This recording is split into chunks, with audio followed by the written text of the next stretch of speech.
በአዲስ መልክ በአዲስ ማንነትና ስያሜም ጭምር እንግዶቿን መቀበል የጀመረችበት ጊዜ ነው። የዘንድሮ ዓመት ለየት ያሉ በርካታ ገጽታዎችን የተላበሰችባቸው አዲስ አበባ ከተማ ለእንግዶቿ ተጨማሪ ሴቶችን ተጨማሪ ገጽታዎችን ሚዛ ጭምር የጠበቀችበት ዓመት ነው። የዘንድሮ ዓመት 39ኛው አፍሪካ ህብረት የመሪዎች ጉባኤ ማለት ነው። ከዚህ ጉባኤ አስቀድሞ በትላንትናው ዕለት ማምሻውን በአፍሪካ ምድር ለመጀመሪያ ጊዜ የተካሄደው ሁለተኛው የጣሊያን አፍሪካም ጉባኤንም ጭምር አስተናግዳለች። ከተማችን አዲስ አበባ በርካታ የአፍሪካ ሀገራት መሪዎች ተገኝተውበታል።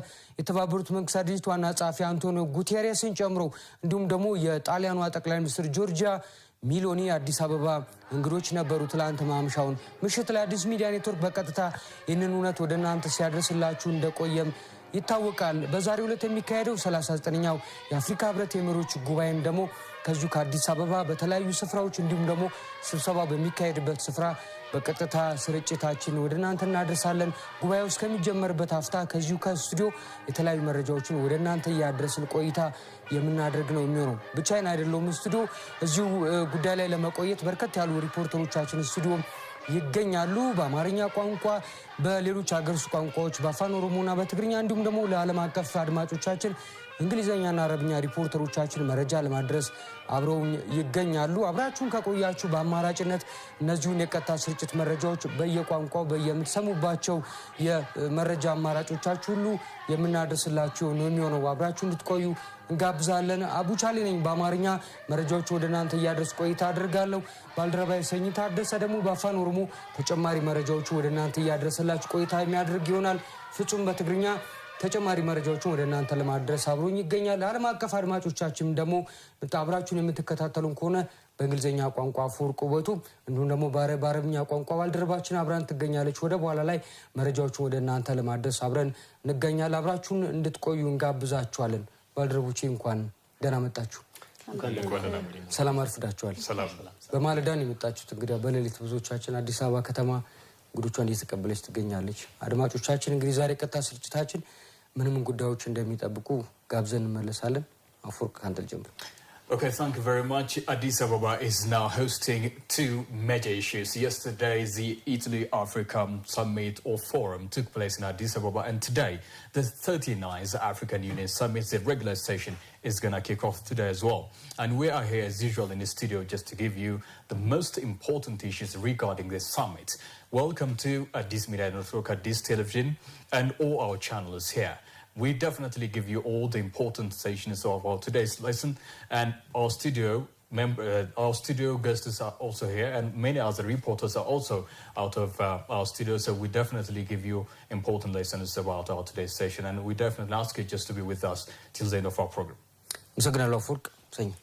Galatoomii abbo kamultan daawwattoota keenya kun tamsaasa keenya kallattii Addis Media Network akkasuma immoo miidiyaa kan immoo chaanaliiwwan AMN qabu AMN Plus dabalatee karaa toora raadiyoo Facebook fi akkasuma toora miidiyaa hawaasa garaagaraan simbira dhaqqabaa jiru tamsaasa keenya kallattiitii Finfinneen jila qabdi guyyaa kaleessaa eegaluun akkasuma immoo roobii darbee eegaluun jechuu dandeenya. Egaa yaa'iin mana maree hojii raawwachiistuu gamtaa Afriikaa guyyoota lamaaf akkasuma guyyaan kaleessaa yaa'iin Italy Afriikaa hariiroon biyyoota lamaan gidduu jiru Xaaliyaanii fi akkasuma immoo Afrikaa gidduu jiru maal fakkaata ka jedhu yaa'iin guyyaa kaleessaa taa'ameera. Guyyaa har'aa immoo yaa'ii dureewwan gamtaa Afrikaa 39ffaan as Finfinneetti taa'amuuf daqiiqota muraasa ka hafan. Kanaaf Finfinneen jila qabdii keessummoota jajjaboo hedduu addunyaarraa akkasuma ardii keenyarraa wal waamanii Finfinnee jiru. Finfinneen magaalaan Afrikaanota, magaalaan idila addunyaa, magaalaan biyyi lammaffaan Afrikaanota. Egaa gurraachota walitti qabdee keessummeessuuf qophii ishee xumurtee jirti. Guyyaa har'aa gamtaan Afrikaa yaa'ii 39ffaa ni eegala. Addis Media Network karaa toorota miidiyaa qabu maraan tamsaasa kallattii isin bira dhaqqabsiisuu eegalee jira. As stuudioodhaati afaanota garagaraa miiltowwan keenya magaalaa Finfinnee bakka garagaraa jiran akkasuma immoo galma gamtaa Afrikaa keessa jiraniis odeeffannoo dabalataa nutti himu. Ani Sanyii Taaddasaa kutaa afaan Oromooti, Abbuchaaleen afaan Amaariffaan, Afeworq kutaa afaan Ingiliffaarraati, Nuwaal afaan Arabaa fi akkasuma Fitsum afaan Tigriffaatiin odeeffannoowwan garagaraa as Finfinneedha akkasuma galma gamtaa Afrikaatiin nuti asii waan irratti qophoofne isinitti waliin turraa yaa'icha akka milkaa'uuf. Egaa jiraattonni magaalaa Finfinnee tumsa isaanii baratame ni taasisuun abdii keenya keessummaan namatti dhufe egaa fuula ifaan simatanii fuula ifaan gaggeessu waan ta'eef keessummoota keessan fuula ifaan simadhaan aamsa keenya odeeffannoowwan garagaraa isinitti waliin turraa aga xumura tamsaasa keenyaatti waliin turaasni jenna. አመሰግናለሁ ሰኝ ለዋል ባክሽ أمسكنا سيداتي وسادتي أهلا بكم في هذه التغطية الخاصة من العاصمة الإثيوبية أديس أبابا. تتجه أنظار القارة السمراء بل والعالم أجمع نحو مقر الاتحاد الإفريقي، حيث تستعد القارة الإفريقية لحدثها الأبرز في 14 من فبراير لعام 2026، وهو انطلاق أعمال القمة 39 لرؤساء وحكماء ودول القادة الأفارقة. سأكون معكم زملائي من استديوهات شبكة أديس الإعلامية، أنا نوال جامع باللغة العربية، وسيتواجد معي زملائي بمختلف اللغات حتى نغطي لكم أحداث هذا اليوم المميز. سيكون معي زميلي باللغة الأمهرية أبو، وزميلي باللغة الأورومية سني، وزميلي باللغة التجرينية فتصوم، وكذلك باللغة الإنجليزية أفاورق. مشاهدينا، هذا اليوم هو حدث كبير بالنسبة للقارة الإفريقية، حيث يجتمع فيها قادة الدول الأفارقة في العاصمة الإثيوبية أديس أبابا حتى يقوموا بمناقشة عدد كبير من الملفات التي تعتبر من الأكثر حساسية بالنسبة للقارة الإفريقية. مشاهدينا، أدعوكم أن تبقوا معنا إلى ختام هذه التغطية على شبكة أديس الإعلامية. والله بس مسجني شارلو فصو يغني لي أبو كرمي 30 ويدما 4 عامات بقواصرا أوروباويان أب 1950 كسب 1970 عامات فرنجي أبزلو مالتيو ناي قدم ودب حدنت أفريقيا نايلوم دما حبرة أفريقيا كابز مسرت إنه أبتاو كبتي كتما أديس أبا جوبايو مكياد كابز جمر لومي مبل 39 عامتو رجيز اللوم سلام كميت حدرو زخبركم تملكتنا لومي زكايد مبل 39 حبرة أفريقيا ملكتنا لما عنتي بأديس ميديا نيتورك مالتون بكلتيوم شانلاتنا بFM ماتنا مالتيو بقطتا زلو حبريتات نباخم نبصح تدالينا لنا عب نايلو ما عنتي جوباي مبل 39 حبرة أفريقيا مالتيو بركز بولو زعباتات بفلاي دما ربحة أفريقياويان كخبرو زخلو بفولي دما إثيوبيا ون تربح له أجندة لما عنتي كل علي تبايليو تثبيت سكبر كبرات تملكتنا ببزلكم موقعكم مسكوت تلفزيونكم أبانا بمقبار كتكتاتلنا بخبرنا عدمكم حزون سناي مكتال አመሰግናለሁ ባልደረቦቼ እንግዲህ አዲስ ሚዲያ ኔትወርክ ላይ ተገኛላችሁ የቀጥታ ስርጭታችን እንግዲህ አፍሪካ ህብረት የመሪዎች ጉባኤ እስከሚጠናቀቅበት ሀፍታ ድረስ የሚቀጥል ነው የሚሆነው ኤሜን ዋናው ጣቢያ ባሻገር በአማራጭነት ቀደም ሲል ያደመጣችኋቸው ቋንቋዎችን ጨምሮ ሌሎች ቋንቋዎች ያሉበት ነው ኤሜን ፕላስ ይህንን የቀጥታ ስርጭት የምታደምጡባቸው ሌሎች አማራጮች ናቸው የማህበራዊ የመረጃ ትስስር ገጾቻችን ከተወዳጃችሁ ደግሞ ከዚሁ ከስቱዲዮ እንዲሁም ደግሞ ከአፍሪካ ህብረት ዋና መቀመጫ ጽፈት ቤት ቀጥታ ስርጭት የሚካሄደውን የመሪዎች ስብሰባ በተመለከተ የሚተላለፉ መልእክቶችን ሌሎች ጉዳዮችን በተመለከተ ደግሞ በቀጥታ የምታደምጡ የምትከታተሉ ነው የሚሆነው አብራችሁን ትቆዩ እንጋብዛለን ኤፍኤም 96.3 ደግሞ በአማራጭነት እንዲሁ ለሬዲዮ ተወዳጆች ይህንን መረጃ ለማድረስ በአማራጭነት የቀረበ የመገናኛ ብዙሃን አውታራችን አብራችሁ እንድትቆዩ እንጋብዛችኋለን በድጋሚ ባልደረቦች በድጋሚ እንኳን ደህና መጣችሁ አዲስ አበባ ከተማችን ለኛም አዲስ በምትመስል መልኩ ለየት ብላለች ሰሞኑን የአፍሪካ ህብረት የመሪዎች ጉባኤን ለማስተናገድ ብቻ ሳይሆን ሌሎች ዓለም አቀፍ ሁነቶችን ሌሎች ስለለቀ የሚባሉ ተጽዕኖ ፈጣሪ ግለሰቦችንም ጭምር ለመቀበል አስደናቂ ሆና የቀረበችበት እንደነበር ማንሳት እንችላለን ትላንት ማምሻውን ትልቅ ሁነት ስታስተናግድ ነበር አዲስ አበባ ከተማችን በአፍሪካ ባይነቱ ለመጀመሪያ እንደሆነ የተነገረለትን ባለፈው አመት በ2024 ዓመተ ምህረት ማለት ከሁለት አመት በፊት በጣሊያን ሮም የተካሄደው የመጀመሪያው የጣሊያን አፍሪካ ጉባኤ ሁለተኛውን ጉባኤ አዲስ አበባ ከተማችን አስተናግዳለች ለዚሁ ለአፍሪካ ህብረት የመሪዎች ጉባኤ የተገኙ የአፍሪካ ሀገራት መሪዎች ዓለም አቀፍ ተቋማት አመራሮችና የጣሊያን ጠቅላይ ሚኒስትር ጆርጂያ ሜሎኒ የተመራ የጣሊያን ከፍተኛ ልኡካን ቡድን በዚሁ ስብሰባ ላይ ተገኝተዋል በአዲስ ኢንተርናሽናል ኮንቬንሽን ማዕከል የተካሄደው የሁነት በርካታ እንግዶች የተገኙበት በተለይ በጣሊያንና በአፍሪካ መካከል ያለውን ግንኙነት ይበልጥ ታሪካዊና በሁለትዮሽ ተጠቃሚነት ላይ የተመሰረተ ብቻ ሳይሆን ዘመን በሚፈልጋቸው ዘመን በሚዋጁ የትብብር መስኮች ላይ ሁለቱ አህጉራት አብረው መስራት የሚችሉባቸው የትብብር መስኮችን ይበልጥ ለማጠናከር ቃል ኪዳን የተገባበት ተጨማሪ እርምጃዎችን ለመውሰድ ቃል የተገባበት ነው በኢንሪኮ ማቴ የተሰየመው የማቴ ቀደም በተለይ በጣሊያንና በአፍሪካ መካከል ያለው ዲፕሎማሲያዊ ትብብር ይበልጥ በኢኮኖሚ በማህበራዊና በሌሎች የልማት ዘርፎች ላይ ተጠናክሮ መቀጠል የሚችልበትን እድል ማስፋት ያስቻሉ ሐሳቦች የተነሱበት እንደነበር በትላንትናው አመሻሽ ላይ ተከታትለናል ዛሬ የሚጠበቀው 39ኛው የአፍሪካ ህብረት የመሪዎች ጉባኤ ደግሞ አዲስ አበባ ከተማችን ብዙዎችን እየተቀበለች ትገኛለች። ምስል ላይ የተመለከተ እንደምንገኘው በአዲስ አበባ የተለያዩ አካባቢዎች እንግዶችን ለመቀበል እየተደረገ ያለው ዝግጅት እጅግ በጣም ደማቅ እንደሆነ እየተመለከትን እንገኛለን። ከዚሁ ከስቱዲዮ ከምናነሳቸው ሀሳቦች ባሻገር በእነዚሁ የአዲስ አበባ የተወሰኑ አካባቢዎች ላይ ያለውን ሁነት በተመለከተ እንግዶች እንዴት እየተቀበልን ነው፣ አዲስ አበባ ወደ አዳራሹ እንዴት እያመሩ ነው፣ እንግዶቹ አቀባበል ሁኔታ ምን ይመስላል የሚለውን በአማራጭነት ሪፖርተሮቻችን በስፍራው ተጨማሪ መረጃ የሚያደርሱ ነው የሚሆነው። እንዳገኘናቸው በየመሃሉ ከተለያዩ አካባቢዎች ላይ ተጨማሪ መረጃ እንዲያደርሱን ከማለዳ ጀምሮ ሪፖርተሮቻችን በተለያዩ አዲስ አበባ አካባቢዎች ላይ ተሰማርተዋል። ከዚሁ ከስቱዲዮ ባሻገር በአማራጭነት እነዚሁ ሪፖርተሮቻችን መረጃ የሚያደርሱ ነው የሚሆነው። ጥቂት ሀሳቦችን እያነሳ ለመቆየት ያክል አዲስ አበባ ከተማ እንግዲህ የአፍሪካ አንድነት ድርጅት ሲመሰረት ቀድሞ እንደ ዋና መቀመጫ ተደርጋ ከመቆጠሯን በፊት ጀምሮ ቀድማ አዳራሹን በማዘጋጀት አሁን የተባበሩት መንግስታት ድርጅት የኢኮኖሚ ኮሚሽን አዳራሽ ተብሎ የሚጠራውን አካባቢ ለዚሁ ለአፍሪካ አንድነት ድርጅት የምስረታ ቦታ እንዲውል በማድረግም ጭምር ነበር ለአፍሪካውያን ያላትን ከፍተኛ ስፍራና ለአፍሪካ ያላትን ቀናይነት ያሳየችበት እንደሆነ ይታወቃል።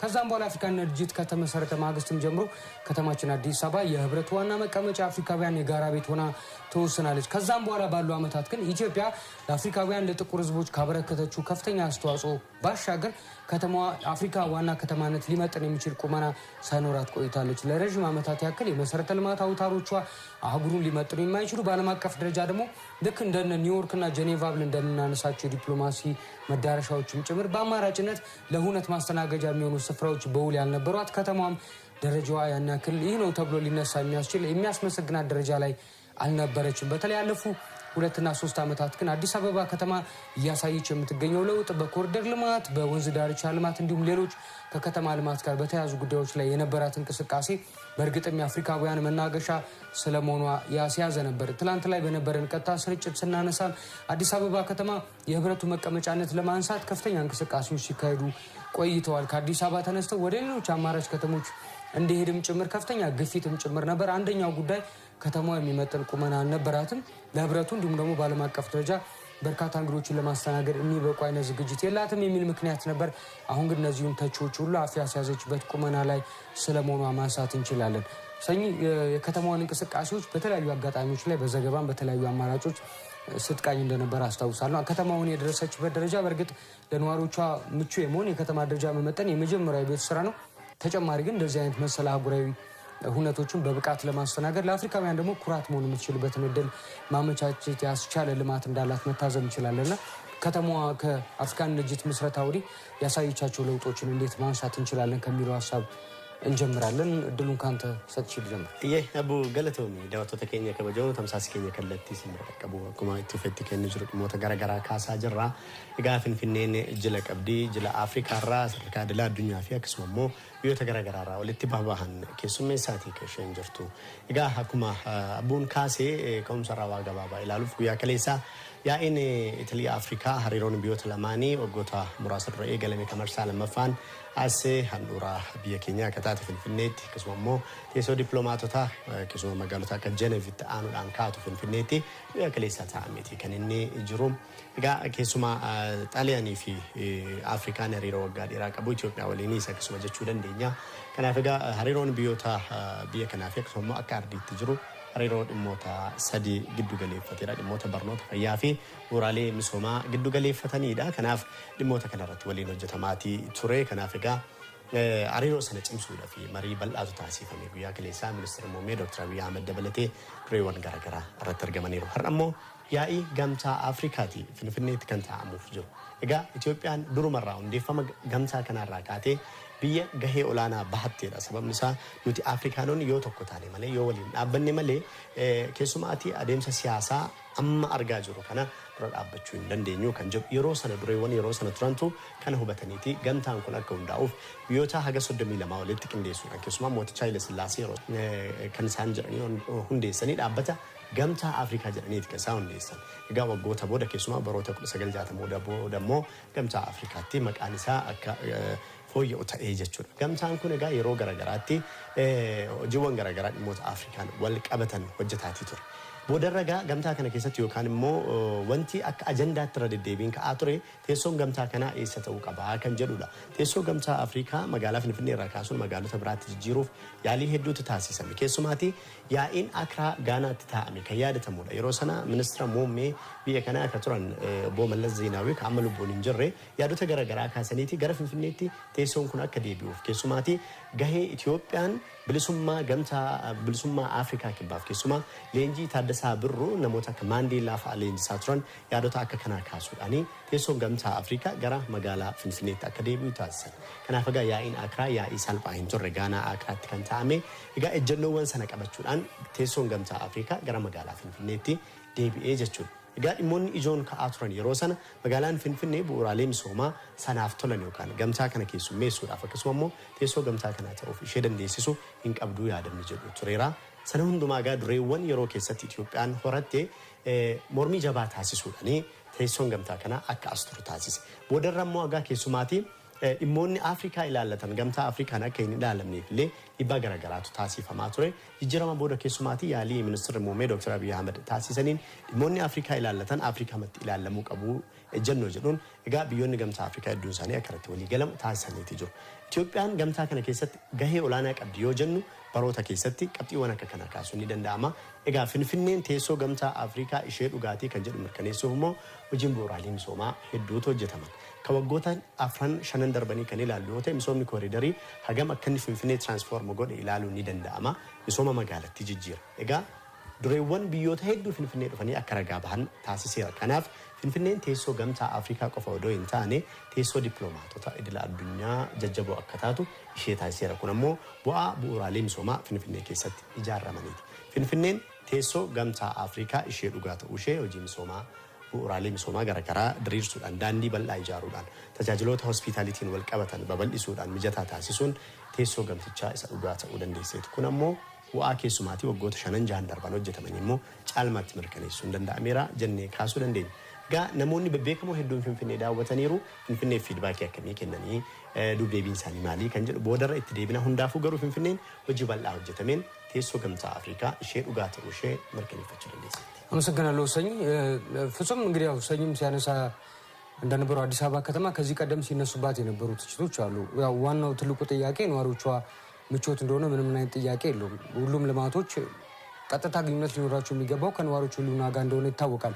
ከዛም ሻገር ያለ ቤት ስራ አለባት አዲስ አበባ ከተማ አህጉራዊና ዓለም አቀፍ ቤት ስራና ሲነሱባት የነበሩ ጥያቄዎች ምን ነበሩ? በአፍሪካውያን ሲያነሱ የነበሩት የአድዋ ድል መታሰቢያን ኢትዮጵያ በሉዓላዊነት ነፃ መሆኗን ሀገሯን ካለን ታሪክ ባሻገር እንደ ከተማ ልንኮራ የምንችልበት ገጽታ ነበረ ነው በፊት አሁን ካለው ጋር ያነጻጸር يقني لي أبو زخبركم تملكتنا بقطع تكتاتلو زلهم مبل 30 شعتن وعلى مرحتي حبرة أفريقيا أملكتنا بدمص ولدوز هنا أديس ميديا نيتورك نمحلال فوزلنا كتا فنوي كم زفلت نبزعلت زي نمسح إثيوبيا بزح واقع كفيلايا فلاي زي مس عوت بعل عدوى زيت أساسر عبي رزين قداي خون مالتي كم زفلت إثيوبيا كاب أفريقيا زي تجزأت ويد ما أن colonized countries كافتن كل تمالتي وتحنتن فلتن زخونة هاجر مخانا زفلت قداي زي حبرة أفريقيا وانا مقامناتي متكون استحريت له كأند مخنيات المازي ببعداويان جزأتي زي تجزأت زي تبدهت هاجر مخانا زفلت قداي يكون بر إثيوبيا ولا قام ببعداوي جزائي سراويت طاليان انت زي توررت ويد ما انت زي تبدهت انت زي تنبركخت اقام دحريو وانا مقامناتيت ودب حدنت افريقيا قصيلو لما حبرت افريقيا تخونت اقام ነገር ግን በስተፈላልዩ መርحቲ እዚ ነዚ አይትምጥንን ዝሃገር ዚ አና ተባለት حبرت افريقيا አብ አዲስ አበባ ንከይኸውን استفላልዩ ግዶታት ክገጥምዋ ከም ጸንሑ ዝፍለጥ ጉዳይ ይኹን ዳምበር ቅድም ኢሎም ብዝነበሩ መርحቲ ኢትዮጵያ حبرت افريقيا ካብኣ ከም ዘይለቅቕ زبلت نعاز ملكات قداي كم سخونة نعاز قباء قداي كم سخونة ما مرحتها خلق على سوس أن حمم أو زبرك زي ما بس يحلهم حزي عم ببل 3 شعتن حبرة أفريقيا كم تصح خلنا إثيوبيا كم تلاقي كرم حزنا ورطو ملكة حيكون تنزلها زبلت أتمحيشة ديجيتالايزر زخونة كتما هانيسان ساريان لعجايش ما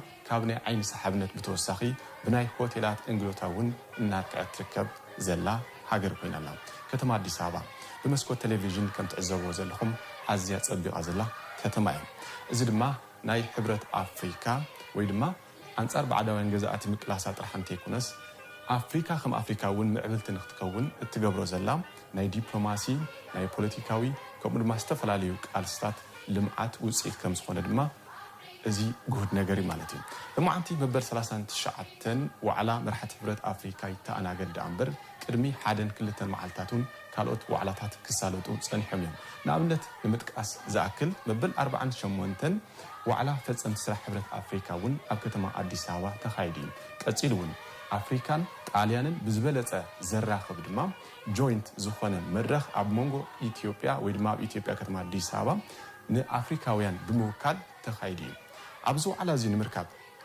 እዚ ዋዕላ እዚ ንመበል ካልኣይ ግዜ ወይ ድማ ካልኣይ ግዜ ዝካየድ ዘሎ ዋዕላ ከም ዝኾነ ዝፍለጥ እዩ ቀዳማይቲ ሚኒስተር ጣልያን ዝኾነ ጆርጂያ ሚሎኒ እውን ብቀዳማይ ሚኒስተር ፌደሪ ዶክተር ኣብይ ኣሕመድ ኣቀባብላ ተገይሩለን እዩ እዘን ቀዳማይቲ ሚኒስተር ናብ ኢትዮጵያ ብፍላይ ድማ ናብ ኣዲስ ኣበባ ክመጻ ከለዋ ኣብ መንጎ ኢትዮጵያን ጣልያንን ዘሎ ርክብ ብመዳይ ንግዲ ኢንቨስትመንት አርቲፊሻል ኢንተለጀንስን ካልኦት ልምዓታዊ ዓውድታትን ዝተጠናኸረ ርክብ ንምግባር እውን ዝጠመተ ከም ዝኾነ ተገሊጹ ማለት እዩ ካልኦት ዋዕላታት እውን በዚ ክቕጽሉ እዮም ምክንያቱ ኣብ መንጎ ጣልያንን ኣፍሪካን ወይ ድማ ኣብ መንጎ ጣልያንን ኢትዮጵያን ተጀሚሩ ዘሎ ክልቲኣዊ ርክብ ድማ ካልኦት ሃገራት ኣውሮፓ ይኹኑ ናይ ኤስያ ሃገራት ኣብ መንጎ ኣፍሪካ ወይ ድማ ምስ ኣፍሪካ ዘለዎን ርክቡን ከጠናኸራ እዚ ዓብይ በሪ ዝኸፍት እዩ ማለት እዩ ሕዚ እውን ምሳና ጽንሑ ይቀኒል አመሰግናለሁ ፍጹም አፈወርቅ ወደ አንተ እንመጣለን በርከት ያሉ ዘገባዎችን ሰርታል ከዚህ ቀደም አፍሪካን ድርጅት ምስረታን በተመለከተ አዲስ አበባ ኢትዮጵያን አበርክቶ በተመለከተ በርከት ያሉ ትዝብቶች እንዳሉ ተስፋ አደርጋለሁና በፊት የነበራት የአዲስ አበባ ገጽታ አሁን ካለው መልኳና አሁን ካለው ቁመናው ጋር እንዴት እናነጻጽራታለን ርቀቱ ምን ያክል ይሁን Okay, thank you very much for the chance actually. If I start with what you said earlier, it's actually a miracle I can say because as compared to what Addis Ababa was before, if a person has a kind of look at what the city has now, he can definitely say or she can definitely say that Addis Ababa has transformed so dramatically.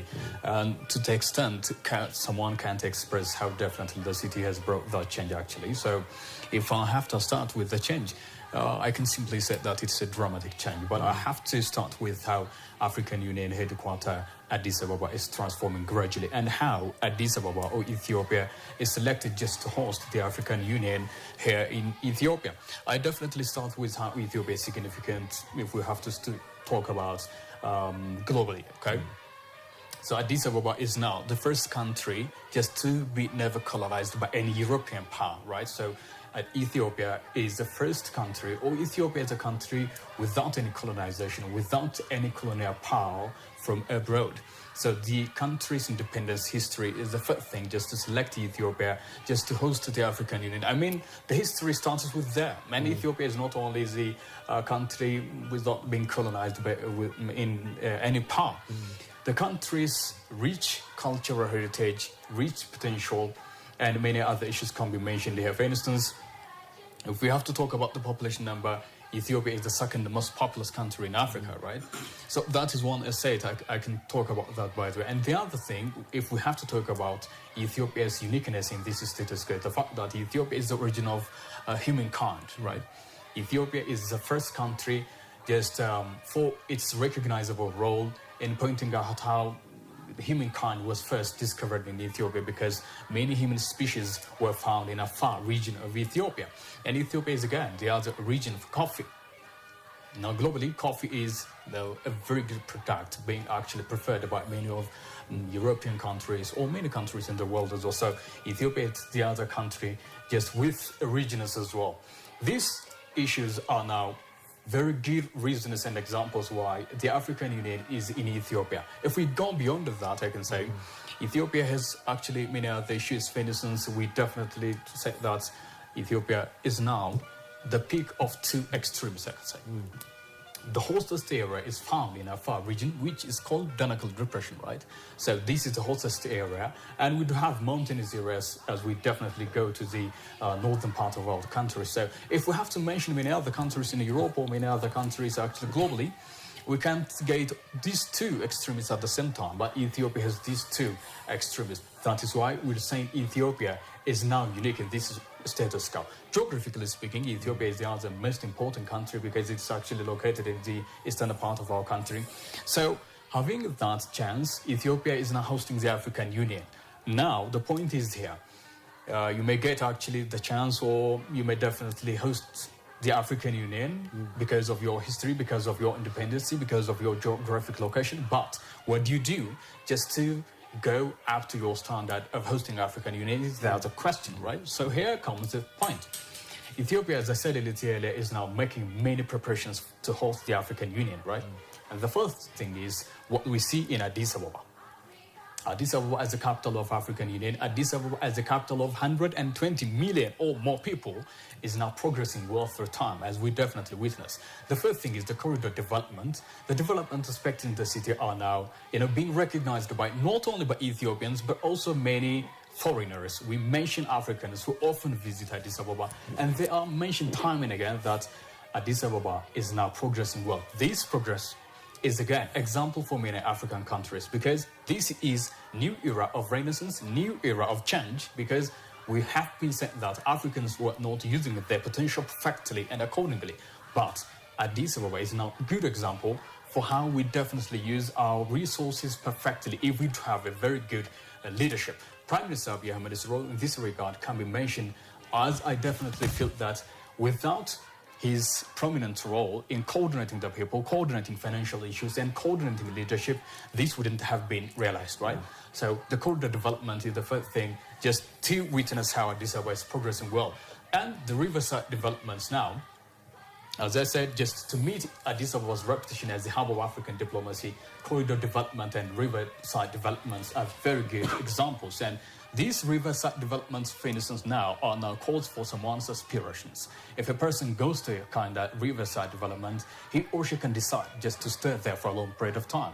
That's why tourists are now staying here for a long period of time. They're extending their stay here, and they're even again giving recommendation for many other tourists to visit Ethiopia as well.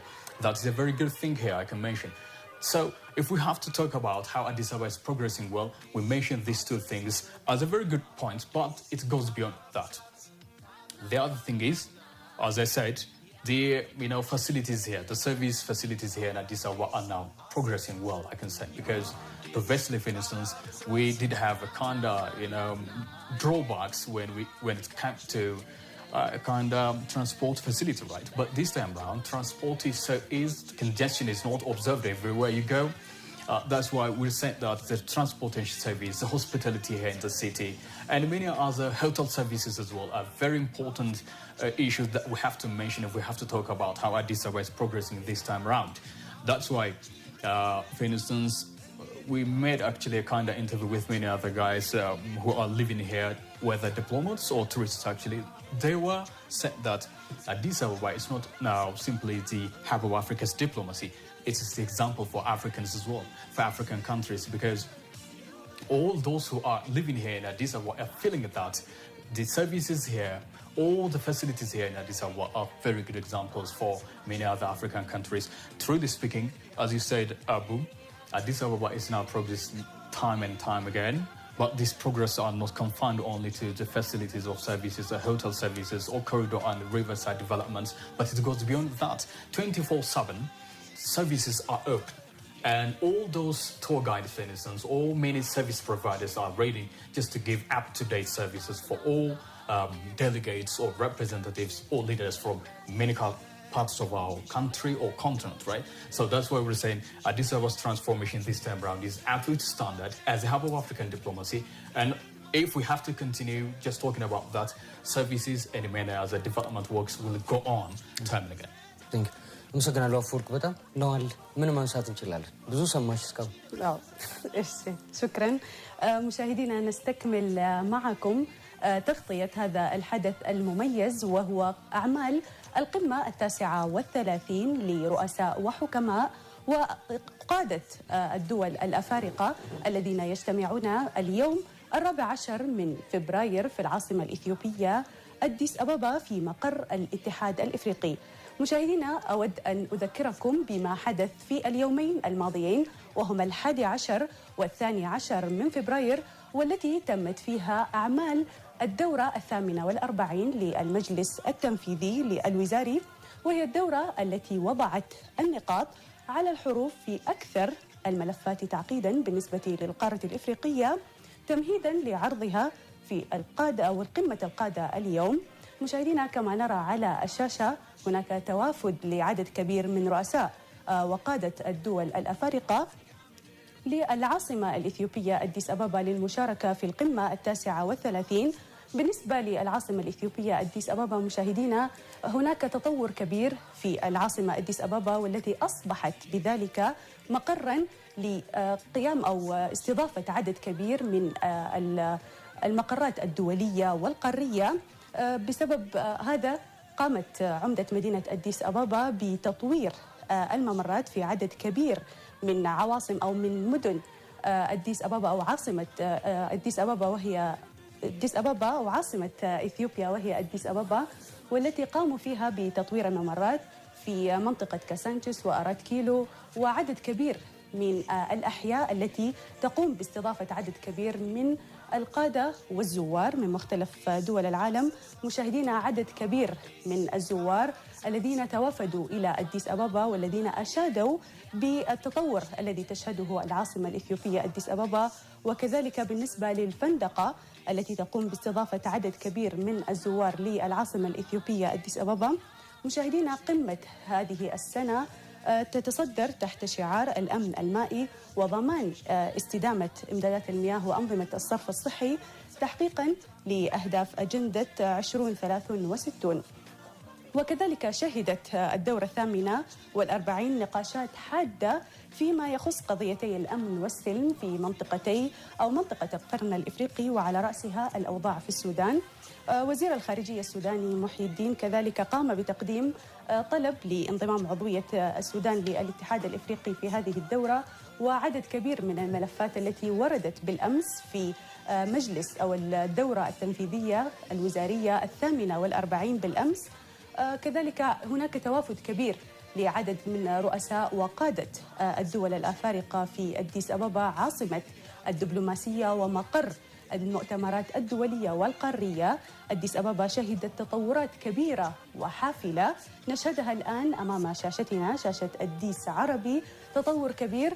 وهناك زملاؤنا يتواجدون من كل الأحياء الذين سيوافون بكل المستجدات، وكذلك من مقر الاتحاد الأفريقي، والذين سيوافون بالملفات السياسية التي سيتم مناقشتها في الدورة 39 من قمة القادة ورؤساء وحكماء القادة الأفارقة من العاصمة الإثيوبية أديس أبابا. مشاهدينا، نستكمل معكم هذه التغطية المميزة والتي تلفت أنظار العالم كله نحو مقر الاتحاد الإفريقي.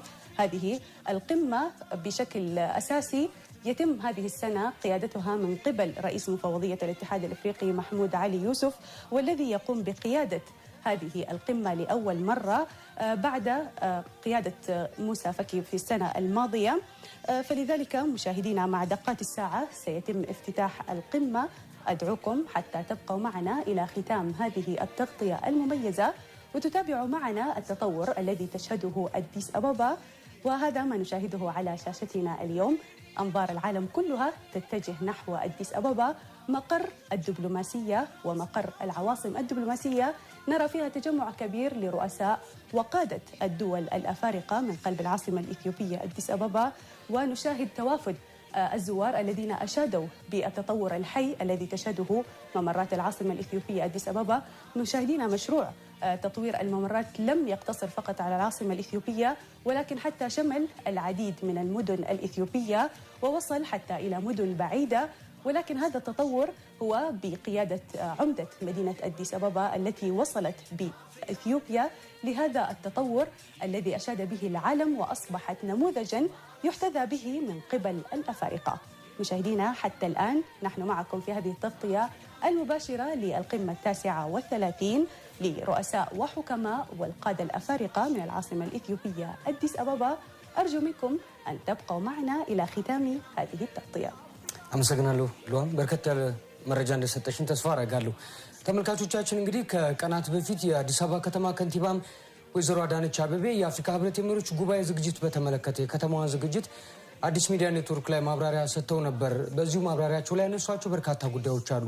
አንድ ትልቅ የተናገሩት ሀሳብ አዲስ አበባ ከተማችንን ምናልባትም ደግሞ ለነዋሪዎቿ ከስሟ የቀረበ ማንነት እንዲኖራት በሚያስችል ደረጃ ቀይረናታል የሚል ሀሳብ ነበር ያጋሩት ለመገናኛ ብዙሃን በተሰራጨ ማብራሪያቸው ማለት ነው። አዲስ አበባ ከተማ ለመቀየሯ በርካታ ማሳያዎች አሉ። ከሚታየው በየመንገዶቿ ያለ መሰረተ ልማት አውታሮቿም በየአገልግሎት መስጫ ተቋማት ካለው የተቀላጠፈ አገልግሎት ባሻገር ከከተማዋ ስያሜ ጋር የራቁ የቀደሙ ገጽታዎቿን ይበልጥ በመቀየር ረገድ ከተማዋ ለዓመታት ለዘመናት ተሻግሮ የመጡ ስብራቶቿን በመጠገን በየቦታው የሚገኙ የተፈጥሮ ሀብቶቿን በማልማት ከከተማዋ እድገት ከከተማዋ ልማት ጋር ይበልጥ በማስተሳሰር ደረጃ በተለይ ያለፉት ዓመታት የቀደሙን ዓመት በሚያስቆጭ መንገድ ነበር የነበረውን ጥረት ያብራሩበትና የተገኙ ውጤቶችን ያነሱበት መንገድ ከተማችን አዲስ አበባ አሁን ባለው ሁኔታም ከስሟ እጅጉን የቀረበ ገጽታና ማንነት እንዳላት ምስክር መሆን ያስችላል። ብዙዎቹ የመሰረተ ልማት አውታሮች ከዚህ ቀደም የነበረው አይነት የጎደፈ ገጽታ አይደለም የሚታይባቸው። ምስል ላይ የተመለከትን እንደምንገኘው ብዙዎቹ የከተማ ነዋሪዎች ዓለም አቀፍ ደረጃ ተጽዕኖ ፈጣሪ የሚባሉ ግለሰቦች በከተማዋ እየመጡ የሚሰጡት ታማኝነትም ይሄው ነው። በቅርብ ዓመታት ውስጥ ይህን ያክል አስደናቂ ለውጥ ማምጣት ከተቻለ ከዚህ ቀደም የነበሩ የባከኑ ዓመታትን በሚያስቆጭ መንገድ ነው ከተማዋ ራሷን እየቀየረች እያስተካከለች የምትገኘው። በከተማ ውስጥ የሚገኙ ጸጋዎች ይበልጥ ተጨማሪ እሴትና ማሻሻያዎች ተደርጎባቸው ተጨማሪ ሀገራዊ ትርጉምና ሀገራዊ አበርክቶ እንዲኖራቸውም ጭምር እየተደረጉ ነው የሚገኙት። የመሰረተ ልማት አውታሮች ከዚህ ቀደም የነበረው የትራፊክ መጨናነቅ ከዚህ ቀደም የነበረው ከነዋሪዎቹ እንግልት ጋር ሰበብ የመሆን ምክንያት በአሁኑ ሰዓት ይበልጥ እየተቃለለ እየተቀረፈ የሚገኝበት ሰለሞኑም ጭምር ይነሳል።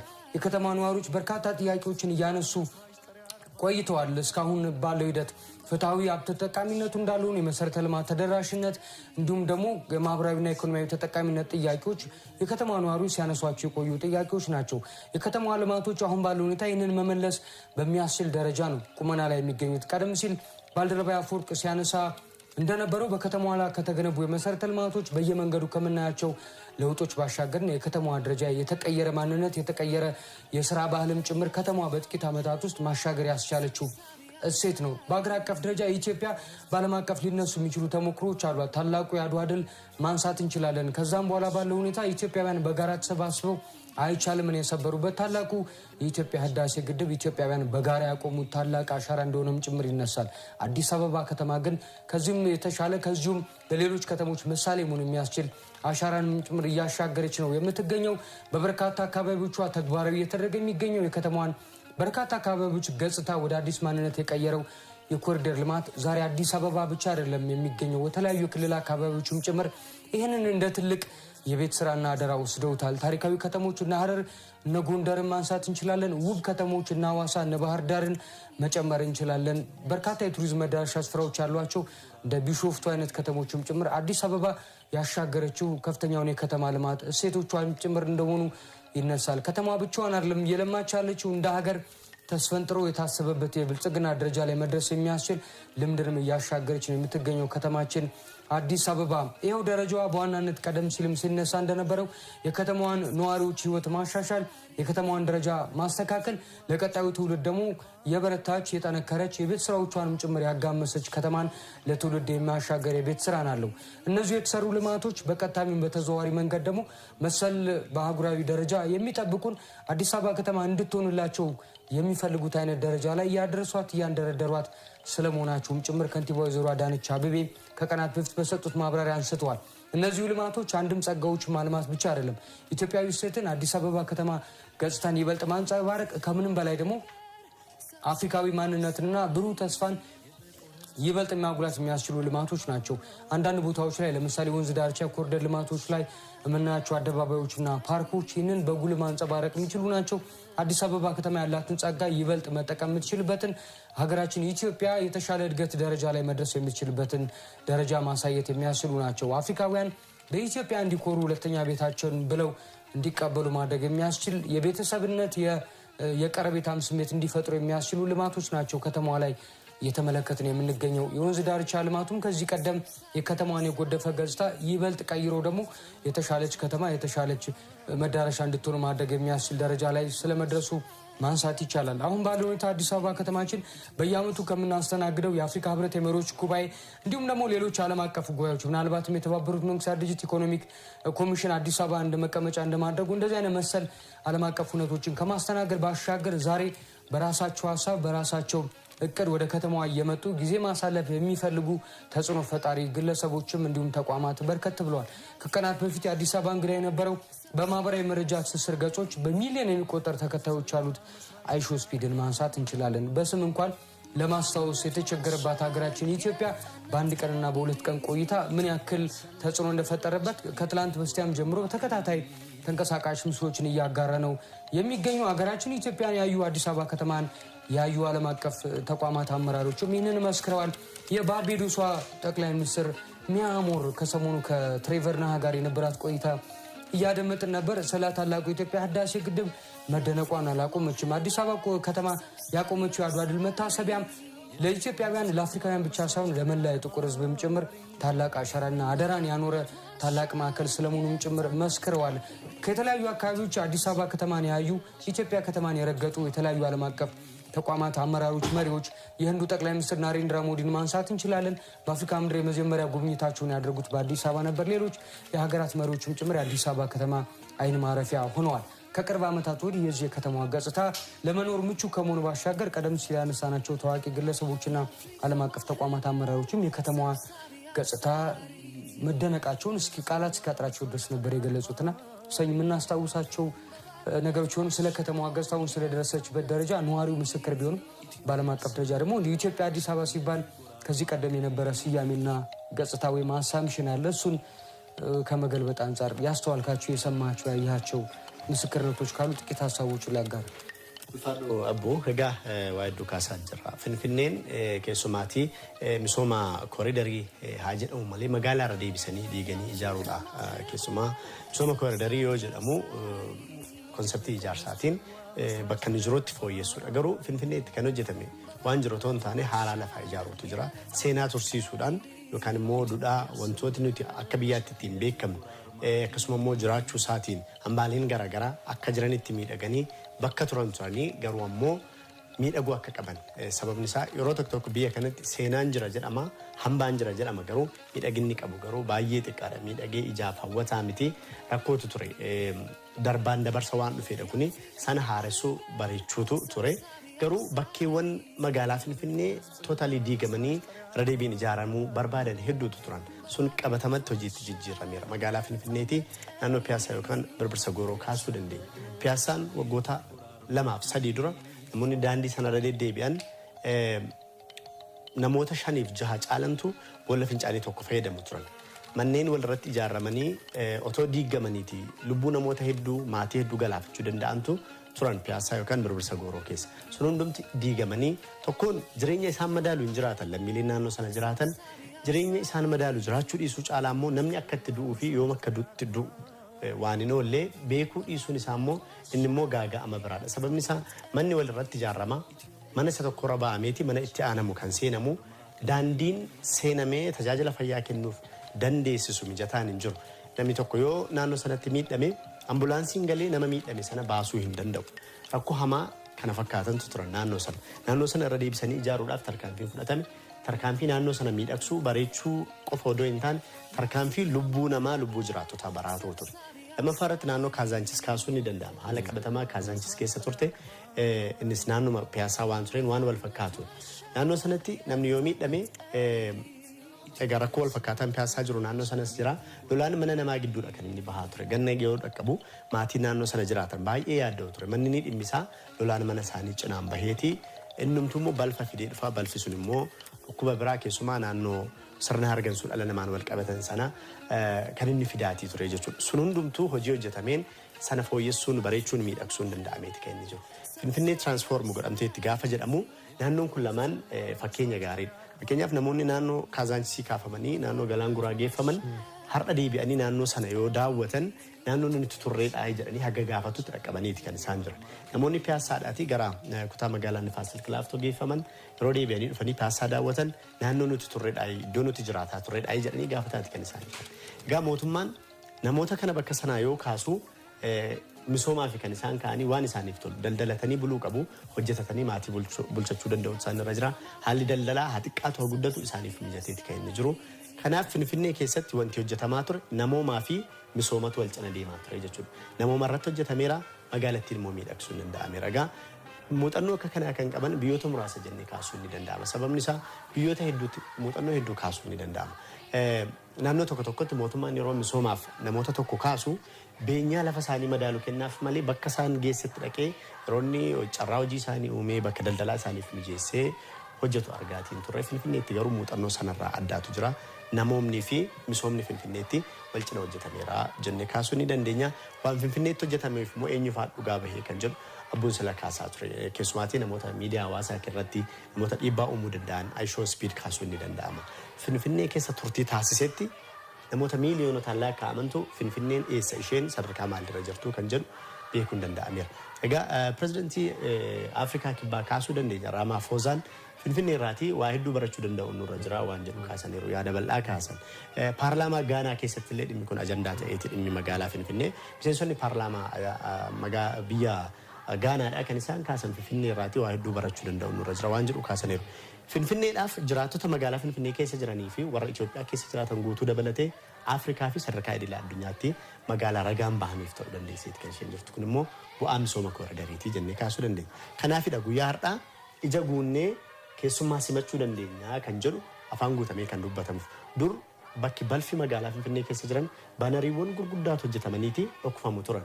Har'a garuu fakkeenyaaf naannoo Boolee yoo deemne dur naannoo Boolee baanarii gurguddaatu dhaabbatu. Magaalaa miidhagsuuf fakkaatu garuu yoo laallaman garuu immoo rakkoo keenya sana dhoksuuf tarkaanfiiwwan fudhataman waan ta'eef har'a garuu afaan guunnee Finfinnee keessummoota keenyatti agarsiisaa jira. Sun bu'aa misooma kooriidariitii jennee kaasuu dandeenya. አመሰግናለሁ ሰኞ ቀደም ሲል ያነሳቸውን የደቡብ አፍሪካ ፕሬዝዳንት ሲሪል ራማፎሳ ትልልቅ የሚላቸው የራሱ ከተሞች እነ ኬፕ ታውን ጆሃንስበርግ ጀምሮ ከአዲስ አበባ የሚወስዷቸው ብዙ ነገሮች እንዳሉ አንስተዋል። በልማት ደረጃ ሊነጻጸሩ የሚችሉ አይደሉም። በከተማ ደረጃ ካነሳን እጅግ በጣም ግዙፍ ከተሞች ናቸው። እውነት ነው። የጋና የፓርላማ አባልም ጭምር እዚሁ አንድ አፍታ መጥተው አዲስ አበባ ከተማ ተመልሰው ለምንኛ ማድረግ አንችልም የሚችል የሚያስብል ቁጭት አይነት ውስጥ የገቡበት ንግግር ማድረጋቸውን ጭምር እናስታውሳለንና ሌሎች ስለ አዲስ አበባ ከተማ የተሰጡ ሀሳቦች ማንሳት ከቻለን የምታሻግራቸው ምሳሌ የሚባሉ ተሞክሮች ምንድናቸው? በትግርኛ ቋንቋ መለስበታለሁ በጋራ ደግሞ በአማርኛው ትንሽ ለማውራት ያክል አሁን ያነሳው አቡ በጣም የሚገርም ነው። ሰኝም አንስቶታል ቅድምና ለየት የሚያደርገው ምንድነው የአዲስ አበባ ምንድነው ለየት የሚያደርገው በአጭር ጊዜ መሆኑ ነው። በአጭር ጊዜ ይሄን ያህል ለውጥ ማምጣት ማለት በጣም ከባድ ነው ማለት። ስለዚህ እዚህ ላይ ምን ያህል ትኩረት ተደርጎ እየተሰራ እንደሆነ ታያለህ ማለት ነው እንጂ እነ ጆሃንስበርግ ሌሎች እነ ፕሪቶሪያ ምናምን ያሉ የሳውዝ አፍሪካ ከተሞች በረጅም ጊዜ በሂደት ለውጥ ያመጡ ከተሞች ናቸው። ስለዚህ ይሄ በጊዜ ስታሰላው በጣም ስፒድ ያለው ለውጥ ነው ማለት ነው። ስለዚህ ባለፈውም ካየነው አንፃር የተለያዩ የአፍሪካ ከተሞች ከንቲባዎች እዚህ አዲስ አበባ መጥተው ነበርና እነሱ ሲመጡ ተገርመው ነው የመጡት። ሲጀመርም የመጡት ያው ተሞክሮ ወይም ኤክስፒሪየንስ እንዲወስዱ በአፍሪካ ሌሎች ከተሞች እና በአዲስ አበባ መካከል ያለው ተሞክሮ ለመገበያየት ለውጡን ከአንዱ ወደ አንድ ቦታ ለመውሰድ ነው እዚህ የመጡትና ልክ እነሱ ኢንተርቪው ሲሰጡ በጣም እንደተገረሙ አንዳንዶቹ ጭራሽ ነገሩ ከመገረም አንፃር ማለት ነው በአጭር ቃል ብቻ ገልጸው ያለፉ ከንቲባዎችም አሉ። ስለዚህ እኛም ወደ ሀገራችን ስንሄድ በከተማችን እንደዚህ አይነት ለውጥ ለማስመዝገብ ከአዲስ አበባ ይህንን ኤክስፒሪየንስ ወይ ደግሞ ተሞክሮ ወስደናል። ስለዚህ ቃል እንገባለን ይህንን ተግባራዊ ለማድረግ ብለው ነበር ይሄዱት። ስለዚህ በአጭር ጊዜ ውስጥ ለራሷ ተገንብታ ሌሎች ደግሞ እንዲገነቡ ተግባራዊ የሆነ ኤክስፒሪየንስ ወይ ተሞክሮ መስጠት የቻለች ከተማ አዲስ አበባ ነች ማለት ነው። ስለዚህ ይሄ በአመራሩ ከስር ባለው ሁሉም በህዝቡ ደረጃ ማለት ነው ምን ያህል ስለ ኮሪደር ልማት እንደገባው ምን ያህል ጥንቃቄ አድርጎ እንደሚሄድ በብስክሌት መንገድ ይባላል በብስክሌት ብቻ እንዲጠቀም የመኪና መንገድ ብቻ እንዲጠቀምበት የትራፊክ ህጎችም እንዴት አክብሮ እንደሚሄድ የሚሉ ነገሮችን ማለት ነው እነዚህ ነገሮችን ያስተማረ ትልቅ የሆነ ለውጥ ነው ማለት ነው እነሱ ብቻ አይደሉም እነዚህ ከንቲባዎችን ጠራን እንጂ በየቀኑ የተለያዩ ሰሚቶች ይካሄዳሉ አዲስ አበባ ውስጥ እንደምናውቀው ማለት ነው እነሱ ኢንዲቪጁዋሊ መሪዎቹ ወደ ሀገራቸው ይዘውት የሚሄዱ ትምርት ትልቅ ነው ማለት ነው አሁን ከ39ኛው የአፍሪካ ሰሚት ጋር ተያይዞ እንደውም አምባሳደር ዲና ሙፍቲ የተናገሩት ነገር ነበረ ከአዲስ ሚዲያ ኔትወርክ ጋር በተለይ በነበራቸው ቆይታ ማለት ነው አሁንም ዛሬ 39ኛው የአፍሪካ ሰሚት ሲካሄድ እንዳጠቃላይ ስብሰባው ይካሄዳል እንጂ ኢንዲቪጁዋሊም ከመሪዎቹ ጋር ግንኙነት ይኖራል ማለት ነው ይሄ ማለት ይበልጥ ኢትዮጵያና እነዛ አገራት በተለያዩ መስኮች ላይ ምን ያህል መስራት እንዳለባቸው ይሄ ደግሞ ለኢትዮጵያ እድገትም ወሳኝ ስለሆነ የግንኙነት እንደሚኖርም ገልጸዋል ማለት ነው ስለዚህ በአጠቃላይ በተለያየ ዳይሬክሽን እየተሰራ ያለ ስራ ለአዲስ አበባ እንዲሁም በአገር ደረጃም ለኢትዮጵያ ትልቅ ለውጥ ያመጣ እንደሆነ ከዚሁ መገንዘብ እንችላለን ማለት ነው ትግርኛ يقندي زخبركم تملكتنا تكتاتل وزلكم أديس ميديا نيتورك مالتي لو ما أنت مبل 39 وعلى مرحلة حبرة أفريقيا بدمو كنتات كبدرش حبرة أفريقيا مكياد زجمرا ليت وعلى لو ما أنت قدامن كمون صباح السنبتن بدمو كنتات تخايدو بفزمتا كركبي مالتي أمنا لو ما أنت وعلى بحفشة كابتي جواي بتوسع خدمة إثيوبيا مس حد مرحلة عبرة أفريقيا ون تراقبلو خوني لو ما عندي أجندة بوانا نت ويدما نزعمت زي وعلى تقرأ تجبر أبتك أمنت ماي ويدما سريتو زحلو ماين كمون أب معوات أجندة عيسرا سسان سلستن بوانا نت تقرأ تجبر خوني مالتي سلزي أفريقيا كم أفريقيا إثيوبيا دما كم إثيوبيا كبزو على زي بفولي تتك أميت كم تخوني تثبت زجبر زلو قدم قبل بأديس أبا درجة تجمرة لمعهد كوريدر نفتن كالوت كتماتات عم سفح نتسرح كم زلو زفلتيم كابز حليف دما ناب أفريقيا سجيرون بركز بول كنتيباتات ناب إثيوبيا لمساعد ما نزلم دزي ويدما نستموكروزي وسيدهم عب عدمون تجواراوي نمجوار قال آتيهم مستملسلو كنتات كم زنبرون زفلت قدائي مالتي سلزي مبل 39 وعلى حبرة أفريقيا أب كتم أديس أبا كسالت كله لم زبن بوانا نتخرج كبرلو أب أجندة إسراء سسان سلستن تخون بحفشاجن أب كل مداول لمعاتات مالتيو مس 54 حجرات أفريقيا ودما مرحلة حبرة أفريقيا ون إثيوبيا بمرحلة أبلا ركب التجبرلون حدش زخونة نايم نقبل من قدون أتنا خيرات أتصلون كم زخونة تثبيت يجبر مالتيو نسخاتكم ون كابتي فنوز جمرنا له ساعات جميروك سامو داتا عبكتا فنونا ريموتكم كي غيركم حزون مسانا نختصنحو بخبرينا نقدمكم مالتي ابو دانت الملس امسكنا له فصم افور قدم سلي يانسان የነበረው ሐሳብ በተለይ ዓለም አቀፍ አድማጮች በደንብ ይፈልጉታል ተስፋ አደርጋለሁ አዲስ አበባ ከተማ ልማት የከተማዋን ገጽታ ከመቀየር ሻገር ያለ ዓለም አቀፍ ትርጉም ይኖራል ብዬ አስባለሁ እንደ ከተማዋ የሚጣበቅባት ከዚህ በፊትም ስትጠየቅ የነበረው የቤት ስራ በሚጣበቀው ደረጃ መሆን ይገባታል የሚል ነውና በከተማው የተለያዩ አካባቢዎች ላይ እያየናቸው ያሉ ለውጦችና ልማቶች ከዚሁ የቤት ስራ አንፃር ከዓለም አቀፍ ደረጃው አንፃር ምን ያክል ከተማዋን ደረጃ ላይ ያስቀምጣት ይችላል ብለህ ታስባለህ? Okay, thank you. I use English as well, right? Okay, so thank you very much. Diverse from Ethiopia and around the world, you are watching us live from Ethiopia's capital, Addis Ababa. We are here now just to give you all the important updates regarding the Africa Union Summit here in Ethiopia, Addis Ababa.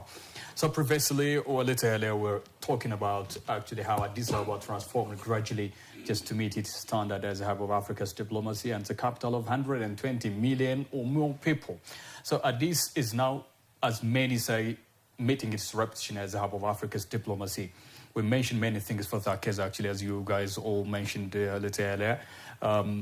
All the results didn't actually come from a single person or a single group, I can say. This all transformations that we see in Addis Ababa have come from many people, many residents, and many stakeholders as well.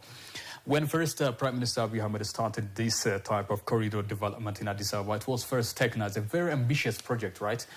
Many thought that that was really unthinkable and unrealizable as well. Even they said it's actually beyond the country's capacity.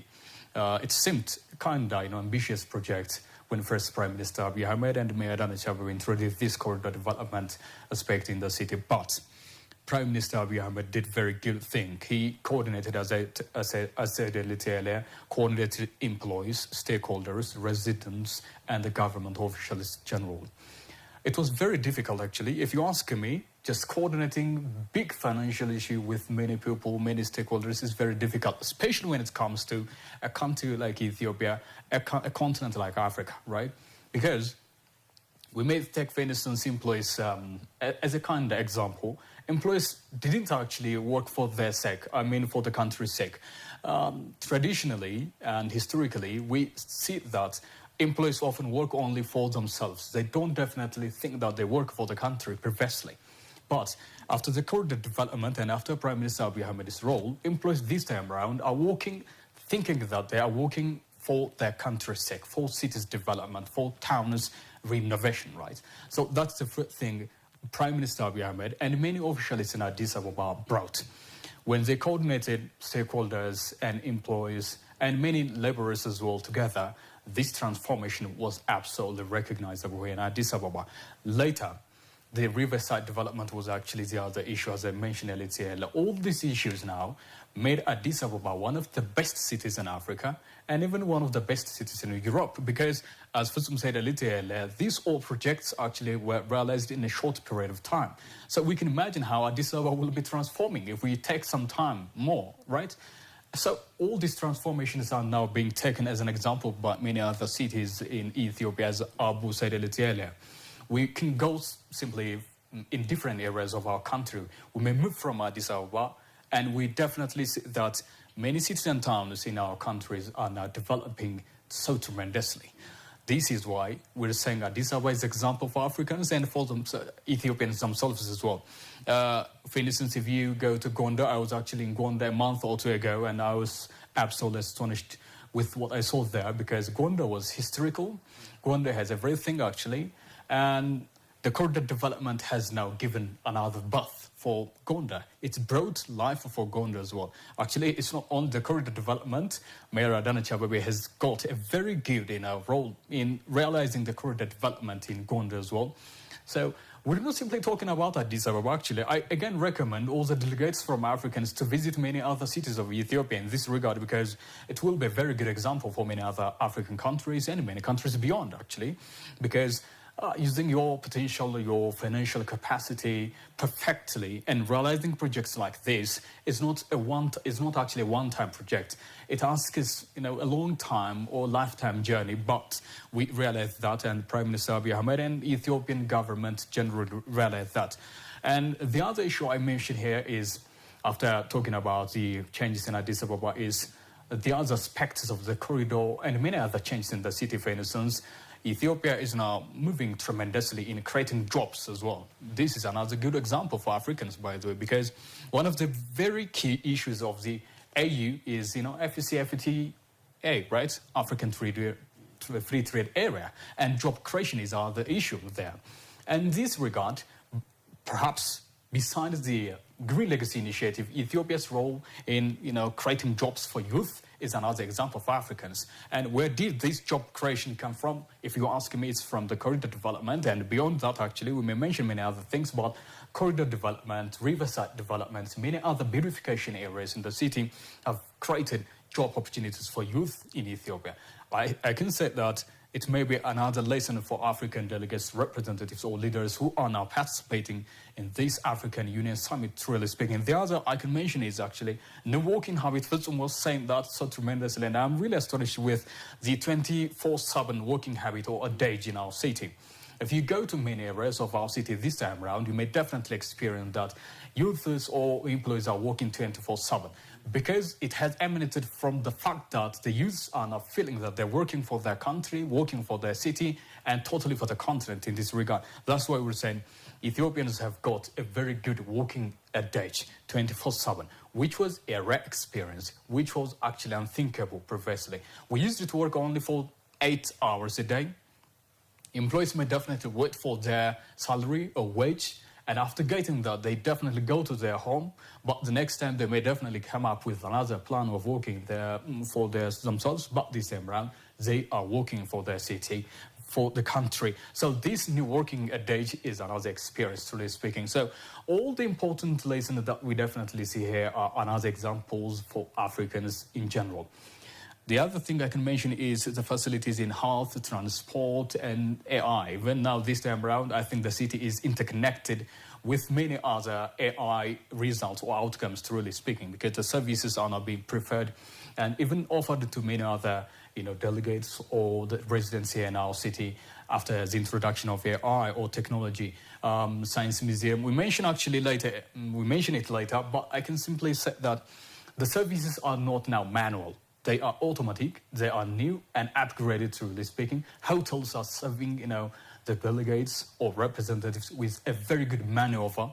That's why diplomats are feeling that they are at their home. When we interview them, they are, tremendously and rapidly saying that the treatments here, the hospitality here in Addis Ababa is so amazing. And they are feeling as if they are at their home. And they again say that even Addis Ababa is now better than ever, because when you feel that you are at your home, you're simply saying that you're simply bringing your culture, your aspirations to Addis Ababa, and you take the experience from Addis Ababa to your own country. So all these changes in Addis Ababa are now a very good example for many African countries, and we said that Addis Ababa's experiences are now up to its reputation as the hub of African diplomacy, and we may mention many other things later. አመሰግናለሁ። እንግዲህ ተመልካቾቻችን ከዚሁ ከስቱዲዮ ከሚሰጣችሁ መረጃ ባሻገር በተለያዩ አካባቢዎች ላይ ሪፖርተሮቻችን ከማለዳ ጀምሮ መሰማራታቸውን ጥቆማ ሰጥተናችሁ ነበር። በፊት ለፊት ምስላችን ላይ የእንግሊዘኛ ክፍል ባልደረባችን ዮናስ አስረስ ያየ እንገኛለን። አፈወርቅ ባከን ወንድማችን ዮናስ አየር ላይ ይገኛል። የት ቦታ እንደሚገኝና መረጃዎች እንዲያደርሰን በእንግሊዘኛ ትጋብዝልናል። Okay, so thank you very much. Good morning, Jonas. I think you're okay. And I'm definitely looking at you standing in the same area of our city. And would you please tell us the atmosphere there, what you observed here, because the African Union headquarter Addis Ababa is now ready just to host the African Union Summit. So would you tell me the atmosphere there?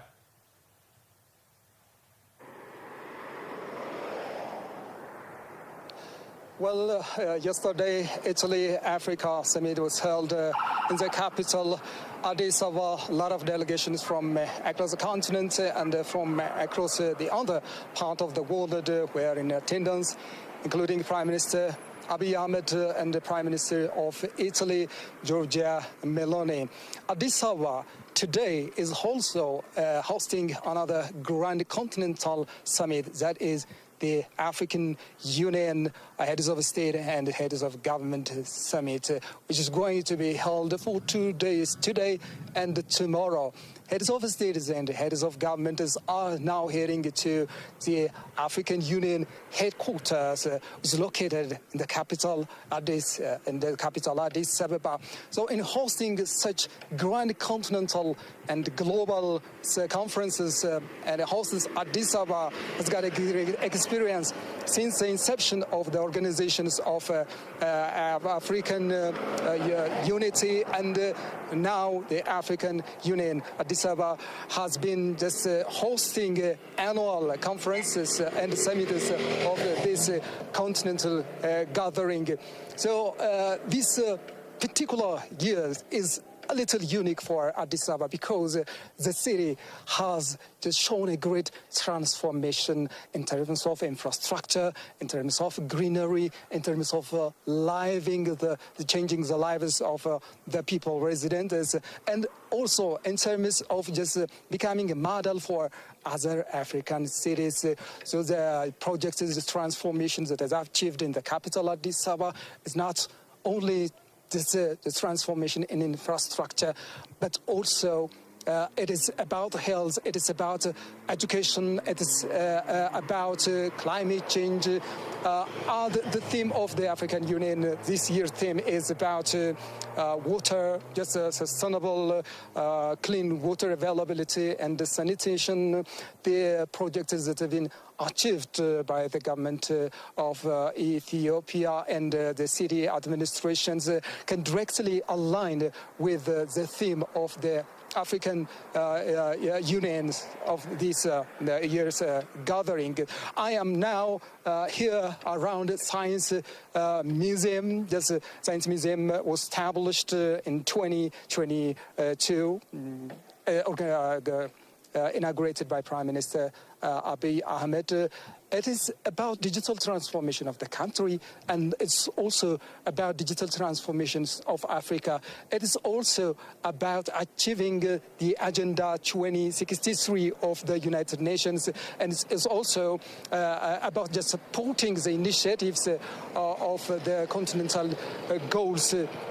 So Addis Ababa in particular has also another goal, or Addis Ababa aims to be conference tourism, by the way. A lot of conferences, meetings has been held in the capital Addis Ababa, and just the Ethiopia-Africa and the African Union summits can be exemplary in this regard, which are just taking place this week. So the 2 days of the African heads of states and heads of government summit is today and tomorrow. They are expected to put directions on continental matters, continental or pressing matters, and also to execute decisions on particularly on the themes like water and sanitation. So this media network is just bringing you updates about these continental gatherings. That's it for now. እናመሰግናለን ባልደረባችን ዮናስ አስረስ። እንግዲሁም ሌሎች ባልደረቦቻችን በተለያዩ አካባቢዎች ይገኛሉ። እንዳገኘናቸው በስፍራው እየተካሄደ ያለው ሁነት ምን ይመስላል የሚለውን ተጨማሪ መረጃ ወደ እናንተ የሚያደርሱ ነው የሚሆነው። ሪፖርተሮቻችን እስከምናገኝበት 39ኛው የአፍሪካ ህብረት የመሪዎች ጉባኤ እስከሚጀምርበት ሀፍታም ከዚሁ ከስቱዲዮ መረጃዎችን እየሰጠናችሁ እንቀጥላለን። ናዋል አንቺ ጋር ነው የቆሙ ሀሳቦችን ማንሳት ይቻላል። شكرا أبو. مشاهدينا نستكمل معكم تحضيرات القمة 39 من القمة 39 لرؤساء وحكماء القادة الأفارقة من العاصمة الإثيوبية أديس أبابا. مشاهدينا أريد أن أقدم لكم بعضا من المعلومات التي قدمها زملائنا هنا من داخل الاستديو. فقد قام زميلي هنا في تصوم بذكر التطورات التي وصلت لها العاصمة الإثيوبية أديس أبابا، وهي تطورات سريعة أشاد بها الرؤساء الأفارقة في حين لقائهم مع رئيس الوزراء الإثيوبي الدكتور أبي أحمد في لقاءات عديدة، حيث أشادوا بسرعة التطور وأرادوا أن يقوموا بالاحتذاء بها في دولهم والعودة لهذا التطور. مشاهدينا أديس أبابا ليست هي المدينة الوحيدة فقط من إثيوبيا التي وصلت إلى هذا التطور السريع، وكما ذكر زميلي أفورك في زيارته لمدينة غوندر التي وجد فيها التطور السريع والتاريخ الجميل الذي وصلت في مدينة غوندر وأتت بها إلى مكان آخر واختلفت فيها المدينة بفترة زمنية قصيرة. مشاهدينا أيضا أريد أن أنوه على قدرة إثيوبيا في سرعة التطور وكذلك في انتصارها في معركة عدوى، وهي التي حققت فيها النصر ليس فقط لإثيوبيا وإنما للأفارقة والسود في جميع أنحاء العالم. آراء القادة الأفارقة في سرعة التطور لم تكن فقط في الجمالية التي وصلت فيها مدينة أديس أبابا، ولكن حتى أنها خلقت مئات فرص العمل للإثيوبيين والذين وجدوا من التطور ومن مشروع تطوير الممرات عدد كبير من فرص العمل الذي قاموا فيها بالاكتفاء فيها بذاتهم ولعائلاتهم أيضا. مشاهدينا الجلسة التي ننتظر بدايتها الآن سيتواجد فيها عدد من القادة الأفارقة وكذلك ضيوف كالأمين العام للأمم المتحدة أنطونيو غوتريش، وكذلك رئيسة وزراء إيطاليا جورجيا ميلوني، وعدد كبير من رؤساء وقادة الدول الأفارقة. مشاهدينا يتوقع في هذه القمة إطلاق رسمي لمشاريع قارية تتعلق بالأمن والسلم في منطقة القارة الإفريقية وكذلك السلم في القارة الإفريقية بشكل عام. هذه القمة مشاهدينا كانت تحت شعار ضمان استدامة الإمدادات المائية وأنظمة الصرف الصحي، وذلك تبعا لأجندة إفريقيا 2063. مشاهدينا هذه القمة ستحتوي على قرارات مصيرية تنتظرها إثيوبيا وينتظرها القارة الإفريقية بشكل عام. العالم كامل تتجه أنظرته إلى مقر الاتحاد الإفريقي في عاصمته أديس أبابا عاصمة الدبلوماسية، حيث يتواجد عدد كبير من رؤساء القادة الأفارقة والذين ننتظر حتى الآن بداية القمة، ويتواجد زملاؤنا من مختلف المناطق. كان هناك زميلنا يوناس من متحف العلوم والتكنولوجيا والذي أفانا ببعض من المعلومات بتوافد رئيس الوزراء الدكتور أبي أحمد وعدد كبير من الرؤساء، حيث نرى الآن التوافد ما زال مستمرا. فلذلك مشاهدينا حتى أن هناك زملاؤنا ممن يتواجدون من مقر الاتحاد الإفريقي والذين ننتظر منهم المستجدات حول الملفات التي سيتم مناقشتها من مقر الاتحاد الإفريقي. مشاهدينا أديس أبابا هي مدينة أظهرت قدرة إثيوبيا وقدرتها على سرعة التطور في فترة زمنية بسيطة. هذه السرعة لم تكن فقط للحكومة الإثيوبية فحسب، وإنما كانت هذه جهود جماعية من قبل الحكومة الإثيوبية وكذلك الرؤساء والوزراء وكذلك الشعب الإثيوبي، بالإضافة مشاهدينا إلى بعض من الرؤساء الأفارقة ومفوضة الاتحاد الإفريقي والتي أشادت بسد النهضة الإثيوبي الكبير وبسرعة انتهائه وبأنه أحد أنظمة المياه التي ستحل بعض من مشاكل القارة الإفريقية. مشاهدينا سنستكمل معكم تغطية القمة 39 لرؤساء وحكماء الدول الأفارقة من العاصمة الإثيوبية أديس أبابا ومن شبكة أديس الإعلامية. አመሰግናለሁ ለዋል። እንግዲህ ተመልካቾቻችን አዲስ አበባ ከተማ ከቅርብ ዓመታት ወዲህ እያሳየች የምትገኘው ለውጥ በተመለከተ ከተማውን ደረጃን ሊመጥኑ የሚችሉ ስለመሆናቸው ሐሳቦችን እያነሳ ነው። በዓለም አቀፍ ደረጃ ሊያስቀምጣት ስለሚገባው ስፍራ ከምንም በላይ ደግሞ ከተማዋ የነበሩባት ስብራቾቹን ጠግና የተሻለች ከተማ ለነዋሪዎቿ የምትመች ሀገር ብላ አህጉራዊና ዓለም አቀፍ መኩሪያ ሆና መቀጠል የምትችልባቸውን የልማት እንቅስቃሴዎችም ጭምር እያነሳ እንገኛለን።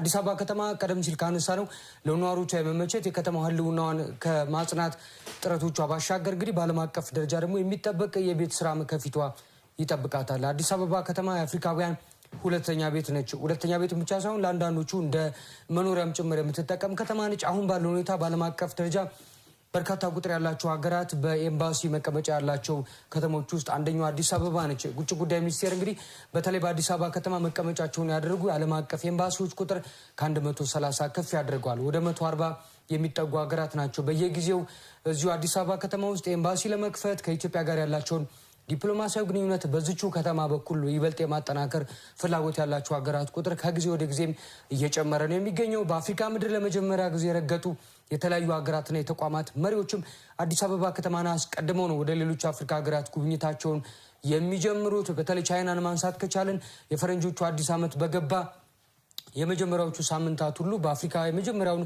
ጉብኝት የማድረግ የውጭ ጉዳይ ሚኒስቴራቸው ልምድ አላቸው። አዲስ አበባ ከተማ ደግሞ ቀዳሚዋ ከተማ ነች ይህንን ጉብኝት ለማድረግ። ሌሎቹ ወደ አፍሪካ መጎራበት የሚፈልጉ ከአፍሪካ ጋር ዲፕሎማሲያዊ ትስስሮችን ማጠናከር በኢኮኖሚ በማህበራዊ መስኮች ይበልጥ መወዳጀት የሚፈልጉ ተቋማትና ሀገራት ኢትዮጵያ ሀገራችን አዲስ አበባ ከተማን ቀዳሚ ማድረጋቸው አዲስ ነገር አይደለም። በርካቶች ይመጣሉ። ቀደም ሲል ያነሳናቸው የህንዱ ጠቅላይ ሚኒስትር ናሬንድራ ሞዲ ለመጀመሪያ ጊዜ አዲስ አበባ እንግዳ የነበሩት ከወራት በፊት ነበር። ብዙዎቹ በዓለም አቀፍ ደረጃ ማንሳት የምንችላቸው ተጽዕኖ ፈጣሪ ግለሰቦችና ተቋማት እንዲሁም መንግስታትም ጭምር አዲስ አበባ ከተማን እየጎበኙ ይገኛሉ። አዲስ አበባ ከተማውን የደረሰችበት ደረጃ ዘመን ከሚፈልገው አህጉሩ ከሚሻው በዓለም አቀፍ ደረጃ ደግሞ ተመራጭና የበለጠ የሁነት ማስተናገጃ ስፍራ መሆን የምትችልበትን እድል ይበልጥ የሚያሰፋ ስለመሆኑም ጭምር እሙን ነው። በዓለም አቀፍ ደረጃ ሊጠቀሱ ቢችሉ ብለን ምናነሳቸው ሀገራት ለከተማ ልማት ከሰጡ ትኩረት ባሻገር መሰል ዓለም አቀፍ ሁነቶችን ማስተናገድ የሚያስችሉ ምቹ የስብሰባ ስፍራዎች ብቻ ሳይሆን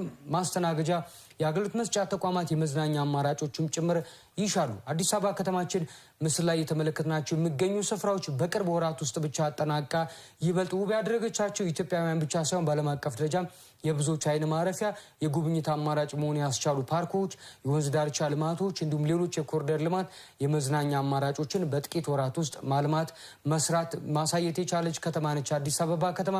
በዓለም አቀፍ ደረጃ ዲፕሎማሲ ለመከወን ሁነትን ለማስተናገድ እንግዶቹ ከፍ ያለ የመስተናገጃ ስፍራን ይፈልጋሉ። አዲስ አበባ ከተማ ከዚህ ቀደም ከነበራት ዋናው የአፍሪካ ህብረት መቀመጫ ጽሕፈት ቤትና በአማራጭነት የተባበሩት መንግስታት ድርጅት የአፍሪካ ኢኮኖሚ ኮሚሽን አዳራሽ ባሻገር ይህ ነው ተብሎ ሊነሳ የሚችል የሁነት ማስተናገጃ ስፍራ ነበራትም። ጥቂት ዓመታት ውስጥ ግን የአድዋ ድል መታሰቢያን መሰለ በርካታ ሰዎችን እንደየአማራጩ ከመቶች ወደ ሺዎች ሻገር ብሎ ሁነቶቹ ማስተናገድ የሚያስችል ከሆነ ፍላጎት ላላቸው ተቋማትና ሁነቶቹ ማስተናገድ ለሚችሉ አካላት ሁሉ የተዘጋጀ ስፍራ ነው። በትላንትናው ዕለት በአፍሪካ ምድር ለመጀመሪያ ጊዜ የተካሄደውን የጣሊያን አፍሪካ የመሪዎች ጉባኤን ያስተናገደው ደግሞ የአዲስ ኢንተርናሽናል ኮንቬንሽን ማዕከል ነው። ይሄው ማዕከል ከሌሎች ዓለም አቀፍ ማዕከሎች ደረጃ አብሮ ሊያስቀምጠው የሚችለው ማዕከል ነው። እስከ 4ም እስከ 5ኛ ኮከብ ደረጃ መቀመጥ የሚችል የአገልግሎት መስጫ ተቋማትን ሆቴልን ያካተተ ስፍራ ነው። የአዲስ ኢንተርናሽናል ኮንቬንሽን ማዕከል በሺዎች የሚቆጠሩት የተለያዩ ሁነቶችን ማስተናገድ ያስቻለ ቦታ እንደሆነም ጭምር ማንሳት ይቻላል። በተለያዩ አካባቢዎች ላይ አሁንም ሪፖርተሮቻችን ይገኛሉ። ተጨማሪ መረጃዎችንም እንደሚያደርሱን ነግረናችሁ ነበር። አሁን ምስል ላይ ባልደረባችን እየተመለከትን እንገኛለን። መቅደስ ትገኛለች። ከአድዋ ድል መታሰቢያ ቀደም ሲል ስናነሳ ከነበረው አንደኛው የሁነት ማስተናገጃ ታሪክን ማሻገሪያ አንደኛው ስፍራ ላይ ነች የምትገኘው። መቅደስ እንደምን አርፍደሻል? ቦታው እንግዲህ በርከት ያሉ ሁነቶች የሚስተናገዱበት በተለይም ደግሞ እንግዶችን በአማራጭነት ለማስተናገድ የምንጠቀምበት ስፍራ እንደሆነ ይታወቃል። የአድዋ ድል መታሰቢያና በቦታው ላይ ያለው ሁኔታ ምን ይመስላል? ከማለዳ ጀምሮ እዛው ትገኛለች እና አዲስ አበባ ከተማ እንግዶቿ እንዴት እየተቀበለች ነው? ማለዳው ረፋዱ እንዴት ይመስላል? መቅደስ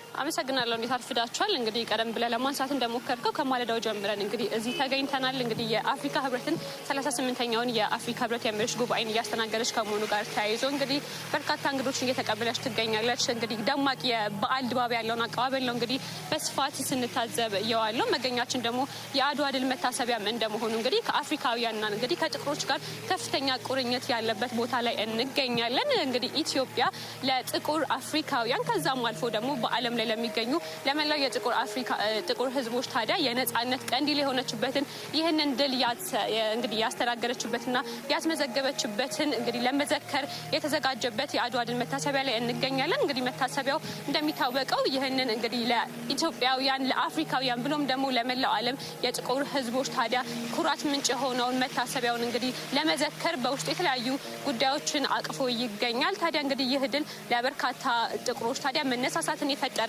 ለነጻነታቸው እንዲታገሉ ጭምር እንግዲህ ብርታት የሆናቸው እንደሆነ ይታወቃል። ይህንን ተከትሎ በርካታ አፍሪካውያን እንግዲህ በባንዲራዎቻቸው ላይ ጭምር ከኢትዮጵያ ባንዲራ ቀለሞች ቢያንስ አንዱን እንኳን በውስጣቸው እንዲያካትቱ ያደረገ በርካታ መነሳሳቶችን የፈጠረ እንደ ናይጄሪያና ኬንያ ያሉ በርካታ ሀገራትንም ጭምር እንግዲህ ለነጻነታቸው እንዲዋጉ እንዲታገሉ ያደረገ መሆኑ ይታወቃልና በዚህ መታሰቢያ ውስጥም ታዲያ እነኚህን አበርክቶችን የኢትዮጵያን አበርክቶች የሚገልጹ የተለያዩ ቁሶችን በውስጡ ይዟል። ቀደም ብለህ ለማንሳት እንደሞከርከው ደግሞ በውስጡ የተለያዩ እንግዲህ ሰፋፊ የሆኑ የተለያዩ መሰናዶችን ማስተናገድ የሚችሉ አዳራሾችን ጭምር የያዘ ነው። ከዛ ባሻገር ደግሞ እንግዲህ ለፓን አፍሪካኒዝም ያለውን የአድዋ ድል ማለት ነው የፓን አፍሪካኒዝም የራሱ የሆነ አበርክቶ እንዳለው ይታወቃልና ለዚህም ታዲያ ስንቅ የሆኑ በርካታ ቅርሶችን በውስጡ ይዞ ይገኛል። የተለያዩ የታሪክ መዛግብቶችን በውስጡ አሉ። የምርምርና የታሪክ መጻሕፍት በውስጡ አሉና በዚህ በአድዋ ድልና በአጠቃላይ በፓን አፍሪካኒዝም በጥቁሮች የነጻነት ትግል ውስጥ ያሉ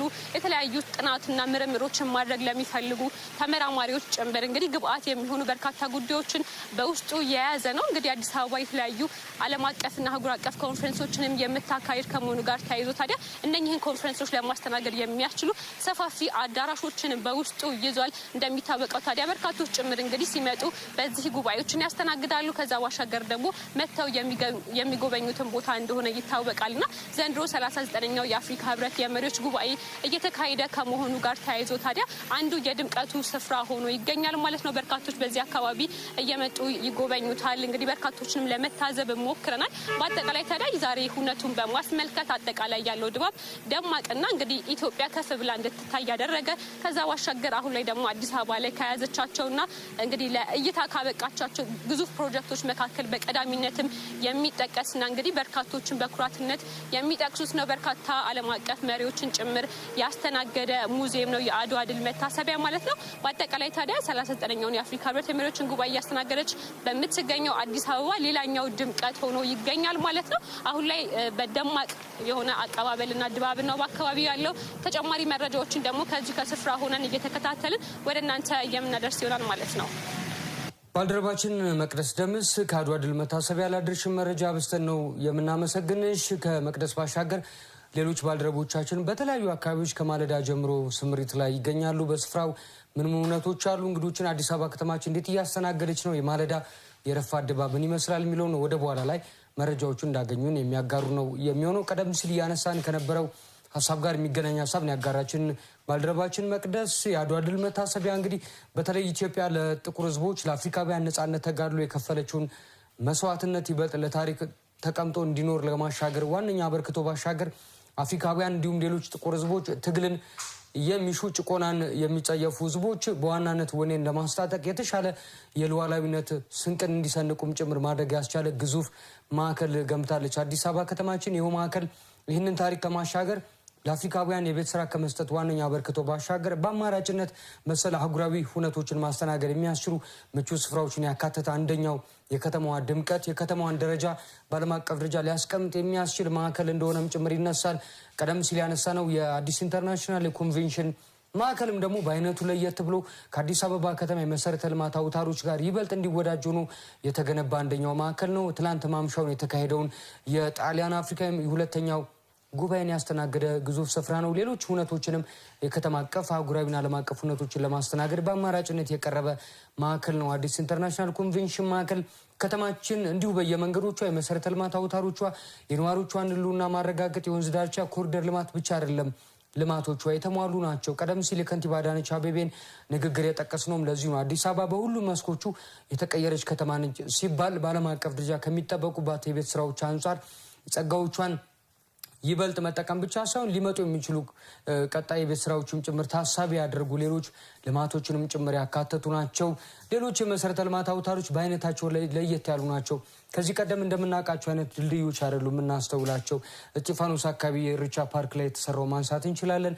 እዚሁ ደግሞ ወደ አፍንጮ በር አካባቢ የተሰራውን ድልድይም በአይነቱ ለየት ያለ የመስታወት ድልድይም ለአፍሪካውያንም ምሳሌ መሆን የሚችል ለኢትዮጵያ በአይነቱ የመጀመሪያ የሆነ አይነት የመሰረተ ልማት አውታሮችም ጭምር ከተማዋ ያስተናገደችበት ነው። ብዙዎቹ ከተማዋ ላይ የምንመለከታቸው የመንገድ ዳር ላይ መብራቶች ከዚህም ቀደም በተለይ ከዚሁ ከአህጉራዊ ስብሰባ ጋር በተያያዘ በተለያዩ አካባቢዎች ላይ ከዚህ ቀደም ሲታይ የነበረው የተዘበራረቀ አይነት የሰንደቅ ዓላማ አሰቃቀሎች፣ ባነሮች፣ እንደዚህ መልእክቶችም ጭምር በአንድ ወጥ ሆነው ዲጂታል ሆነው ከመብራቱ ጋር ከመንገድ መሰረተ ልማቶች ጋር አብረው እንዲተሳሰሩ ሆነው ይበልጥ የዘመነ ከተማ ገጽታ እንዲኖራት ሆና የተገነባች የምትገኝ ከተማ እንደሆነች ይታወቃል። ከተማችን አዲስ አበባ ከዚሁ ጋር በተያያዘ በዓለም አቀፍ ደረጃ ሁነቶችን ለማስተናገድ በዓለም አቀፍም ደረጃ የዲፕሎማሲ ማዕከል ነው ተብሎ መነሳት የሚያስችል ቁመና እንዲኖር የሚጠበቁ ሰፊ ስራዎች ይኖራሉ። ከተማችን አዲስ አበባ ከእውነት ማስተናገጃ ስፍራዎች ባሻገር ሌሎች ልማቶችም ጭምር የቤት ስራዎቿ ማድረጓ ለዚህም ጭምር ነው በዓለም አቀፍ ደረጃ እንዲሁ ለእውነት ማስተናገድ ለዲፕሎማሲ ማዕከልነት መነሻ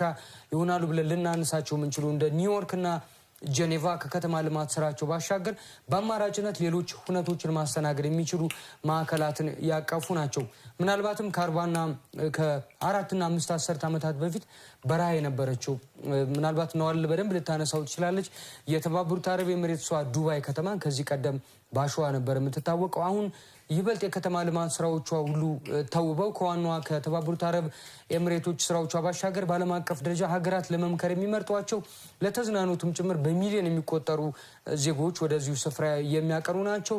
የኦማኗ ሙሽካትን ማንሳት እንችላለን። አሁን ባለው ሁኔታ በዓለም አቀፍ ደረጃ ሰፊ ውጥረት እያስተናገደ የሚገኘውን የአሜሪካና የኢራን ድርድር እያስተናገደች የምትገኝ ከተማ ነች ሙሽካት የሆነው ኦማኗ ዋና ከተማና ሌሎች ከዚህ ከአህጉራዊ ስብሰባዎች ባሻገር መሰል ዓለም አቀፍ ሁነቶችን ለማስተናገድ የሚያስችል ቁመና ይጠበቃል ከአዲስ አበባ ከተማ። ከዚህ አንጻር ያለችበት ደረጃ ይበልጥ ሊያስመሰግናት የሚችል እንዲሁ መሪዎችን ሌሎች ለጉብኝት የሚመርጧት አካላትንም ደግሞ ይበልጥ ደጋግመው እንዲመጡ ማድረግ የሚያስችል ነውና ከዓለም አቀፍ ሁነቶች አንጻር አሁን አዲስ አበባ ሁለተኛ ሶስተኛ ዓለም አቀፍ የዲፕሎማሲ ማዕከል ናት ስንል ምን ጉዳዮችን አሟልታ ነው ምንስ ማሟላት ይጠበቅባት ነበር የሚለውን ሐሳብ እያነሳን እንቆያለን። የአፍሪካ አንድነት ድርጅት ሲመሰረት ከዛም በኋላ ባሉት ጊዜያት ውስጥ አዲስ አበባ ከተማ የአፍሪካ ህብረት ዋና መቀመጫነት ጥያቄ ሲነሱባት ከነበሩ አንደኛው ጉዳዩ መካከል መሰል አህጉራዊ ሁነቶች ማስተናገድ የሚያስችል ቁመና የላት የሚል ጥያቄዎች ነበሩ። እነዚህን ጥያቄዎች ከመመለስ አንፃር ምን ጉዳዮች አሉ የሚለውን ጉዳዮች ላይ ሀሳብ እያነሳን እንመጣለን። ሌሎች ባልደረቦቻችን አሁንም አየር ላይ እንደሚገኙ የተመለከትን ነው። የአፍሪካ ህብረት የመሪዎች ጉባኤ በርካታ ተሳታፊዎች ወደ አዳራሽ እየገቡ መሆናቸው ነው እየተመለከትን የምንገኘው። ከደቂቃዎች በኋላ የሚጠበቀው የዚሁ የአፍሪካ ህብረት የመሪዎች ጉባኤም ይካሄዳል ተብሎ ይጠበቃል። ምስል ላይ እየተመለከትን እንደምንገኘው አዲስ አበባ በሚገኘው የአፍሪካ ህብረት ዋና መቀመጫ ብዙዎቹ እንግዶች ይገኛሉ በስፍራው። ሁነቱ ከዚሁ አፍታ ጀምሮ የሚጀምር ነው የሚሆነው። አብራችሁን ስለቆያችሁ እናመሰግናለን። ከዚሁ ከአፍሪካ ህብረት ዋና መቀመጫ የሚቀጥል ይሆናል። ወደ በኋላ ላይ ተመልሰን እናገኛችኋለን። አብራችሁ እንድትቆዩ እንጋብዛለን።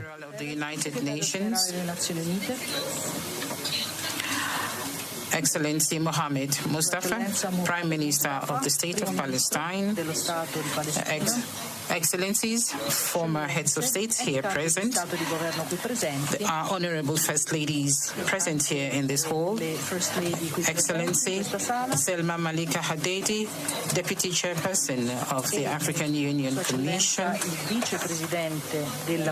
Excellencies, Ministers, Excellencies, Commissioners, and the entire leadership of the African Union, Excellencies, Honorable Ambassadors, and permanent representatives of member states of the African Union and international partners. His Excellency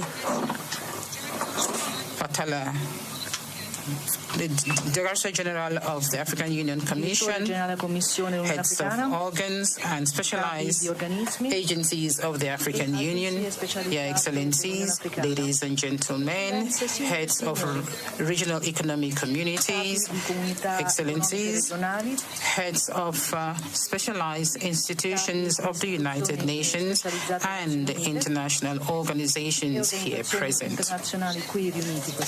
Excellencies, heads of African financial institutions, distinguished guests, members of the press, ladies and gentlemen, all protocol observed. Good morning to you all. It is an immense pleasure for me to welcome you here to the opening ceremony of the 39th ordinary session of the Assembly of Heads of State taking place here today at the headquarters of the African Union in Addis Ababa, the capital of Africa.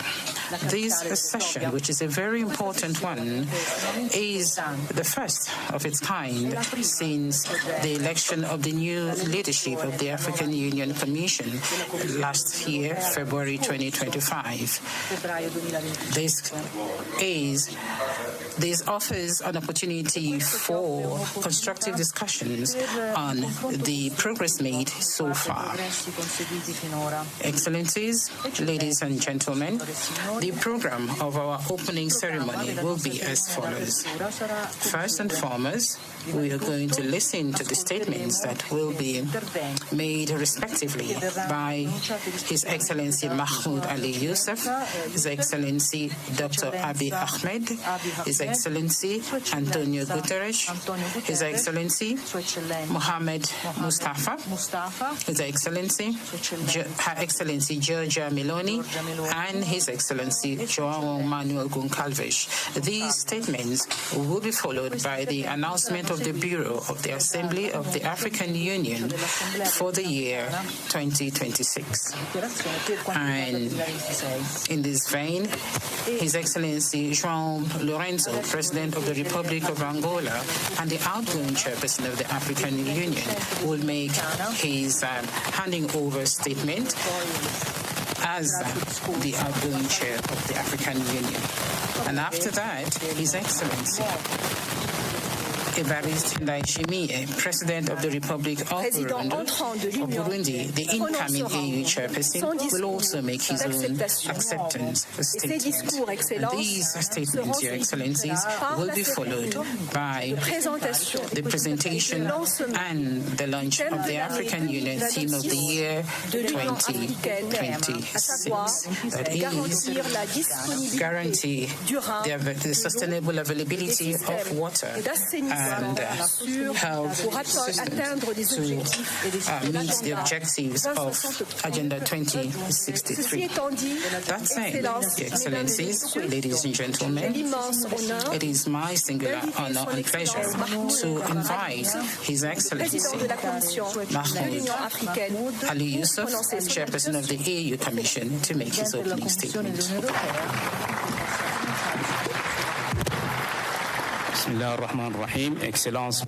Excellency João Lourenço, President of the Republic of Angola and Chair of the African Union, Excellency Dr. Abiy Mohamed, Prime Minister of Ethiopia, ladies and gentlemen, heads of state and government, Excellency Giorgia Meloni, President of Italy, and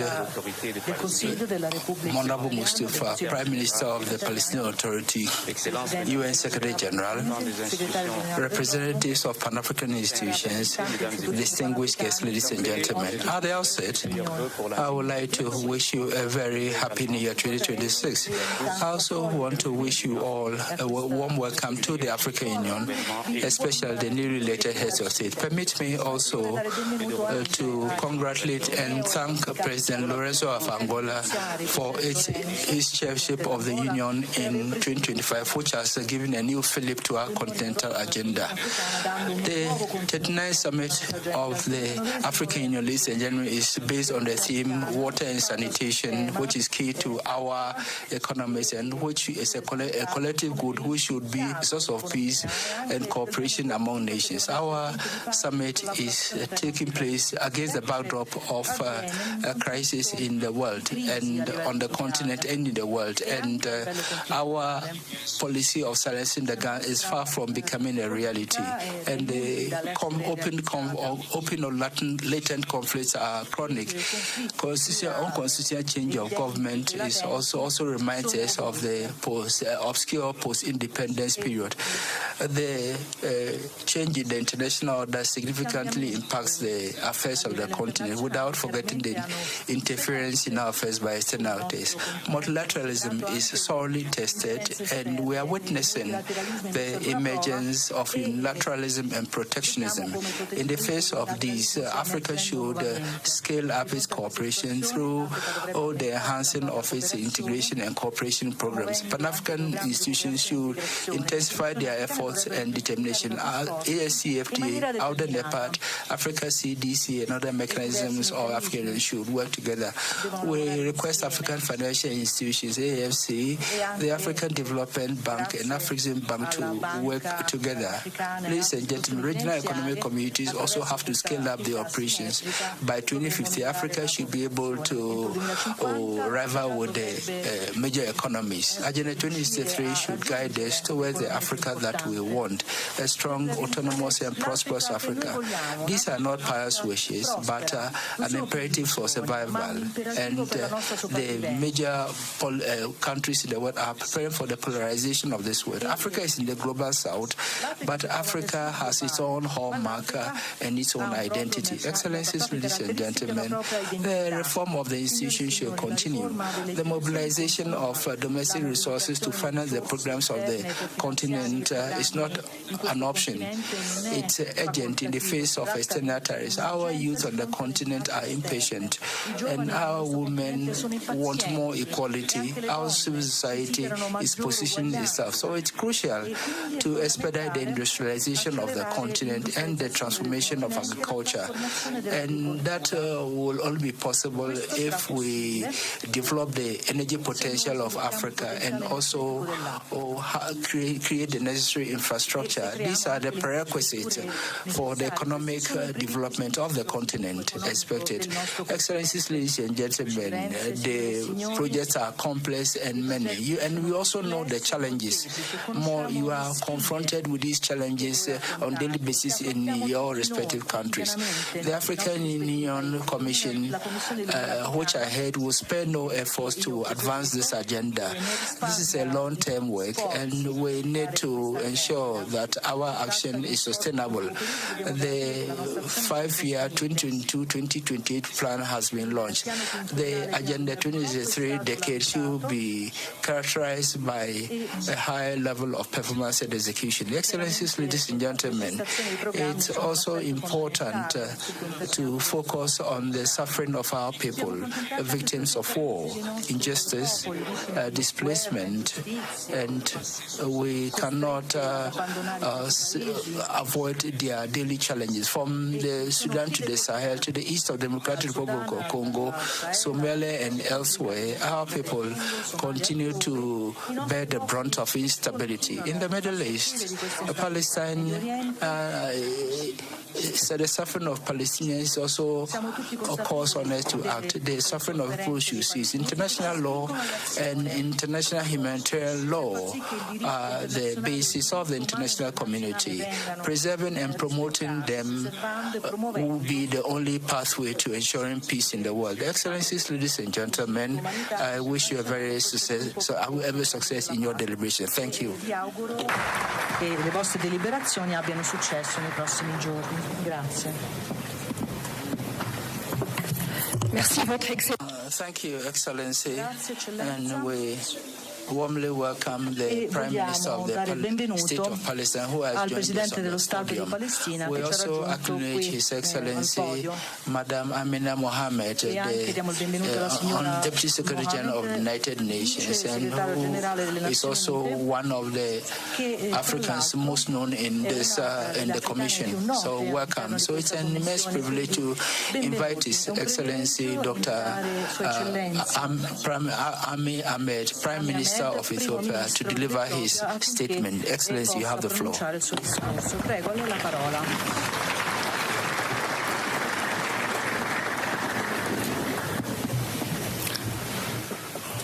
Your Excellency, Eccellenza João Lourenço, Chairperson of the African Union, Presidente uscente dell'Unione Africana, Eccellenza Giorgia Meloni, Republic of Italy, Presidente del Consiglio Your della Excellencies, Repubblica Italiana, Heads of State and Government, Your Excellency Mahmoud Ali Yusuf, Chairperson of the African Union Commission, Your Excellency Antonio Guterres, Secretary General of the United Nations, Your Excellency Madam Amina, Deputy Secretary General of the United Nations, former Heads of State and Government present, distinguished ministers, ambassadors, diplomats, ladies and gentlemen. I warmly welcome you to Ethiopia, a land where human origins are traced, where time is measured differently, where coffee was first shared with the world, a place where deep history, proven resilience, and bold ambition for Africa's future converge. Today, as Africa gathers at a defining moment, we recognize that our continent's most strategic asset is not only what we extract, but what we design, build, and govern. Progress is achieved when vision is translated into systems and ideas into lasting institutions. As we build on the African Water Vision 2025, we reflect on a simple truth. Water is more than a resource. It is a foundation of development, innovation, and stability. It shapes our cities, our farms, our health, and our peace. Here in Ethiopia, we have learned that responsible water management is central to guiding development wisely. The Grand Ethiopian Renaissance Dam now powers homes and industry, exports electricity to neighboring countries, and shows how African ingenuity can drive shared prosperity. Across Africa, rivers can become engines of stability when governed for shared benefit. On our land, targeted policy and innovation have enabled with self-sufficiency, and large-scale industrial investments are moving us from dependency to production. Excellencies, today, many African economies are among the fastest growing in the world. Projections show that Africa's growth will be on par, if not above, that of Asia. This is a rare convergence in modern economic history. In Ethiopia, we expect growth of 10.2% by the end of this year. Over the next 25 years, we aim to move from a low-income economy to a globally competitive one, anchored in productivity, industrialization, innovation, and quality jobs. Yet, growth alone is not enough. Our greatest wealth is our people. By 2035, Africa will add more young people to the global workforce than the rest of the world combined. This demographic reality must be harnessed with purpose. Numbers alone will not deliver prosperity. That's why we are investing in maternal and child health, expanding early childhood education, and scaling school feeding programs. Every child must arrive at school nourished, ready to learn, and prepared to contribute. We also strongly believe development must include all. Across Ethiopia, urban and rural areas are being transformed, designed to be green, human-centered, and resilient.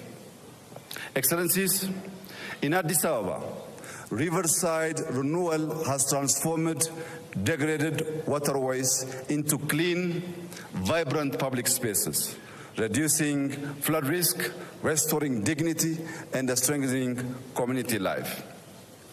As Africa's urban landscape expands rapidly, we must be intentional. The African city of the future is walkable, green, youth-centered, and grounded in dignity and belonging. In rural areas, modernization is enhancing livelihoods, connecting communities to markets. This integrated approach links development with climate stewardship. One expression of this is the Green Legacy Initiative. We have planted more than 48 billion trees, restoring ecosystems and building a living legacy for future generations. Yet, the global development pathway has come at immense environmental cost, costs borne by communities far beyond those responsible. Therefore, climate action must be anchored in justice and equity, aligning finance, technology, and partnership to enable Africa to thrive. In this spirit, we hosted the second Africa Climate Summit, and we are preparing to host COP32, ensuring Africa speaks with one voice and presents solutions to the globe. This same principle of integration guides our technological transformation. Under Digital Ethiopia 2030, we're building digital public infrastructure that places citizens at the center of service delivery. By linking FIDA, our national digital ID, with payment systems and the massive data exchange, we enable secure access to services, seamless transactions, and responsible data sharing, fostering trust and driving our economy forward. In 2020, Ethiopia established Africa's first artificial intelligence institute. Building on this foundation, we are preparing to launch an AI university anchored in the Ethiopian philosophy of Maddamer, synergy through purposeful collaboration.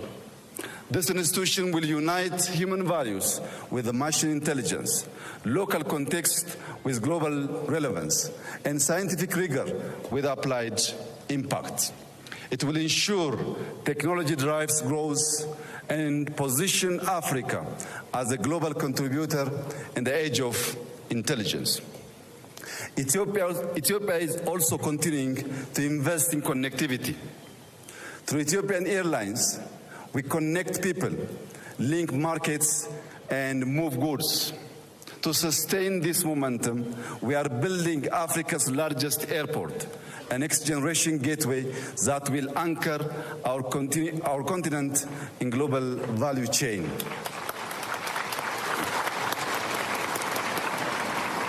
Beyond aviation, Ethio Telecom is expanding across Africa, bridging the digital divide and linking our continent's future through strategic partnerships. Yet, connectivity must be complete. For a nation like Ethiopia, with over 130 million people, sustainable growth requires diversified access. Ensuring reliable access to the sea through peaceful cooperation is fundamental to our economic future and to long-term stability and prosperity in the Horn of Africa. Excellencies, we meet at a moment of profound global transition. In this era of uncertainty, Africa's strengths will lie in a union that is confident and united.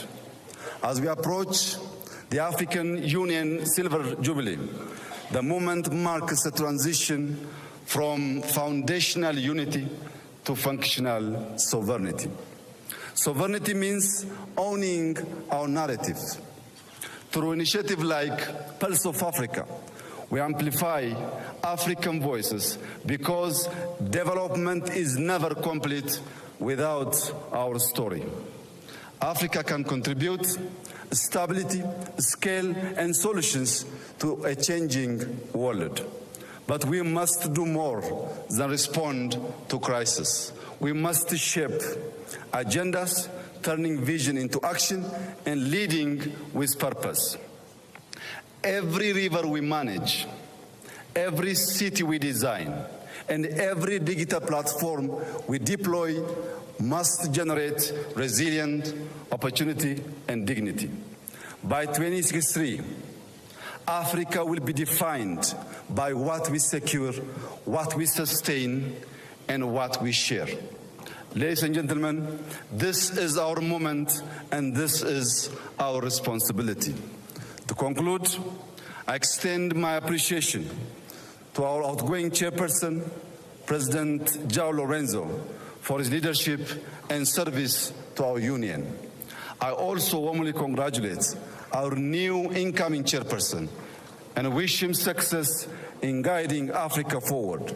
God bless Ethiopia. God bless Africa. I thank you. Benedica l'Africa, grazie.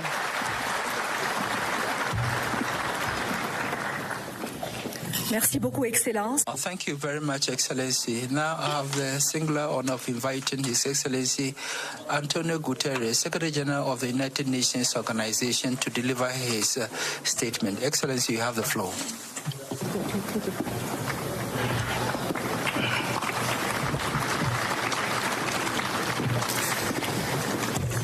Presidente João Lourenço da República de Angola e Chairperson da União Africana, distinguished heads of state and government, Chairperson Mahmoud Yusuf of the Commission of the African Union, Excellencies, ladies and gentlemen. In a world filled with division and mistrust, the African Union is a flagship for multilateralism. My gratitude runs deep. I will carry with me always the unwavering decisive support of the African group in the UN on issue after issue, initiative after initiative, in the shared struggle for justice and equality. Your solidarity has not only strengthened our efforts, it has moved me deeply, and I will never forget it. From day one of my mandate, we forged the UN partnership with the African Union rooted in respect, constant dialogue, and unwavering solidarity. Over the last decade, our cooperation has reached new heights. Joint frameworks on peace and security, sustainable development and human rights, collaboration during COVID-19, important new partnerships, and the landmark adoption of Security Council Resolution 2719, creating a pathway for predictable funding for EU-led peace support operations. We have been honored to support EU priorities, from silencing the guns to the African Humanitarian Agency to the promotion of inclusive political transitions. And we have stood with Africa as you lead global demands for justice, confronting the legacy of slavery and colonialism, including your call for reparatory justice frameworks, championing the Sustainable Development Goals, driving climate ambition, and strengthening multilateralism for the 21st century through the reforms of the global financial architecture and, at long last, the UN Security Council. The absence of permanent African seats in the Security Council is indefensible. This is 2026, not 1946. Whatever decisions about Africa and the world are on the table, Africa must be at the table. Excellencies, these priorities inform the Pact for the Future, shaped by African leadership and the UN80 initiative to strengthen UN support to Africa and beyond. Looking ahead, we continue to have three major areas of focus. First, peace. In Sudan, the parties must commit to an immediate cessation of hostilities and resume talks towards a lasting ceasefire and comprehensive, inclusive and Sudanese-owned political process. In South Sudan, the EU's high-level ad hoc committee provides an important chance to revive political dialogue and prevent renewed conflict. In the Democratic Republic of the Congo, commitments must be honored, starting with an immediate ceasefire in the respect of the territorial integrity of the RDC. In the Central African Republic, political and security gains must be consolidated. And in Libya, all actors must advance a Libyan-led process supported by the United Nations Support Mission. Across West Africa and the Sahel, coordinated efforts are essential to end cycles of violence, terrorism and displacement. And this Somalia, sustained and predictable funding for the EU support and stabilization mission is vital. I regret the Security Council's lack of consensus for finance through assessed contributions. If the mission of the EU in Somalia did not warrant global support, what would? More broadly, we are reviewing peace operations to ensure mandates are realistic, sequenced and well-resourced, and supported by clear transition strategies. Excellences, deuxièmement, l'action économique.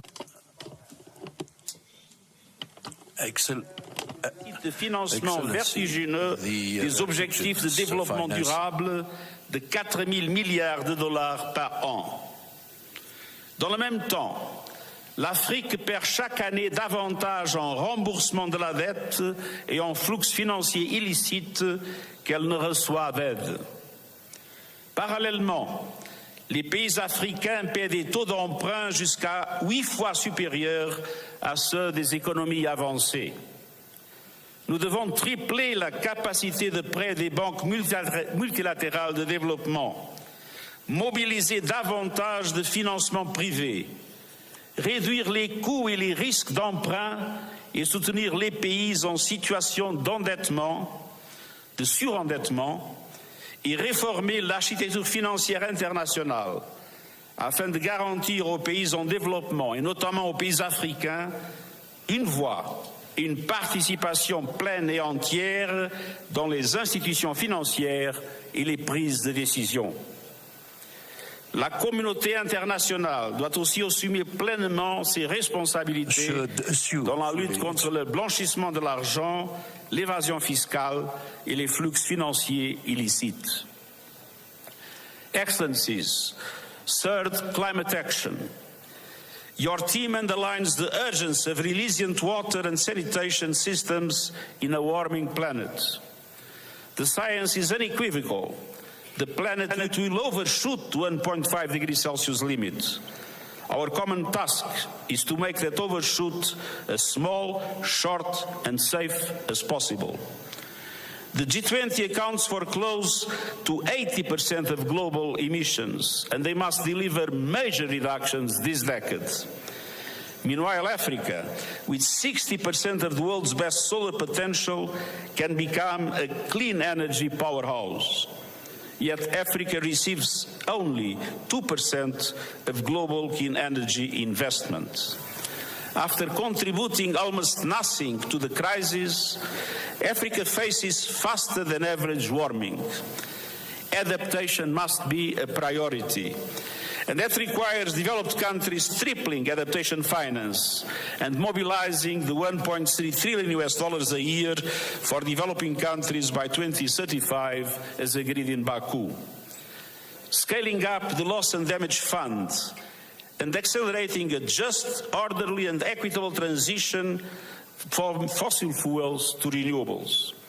Expanding early warning systems and ensuring African countries benefit first and fully from their critical minerals through fair, sustainable value chains and manufacturing, in line with recommendations of the UN panel on critical energy transition minerals. No more exploitation, no more plundering. The people of Africa must benefit from the resources of Africa. Excellencies, your leadership and solidarity have shaped my mission as Secretary General every step of the way. Let's keep going, strengthening our partnership for peace, sustainable development and human rights for Africa and our world. And allow me a final observation. Some have described my presence here as a farewell. It's not true. I can guarantee that until the last moment of my mandate, Africa will be the priority number one of the UN in all its activities. And that the partnership between the African Union and the UN will be our deepest strategic partnership. And after the 31st of December, I can guarantee that wherever I will be, whatever I will be doing, in the center of my concerns and of my active solidarity, there will be Africa always. Africa sempre.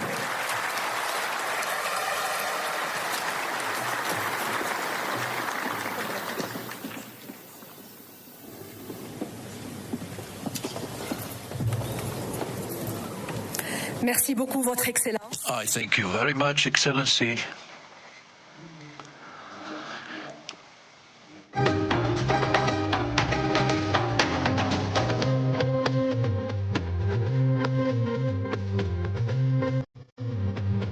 The honor to invite His Excellency Mohammed Mustafa, Prime Minister of the State of Palestine, in order to address this august assembly.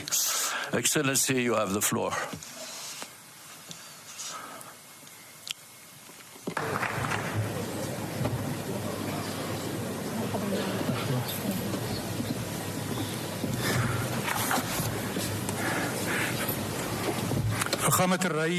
Your Excellency João Lourenço, Chairman of the African Union, President of the Republic of Angola, Your Excellency Mahmoud Ali Yusuf, Chairperson of the Commission of the African Union, Your Excellency Abiy Ahmed, the Prime Minister of the Federal Democratic Republic of Ethiopia, Your Excellency Giorgia Meloni, President of the Council of Italy, Your Excellency Secretary General Mr. Guterres of the UN, Your Excellencies, ladies and gentlemen, good morning to you all.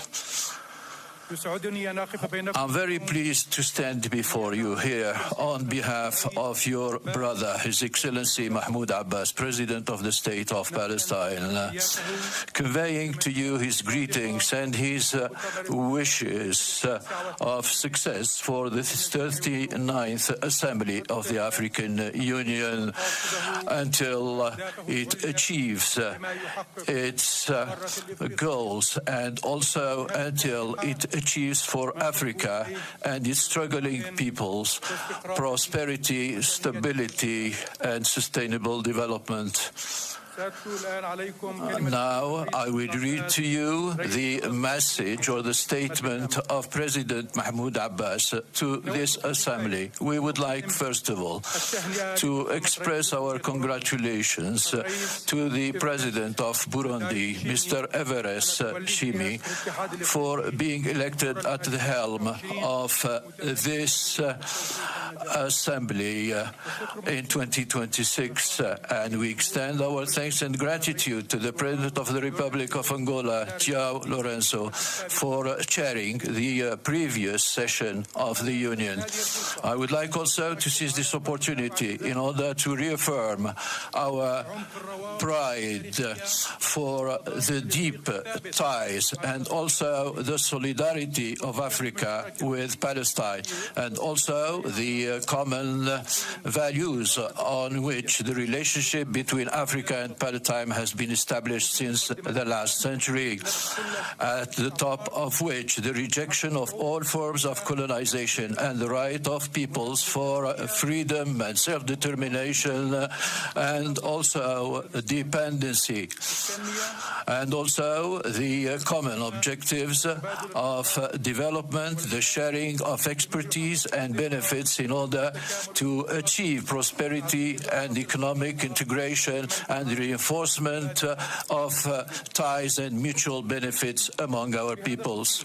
And in this respect, we would like to commend the efforts of the African Union and the member states in order to achieve sustainable development and also high growth rates, and would like to support these efforts which are aimed at exploiting resources and the wealth of the continent in the service of the African peoples.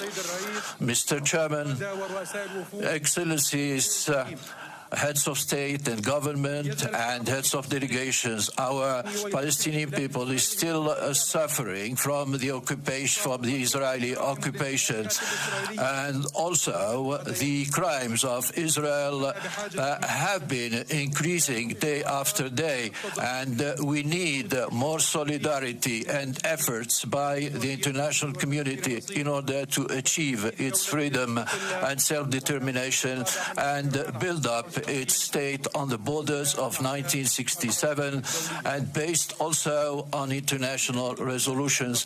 This summit is taking place at a very important juncture for the Palestinian people, who is still suffering, and the war in Gaza has been unprecedented, and you have been watching and following this war through your televisions, which has cost more than 70,000 deaths. And this and the people, 85% of our infrastructure in Gaza has been demolished in violation of international law.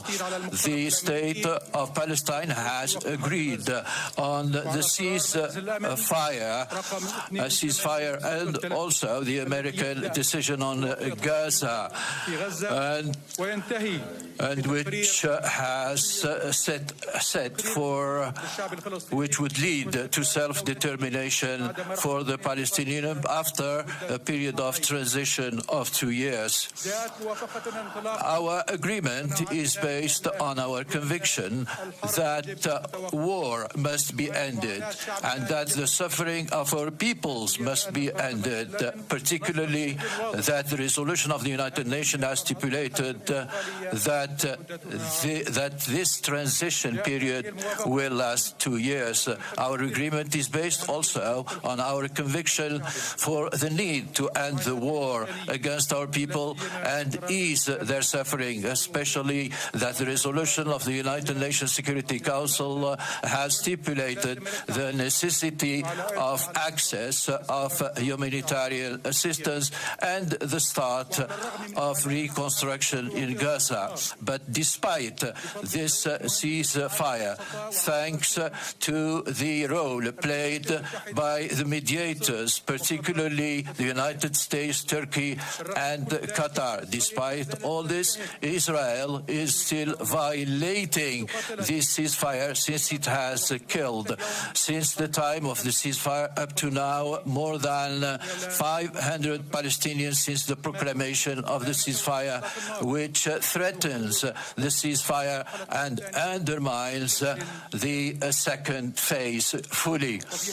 And in this context, we would like to reaffirm the need to lift all the obstacles that are imposed by Israel against the arrangements that are related to the second phase, including the work of the board of Gaza in order to ensure the continuation of the services and humanitarian assistance. Our vision for the future of Gaza is quite clear.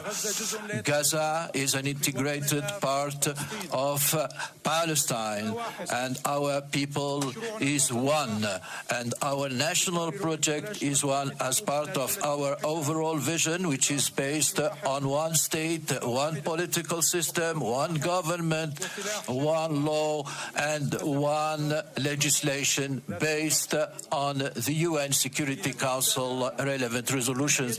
Ladies and gentlemen, what is taking place in the West Bank reflects the suffering which the people in Gaza are faced with, since there is an enlargement of the settlements and our people are suffering from the violence exerted by the settlers. And the confiscation of their lands and goods as a violation against international law.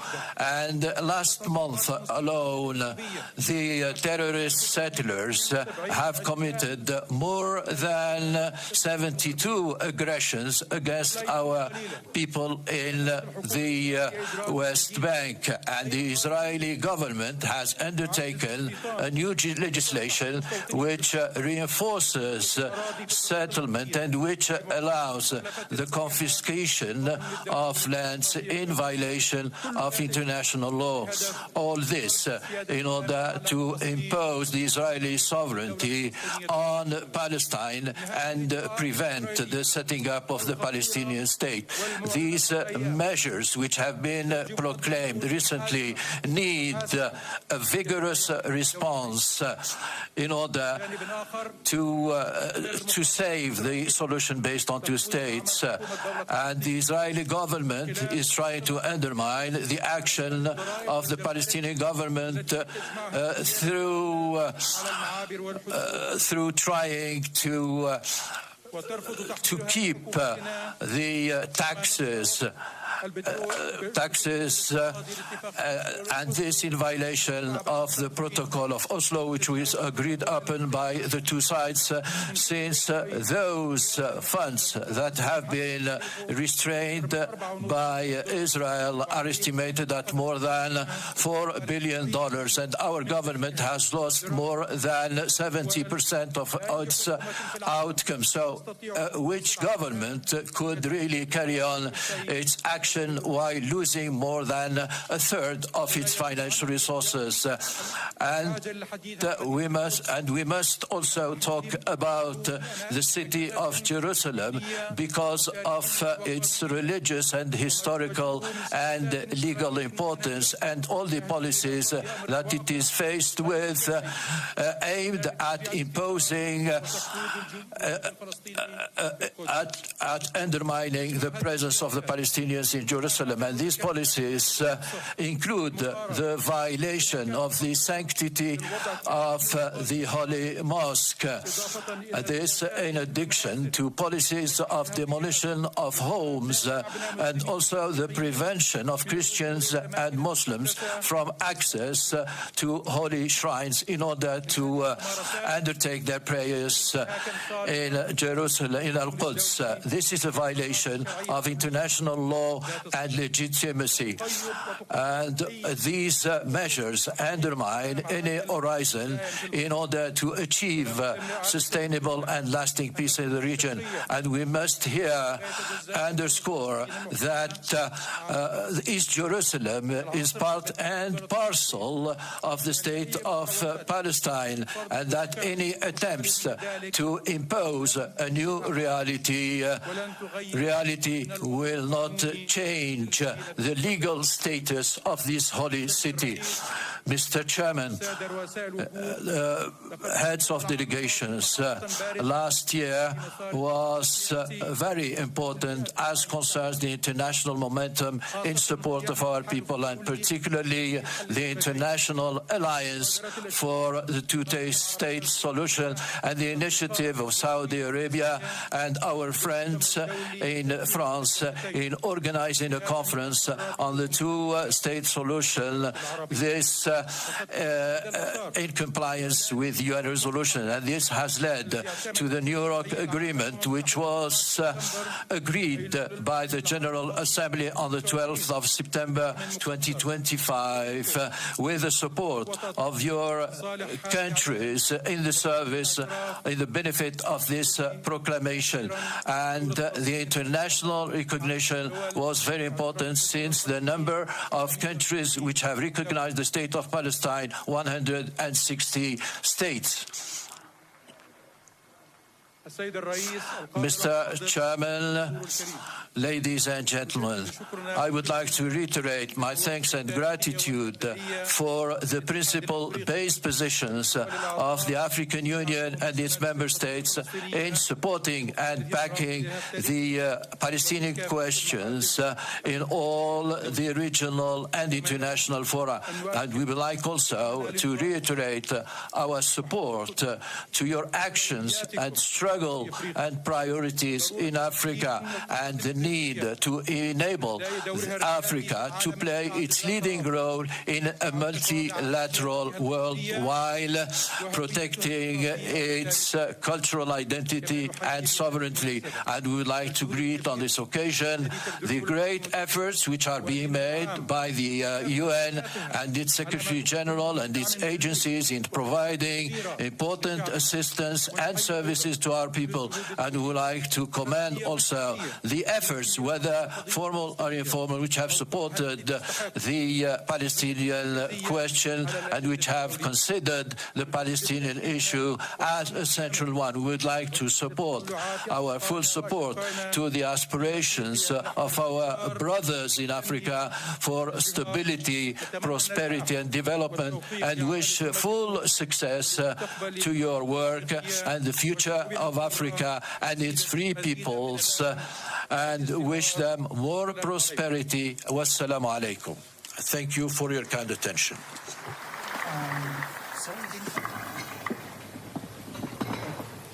Merci, Votre Excellence. I thank you, Excellency. I have the honor now to invite His Excellency Giorgia Meloni, President of the Council of the Republic of Italy, to make her statement. Excellency, you have the floor.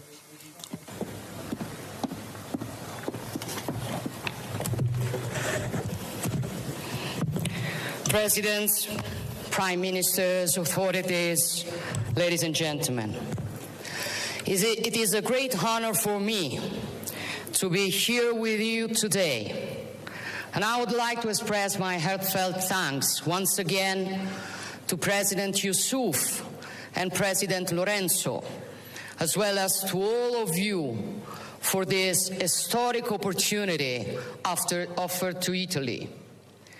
The invitation to participate in the Assembly of Heads of State and Government of the African Union, the forum in which this organization discusses its fundamental political choices and determines the strategic direction of the continent, is a recognition that can only make Italy proud and that will Italy accept with respect and a sense of responsibility.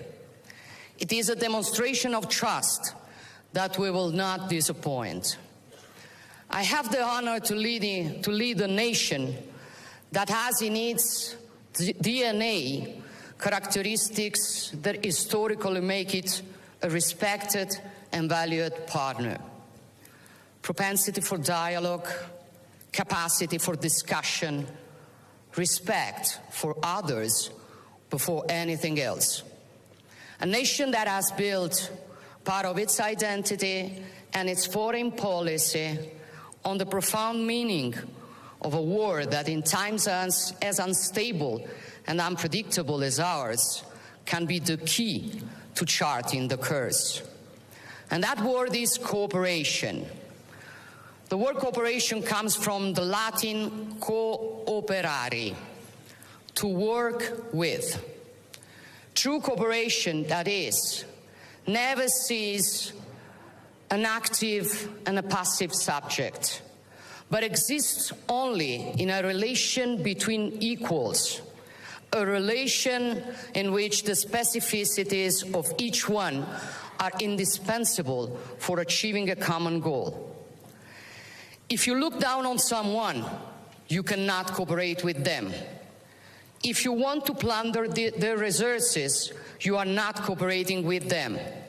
Even if you just want to give charity, you cannot call it cooperation, for cooperation is another thing. And what Italy wants to do is to cooperate. Yesterday, together with many of you, we attended the second Italy-Africa Summit, the first ever to be held on this continent.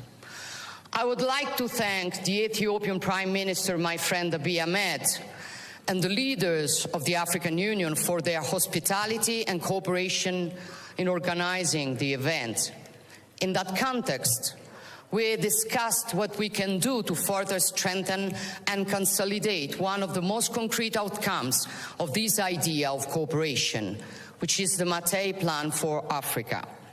The investment plan that Italy has implemented in various nations of the continent in areas ranging from infrastructure to agriculture, from health to training. This is a strategy that we have built together because we do not conceive of the Mattei Plan as an Italian plan for Africa, but as Italy's contribution to your agenda, with a particular focus on this year on water-related projects. It is an open platform for putting our know-how, our technologies, our investments at the service of the objectives that the African Union has set out in Agenda 2063, starting with the creation of a continental free trade area that is integrated and prosperous. This is an ambitious goal which we will support and which will require efficient, secure, and fast economic interconnections in order to be achieved. Like the Lobito corridor, the railway and infrastructure backbone that will connect African markets to global ones and bring people, ideas, and economies closer together. A strategic project that sees Italy at the forefront, together with the United States and the European Union. In short, the Mattei Plan is a comprehensive strategy that generates concrete benefits for our peoples and aims to continually expand its scope, relying on the irreplaceable contribution of major United Nations agencies, and I want to thank the Secretary General Antonio Guterres, but also the World Bank, the African Development Bank, and many other partners who increasingly share our vision. 2 years ago in Rome, we set out the course together. And in recent years, we have followed it with consistency and determination, adding a new piece to the mosaic each time and bringing new nations on board every year.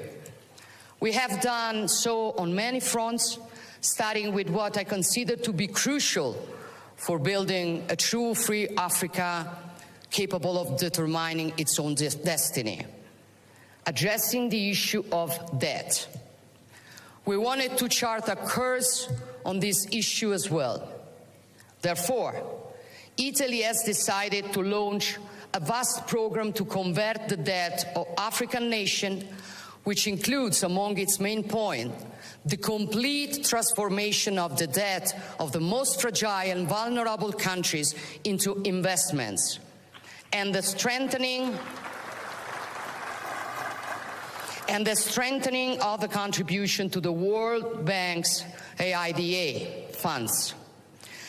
Similarly, we've introduced specific debt suspension clauses into our bilateral loans, allowing African nations affected by extreme weather events to free up fiscal space to help their population and rebuild essential infrastructures.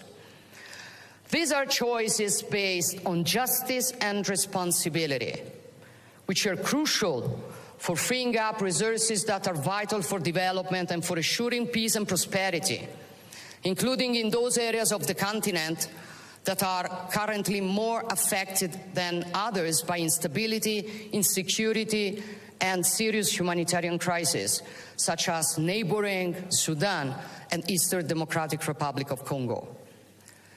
But we also want our collaboration to be political at the multilateral level.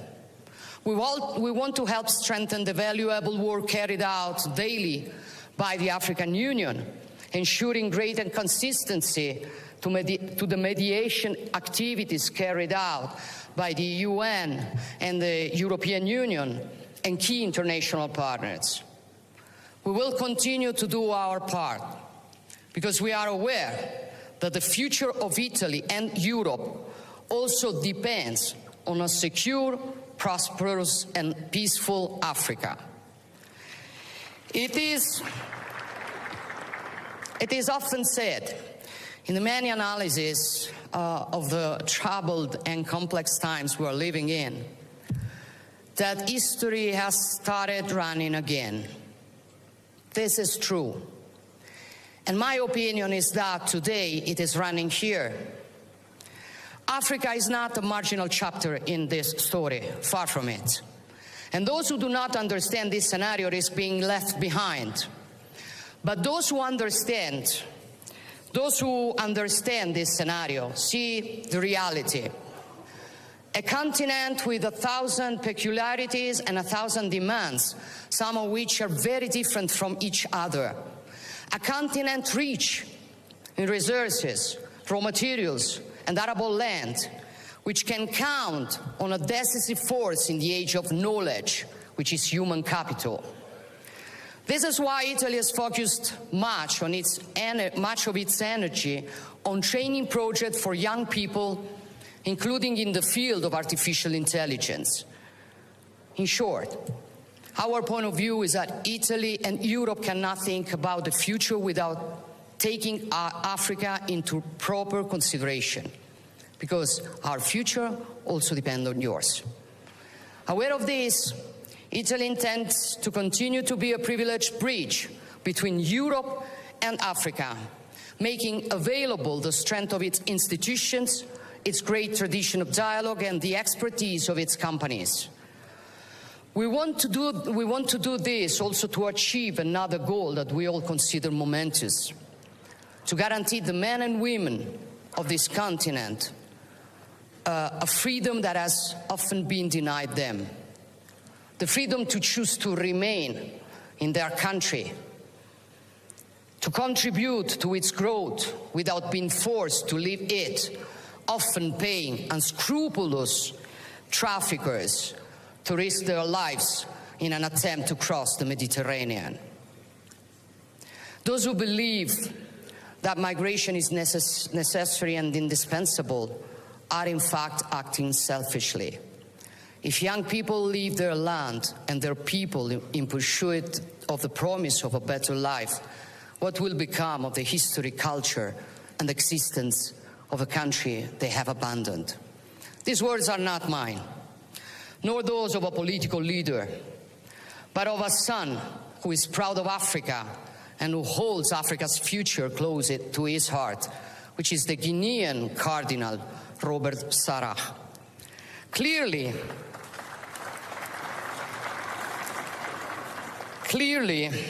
in order to guarantee the right not to have to emigrate, it is necessary to offer concrete opportunities for training and work, to enhance human capital and improve the quality of education, invest in skills and educational systems, and create industrial partnership and joint ventures capable of generating stable, quality employment in the territories. This is our mission, which is being put into practice in the many initiatives that Italy is promoting, including together with the African Union.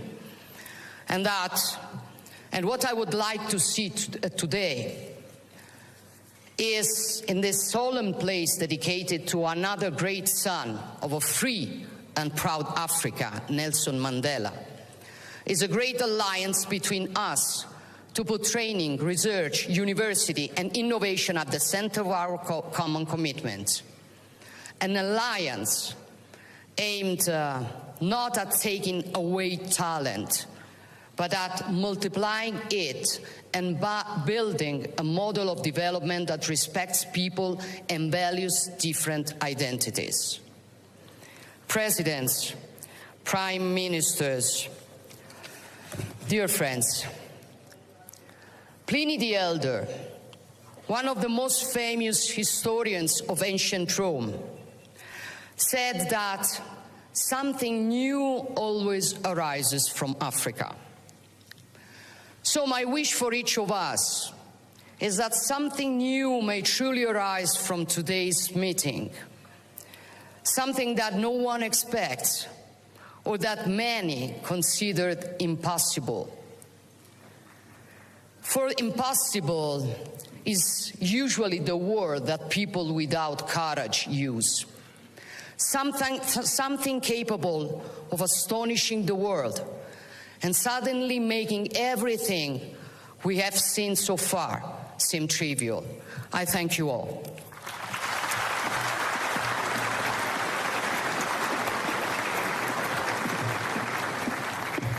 Thank you so much, Excellency. J'ai l'insigne honneur maintenant. I have the honor now to invite His Excellency João Lourenço, President of the Republic of Angola and the Chairperson of the African Union, to make his statement. Your Excellency, the floor is yours.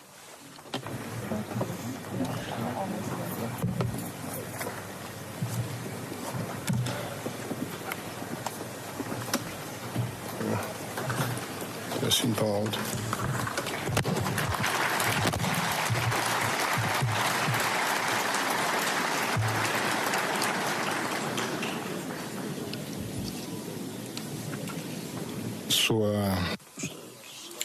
His Majesty Mswati III of the Kingdom of Eswatini, His Majesty Letsi III of the Kingdom of Lesotho, His Excellency Abiy Ahmed Ali, Prime Minister of the Democratic Republic of Ethiopia and the host of the Assembly, His Excellency Evariste Ndayishimiye, President of the Republic of Burundi and incoming chairperson of the African Union, Excellencies, heads of states and government of the African Union, His Excellency Prime Minister of the State of Palestine, His Excellency Giorgia Meloni, Prime Minister of the Council of Ministers of the Italian Republic, Excellency Antonio Guterres,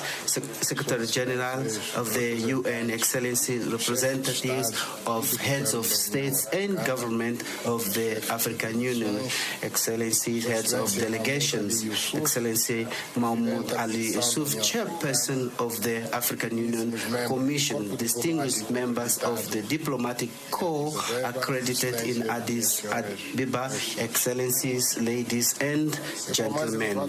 It is with the highest honor that, as a chairperson of the African Union, I take the floor to address Your Excellencies at this Assembly to open the 39th Ordinary Session of the Assembly of Heads of States and Government of the African Union, dedicated to a theme of strategic importance for the present and future of our continent, namely ensuring sustainable water availability and safe sanitation systems to achieve the goals of Agenda 2063.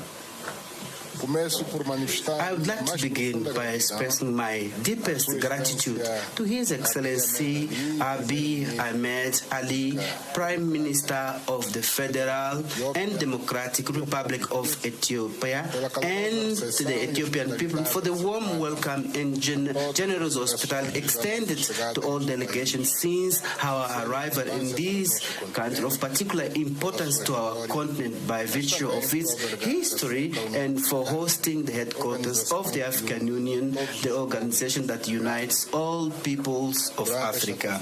During this assembly, we will discuss issues of great importance for the functioning and growth of the African Union, as well as reflecting on the objectives set by the organization for the year that has just ended, on results achieved and what remains to be achieved. We will also endeavor to jointly chart the most appropriate course of action to ensure the effective operation of matters relating to water as a vital and irreplaceable resource and strategic resource essential to economic development, public health, food security, social stability, and peace in Africa.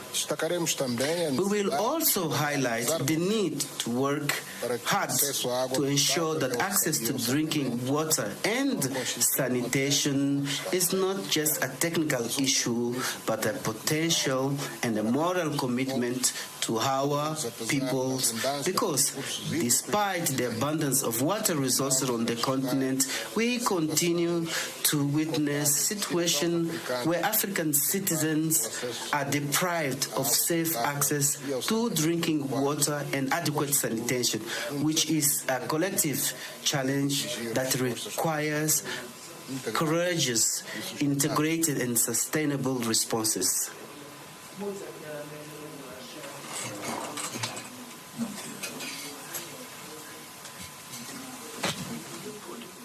The efforts that we have undertaken to build the Africa we want cannot be fully realized without making significant investment that deliver tangible results in the water and sanitation sector.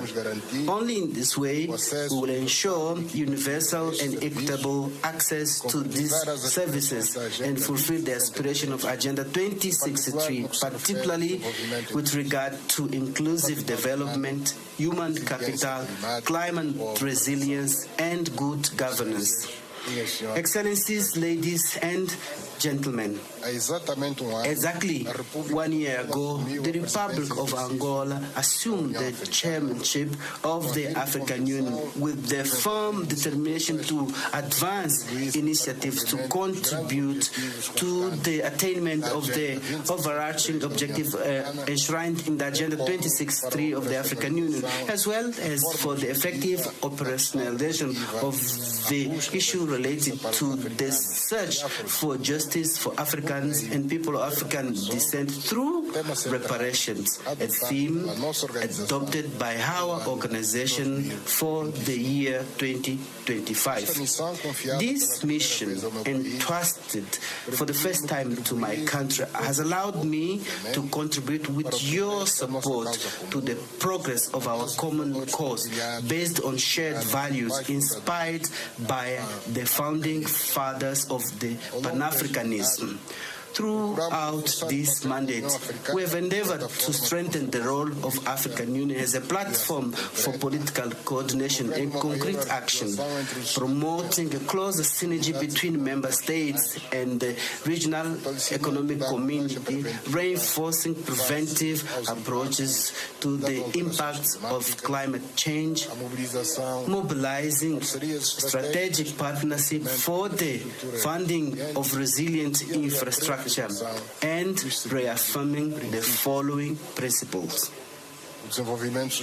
Sustainable development is inseparable from stability and lasting peace. The full development of Africa will only be possible if no one is left behind.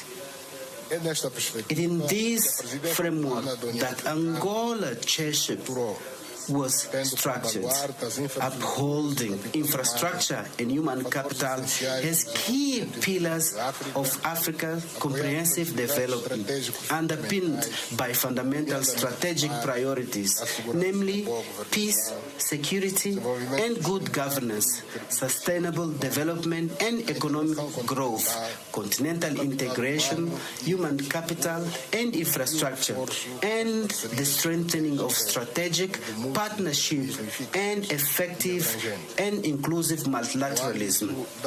As part of the implementation of the main objective focus on the above-mentioned theme, we worked in coordination with the African Union Commission to hold in Rwanda the third summit on financing for development of infrastructure in Africa that was held in October 2025. This event, aligned with the U.S. Africa Business Forum, held in June of the same year, and with the priority action defined at the continental level within the framework of the acceleration of the second 10-year implementation plan of the Agenda 2063 for the period 2024-2033, was a unique opportunity to articulate our national, regional, and continental development strategies in line with our ambition for growth, transformation, and regional integration. At the Infrastructure Summit and also at the Business Forum with the United States, we were able to unite Africa's key partners around the fulfillment of the commitments of the Great Development Dream, and thus mobilize significant financial resources to invest in sectors like health, agribusiness, tourism, digital transformation, integrated economic corridors, rail network, transnational motorways, the African single electricity market, and the development of our African Aviation Master Plan. We recently announced in Dubai the launch of a major platform entrusted with mobilizing financial capital dispersed across the world to be directed to Africa within an innovative framework aimed at leveraging our natural resources for economic development and social development of our continent. This is the Global Summit for Investment in Africa, whose main promoter is Dr. Akinwumi Adesina, our well-known brother, which will have its first summit in Luanda at the end of this year. By doing so, we have demonstrated that Africa is capable of mobilizing, plan, and act collectively to build solid foundations for a better future.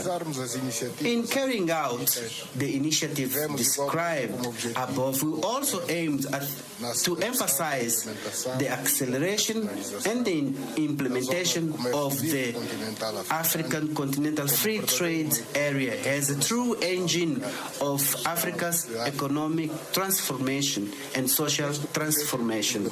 This flagship project of the Agenda 2063 of the African Union has the potential to make us more stronger in a world increasingly marked by polarization, contributing for a meaningful integration, which remains one of the central pillars of our collective action. In this context, I'm confident that we will continue to work together to expand transnational transport projects and energy infrastructure aimed at connecting our peoples and our market, as the important investment in my country by Lobito Corridor, just to mention but one example.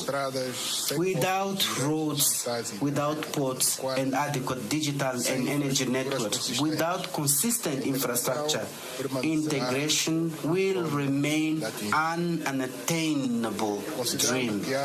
Considering that Africa cannot be a spectator, but a central player in the transformation of the world for the preservation of its strategic interests, structural interests, we participated on behalf of the continent in the G20 summit, in the Tokyo International Conference on African Development, TICAD, in the African Union, European Union Summit, in the 4th International Conference on Financing for Development in Sevilla, and in the 80th session of the United Nations General Assembly in New York. Our participation in this event was extremely important for Africa because we took advantage of these occasions to defend our common position on issues of vital interest for our continent, such as the reforming of the international financial architectures in making it more inclusive, effective, and adapted to the current challenges, supporting the reduction of African countries' debt costs, and increasing access to sustainable financing, strengthening our renewable energy production capacity, increasing climate resilience and social protection. We reaffirm our commitment towards multilateralism based on respect for international law and the United Nations Charter, and on the reform of the United Nations system, with particular emphasis on the Security Council, which must reflect the reality of the current world in order to ensure the balance between the different geopolitical interests and regain its ability to fully play its role as guarantor of world peace and security. We stand for the promotion of a CFTA as engine of continental economic integration as an important tool for global trade stability. In addition, we highlight the need to count on the support of our partners in investing in Africa's industrial development and transformation of our agricultural system to make them resilient to climate change. The Angolan president has also paid particular attention to the internal function of the African Union from the technical, legal, and administrative organizational point of view. I would like to highlight the initiative of strengthening our general working methods by adopting a more agile, less bureaucratic model capable of leading to effective solutions and solid conclusions, supported by an agenda that can be addressed within a reasonable time frame. This effort, which is of consensus amongst the member states, will lead to the adoption of a decision of great importance during this present session. In parallel, in the reforms of our organization for its better functioning, I would like to highlight and commend the commitment and dedication shown by His Excellency William Ruto, President of the Republic of Kenya, and champion of institutional reforms, who will present us a consolidated report on the ongoing process. This document will reflect our desire to streamline African Union structures, contain administrative costs, and strengthen the coherence between institutional reforms and operational effectiveness and credibility of our continental organization. Yes, Excellencies, ladies and gentlemen, issues relating to the promotion of peace, security and stability in Africa have also been at the heart of our action, since any effort to build the Africa we want will only be possible if we succeed in realizing the dream of silencing the guns in Africa. We have undertaken a collective effort to achieve swift, robust and effective solutions to bring to an end the protracted conflicts that undermine the stability in the continent. Terrorism, violent extremism, unconstitutional changes of government, with 2 new cases in Madagascar and in Guinea-Bissau, maritime piracy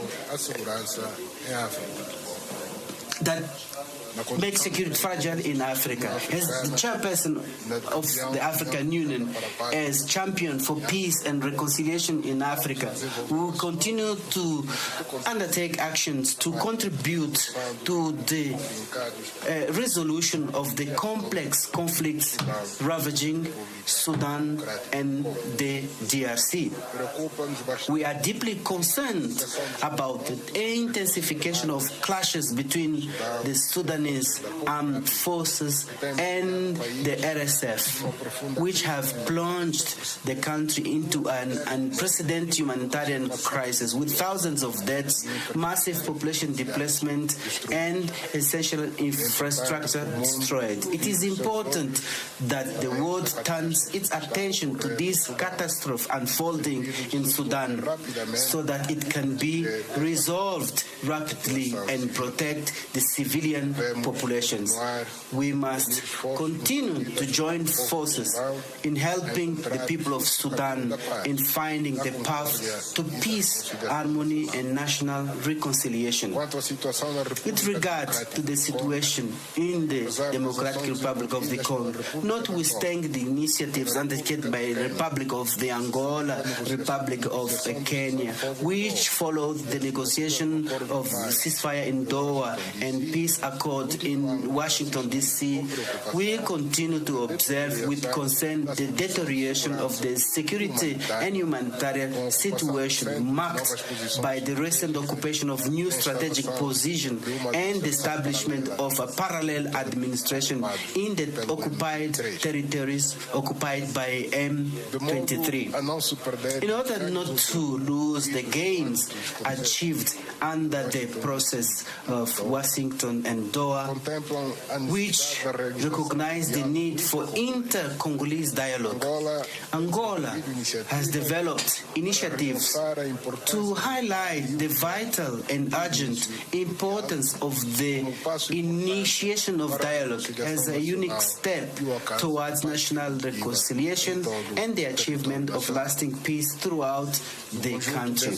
In the context of these efforts, I would like to take this opportunity to congratulate the diplomatic initiatives of His Excellency Faure Nyasimbe, President of the Council of Talk and mediator of the peace process in the Eastern DRC, who, in seeking African solution to African problems, has been developing actions that can help to preserve peace and security in this sisterly country.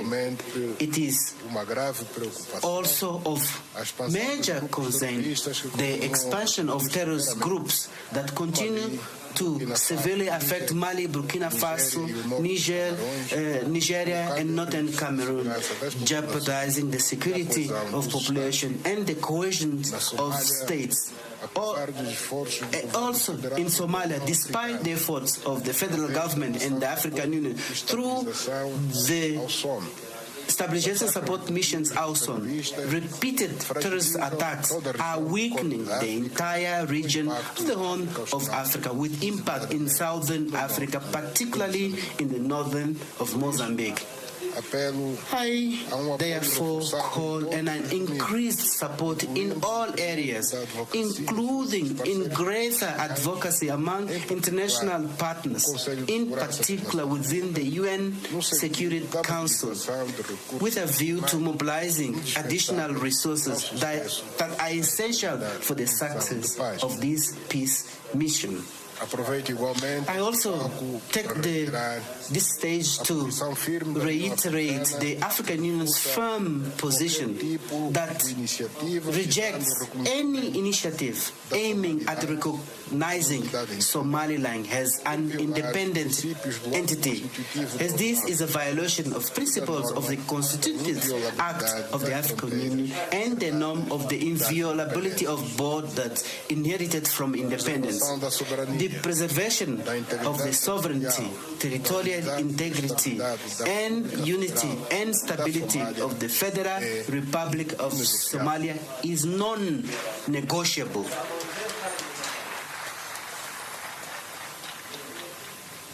Africa has a strong institution that is capable of meeting the major challenge that our continent faces ahead, thanks to its approach to fundamental issues and its ability to coordinate the major initiatives that we have sought to implement in order to put Africa and place Africa in the path to development. The African Union enjoys growing prestige, as we can see from the interest from our partners in making their voices heard in our meetings, because they recognize our potential internally and the contribution that we can give in our resources to the development of humanity. And our internal resources has courageous yet sensible, moderate and balanced political position on international peace and security, on the global economy and trade, and the energy, food and humanitarian and climate crisis that the world faces currently. Excellencies, ladies and gentlemen, As a member of the Peace and Security Council for the period 2024 to 2026, my country has committed to strengthen this fundamental body of our continental organization and adapt the African peace and security architecture to the current challenges. We need to improve the effectiveness of our conflict prevention mechanism and conflict resolution so that African Union can strengthen its capacity to respond to crises that affect directly our member states. On this basis, and in view of the increased security crisis in Africa, we have decided to propose an extraordinary session of heads of state and government of the African Union in Luanda that will be dedicated to analyzing solutions to address and respond to the threats to peace, security, and development on our continent. I am convinced that this initiative could contribute significantly to strengthening the mechanism and means of conflict prevention and management and resolution of conflicts in Africa. We are witnessing to the emergence of new phenomena that should not be legitimated and endorsed by the African Union Peace and Security Council. When we talk on the need to restore constitutional order after power has been seized by unconstitutional means, we are not saying that it will be restored as long as the perpetrators of the coup d'etat hold elections and get themselves elected. This is a way of whitewashing an act that lacks legitimacy, which unfortunately is being seen as normal and therefore acceptable, when indeed it threatens the foundations of principles of and peace and security of the continent.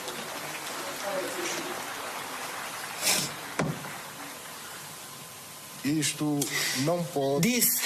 cannot become a norm of attaining power, because it will be an indirect way of encouraging coup d'etats, which are then whitewashed and everything is just fine. Ladies and gentlemen, under the contribution that the Republic of Angola has sought to make towards stability, peace, and concord in our continent, we have been convening every 2 years in Luanda the Pan-African Forum for the Culture of Peace and Non-Violence in Africa, the Biennale of Luanda, a platform for dialogue, reflection, and cooperation that brings together political leaders, academics, artists, and representatives of civil society around the promotion of peace, tolerance, and solidarity among the peoples of Africa. This event, which will celebrate in October this year, in partnership with the African Union in UNESCO, its fourth event will be held under the theme Strengthening Water Governance in Africa as a Tool for Conflict Prevention, Mediation, and Resolution of Conflict, in alignment with the theme of the year 2026 adopted by our organization. In this context, I invite Excellencies to join us in Luanda and actively participate in this important event. Excellencies, ladies and gentlemen,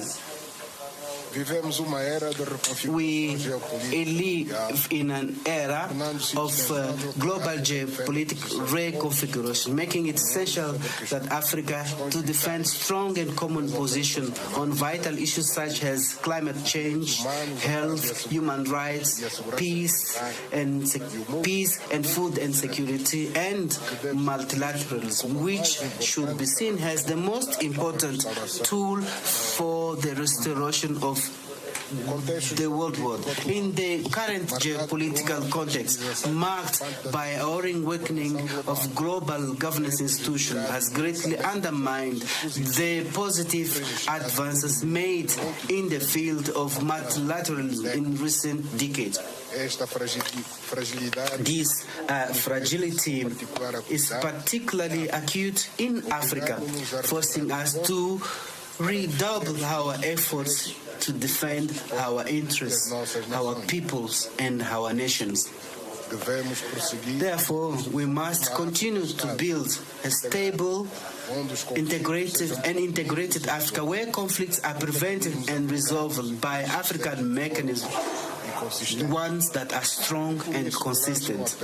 That is why I call on member states to adopt a more responsible and inclusive forward-looking governance so that our institution can reflect the collective will that strengthens the confidence of our youth in our common project. Africa has the resources, knowledge, and political will necessary to turn its challenges into opportunities. What is required is consistent action, responsibility in implementation, and solidarity among our states. This ordinary session should allow us to assess the progress, identify challenges, and above all, make clear commitments capable of producing real impact in the lives of our population. It should also reinforce our collective resolve to build a more resilient and fairer and more prosperous Africa in line with the vision of Agenda 2063 and legitimate aspirations of the African people. With this consideration, I hereby declare the 39th Ordinary Session of the Assembly of the Heads of States and Government of the African Union open. Thank you very much for your kind attention.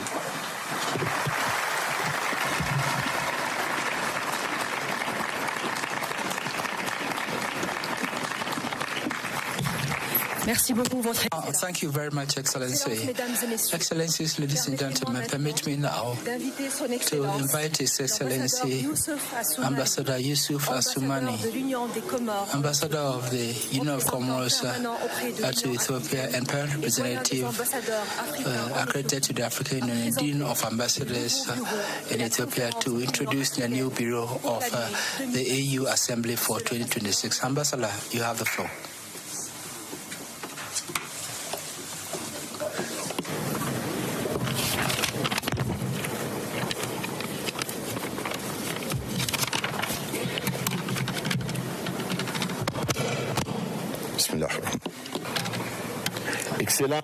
Excellency, Monsieur Lorenzo, Yaa'ii Lorenzo, President of the Republic of Angola and current Chairman of the African Union.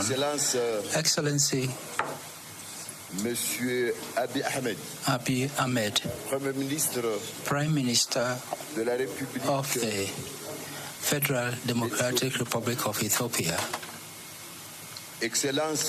Excellency, Monsieur Mahmoud Ali Yusuf, Chairperson of the African Union Commission. Excellency, is Heads of State and Government of the African Union. Excellency Giorgia Meloni, Prime Minister of Italy. Excellency Mohammed Mustafa, Prime Minister of the State of Palestine. Excellency Antonio Guterres, United Nations Secretary General.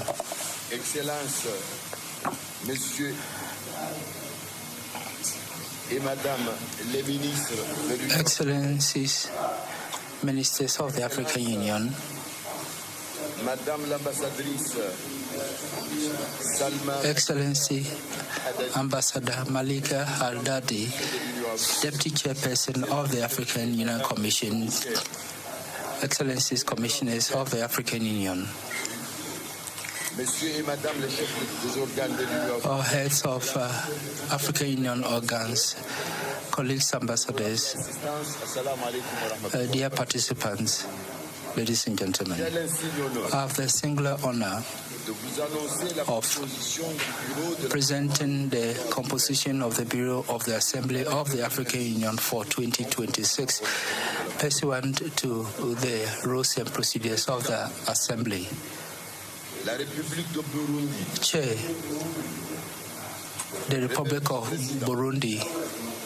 First Vice Chair, the Republic of Ghana.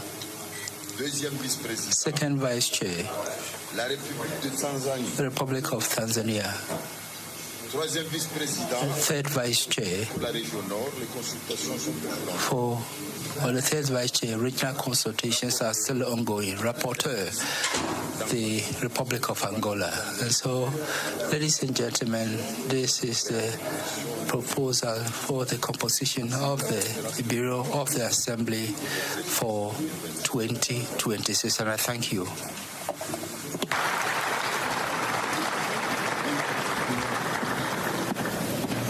Merci beaucoup, Monsieur l'Ambassadeur. Thank you very much, Ambassador. Excellencies, ladies and gentlemen, permit me now to proceed to the handover of the chairmanship of the African Union. I have the honor to invite His Excellency João Lourenço, President of the Republic of Angola and outgoing Chair of the African Union, to deliver his remarks. Thank you, Excellency. You have the floor.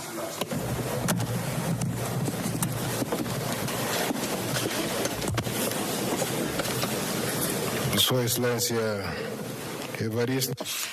Your Excellency Evariste Dashmi, President of the Republic of Burundi and incoming Chair of the African Union, Excellencies, Heads of State and Government of African Union Member States, Your Excellency Mahmoud Ali Yusuf, Chairperson of the African Union Commission, ladies and gentlemen, Excellencies. It's a great honor and a feeling of fraternity that I convey to you on behalf of the Angolan people and myself my greetings to President Evariste Ndayishimiye as chair, incoming chair of the African Union. The choice of yourself is a recognition by all of us that the African Union over the next 12 months will be led by a leader who will know how to care for our interests and our common objectives, using all his wisdom and his values for the implementation of these endeavors. So I wish him success in this dignifying mission on behalf of Africa, and we should base ourselves on the principle of unity, solidarity, and peace and stability, and inclusive development. Excellencies, in 2026, we have set ourselves the challenge of implementing a key issue for the African continent, which is to assure sustainable availability of water and safe sanitation systems to achieve the goals of Agenda 2063. Access to safe drinking water and sanitation systems is a moral and political imperative that requires a firm commitment by government and its local governments, including partners, including companies, civic associations, and we will be better equipped to face this problem that Africa faces if we join forces. Mr. President, you have a complex and demanding mission ahead of you, which will absorb a large part of your energy, of your time, but I believe that it's worthwhile to look for solutions into which all of us are included so that we break this cycle of underdevelopment that we face, that has very promising perspectives if we focus our attention and energies to achieving this goal. At this moment, as I hand over the baton, I must acknowledge the remarkable work of the African Union Commission, its chairperson, the technical staff, and the entire team that accompanied me with dedication, competence, and unparalleled commitment, deserving of my highest commendation for their service to the cause of restoring dignity and defining a clear and tangible horizon of progress and development for what Africa is and will become in the future. Mr. President, I'm aware that all African nations look to you with the renewed and expecting you to carry forward with the dynamisms, the programs that we have designed, and we know that we will spare no efforts to provide our essential contributions to the success of your mission.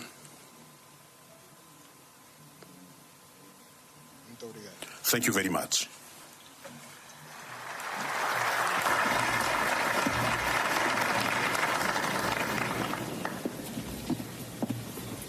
Merci beaucoup, Monsieur le Président. Thank you very much, Excellency. Excellencies, ladies and gentlemen, I have the honor to welcome Evariste Ndayishimiye, President of the Republic of Burundi and the incoming Chairperson of the African Union, for the handover ceremony and to deliver his acceptance speech. May you give me a round of applause, please. Excellency Ndayishimiye, please, you are welcome.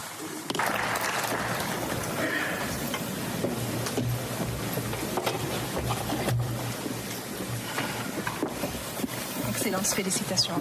Merci. On va faire la passation du drapeau. Bonjour. Bonjour. Ça va? Okay.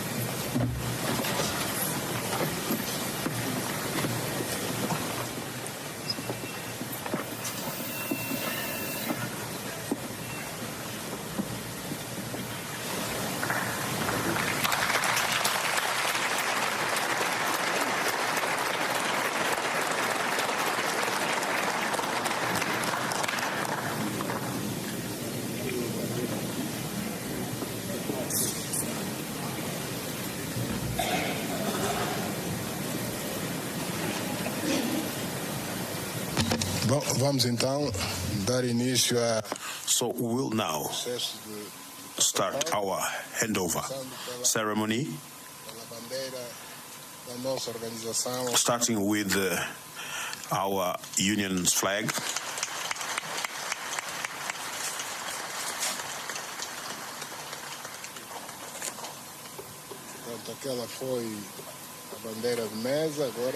So this was the small flag. Now I will hand over the big one.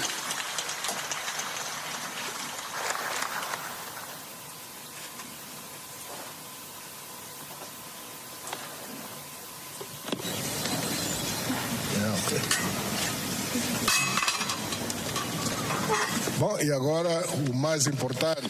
Now the most important. Símbolo do verdadeiro poder. The token of real power that President Ndayishimiye will take over, which is the gavel, to call people to order. Those who are not in order face the risk of being hit by the gavel on their heads.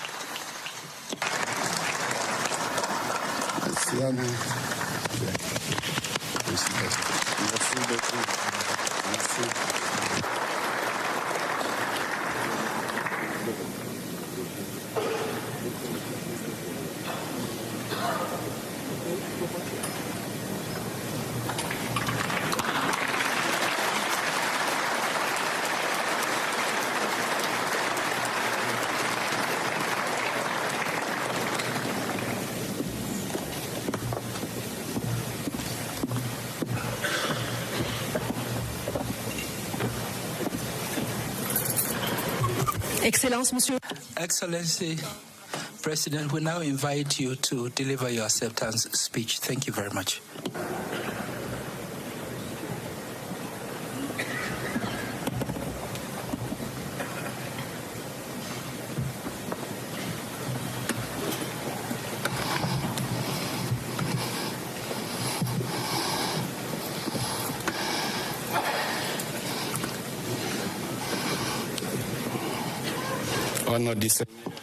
In the name of the Almighty God and all merciful God,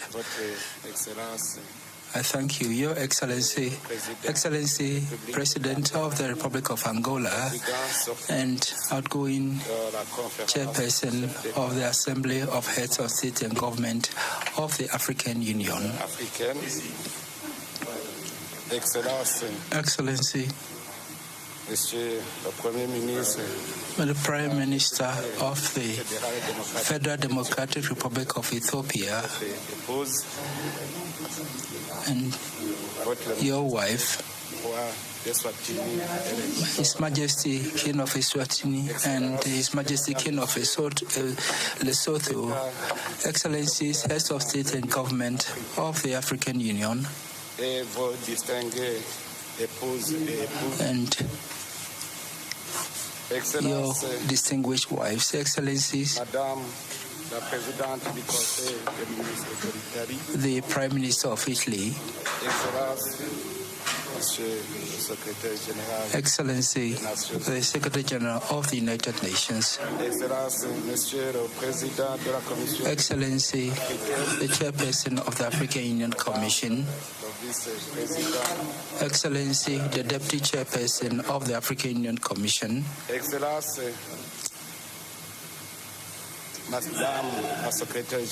Excellency, the Deputy Secretary General of the United Nations, Excellency, the Deputy Chairperson of the African Union Commission, Excellency, the representative of the Palestinian Authority, distinguished delegates, ladies and gentlemen, all protocols observed. May the peace of God be with you. At the outset, I would like to thank God who has enabled us to gather here in this beautiful city of Addis Ababa. I would like to express my deep gratitude to the Ethiopian authorities for the warm reception accorded us and for the legendary hospitality extended to us during our arrival in this country. And we also express our deep gratitude for what has been the compliments extended to us during our stay here. And Ethiopia has once again confirmed its historic role as a land of African unity and dialogue among peoples. I would also like to pay a vibrant tribute to the founding fathers of the African Union, who in 1963 met here in Addis Ababa and decided to transform the Pan-African ideal into concrete project at the service of unity, solidarity, and the sovereignty of the continent. They labored with conviction to make OAU, which became the AU, an instrument of liberation, dialogue, and cooperation among African states, convinced that unity was the pathway to dignity and the progress of the continent, a precious heritage which continues to inspire us. So I will align myself with the others to celebrate the memory, courage of our illustrious forebears. Excellencies, ladies and gentlemen, from this rostrum, I would like to express my gratitude to you for the confidence that you have reposed in me and through me, the Republic of Burundi and all the Burundian people. This is a heavy responsibility. This is a heavy responsibility that you've placed on my shoulders. And emotion compel me to ask, who am I to lead the whole of Africa through its to its destiny throughout a year? And thank God, who strengthens me, I will be able to do that, because He doesn't choose the strongest, but He rather fortifies and strengthens those that He chooses. Thus, it's with great honor that we accept with humility the duty, with sense of duty and devotion, this duty of serving our continent in its diversity. Excellencies, ladies and gentlemen, today more than ever, the honor that you have done to Burundi today is historic. It is the expression of the confidence or trust placed in a nation which has suffered a lot from the effects of colonization, a nation which has been adversely affected by history, but which has been able to overcome through dialogue, reconciliation, and political will.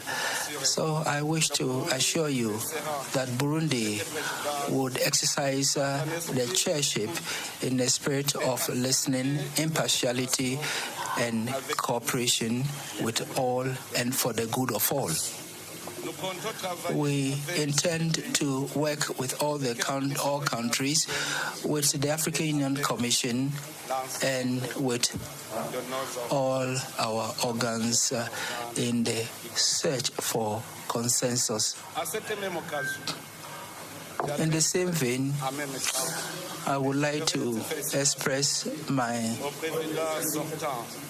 gratitude to the outgoing chair and brother João Lorenzo, and I congratulate him for the work done, and I also commend him for the quality of his leadership, his consistency in action, and his unswerving commitment to the African continent.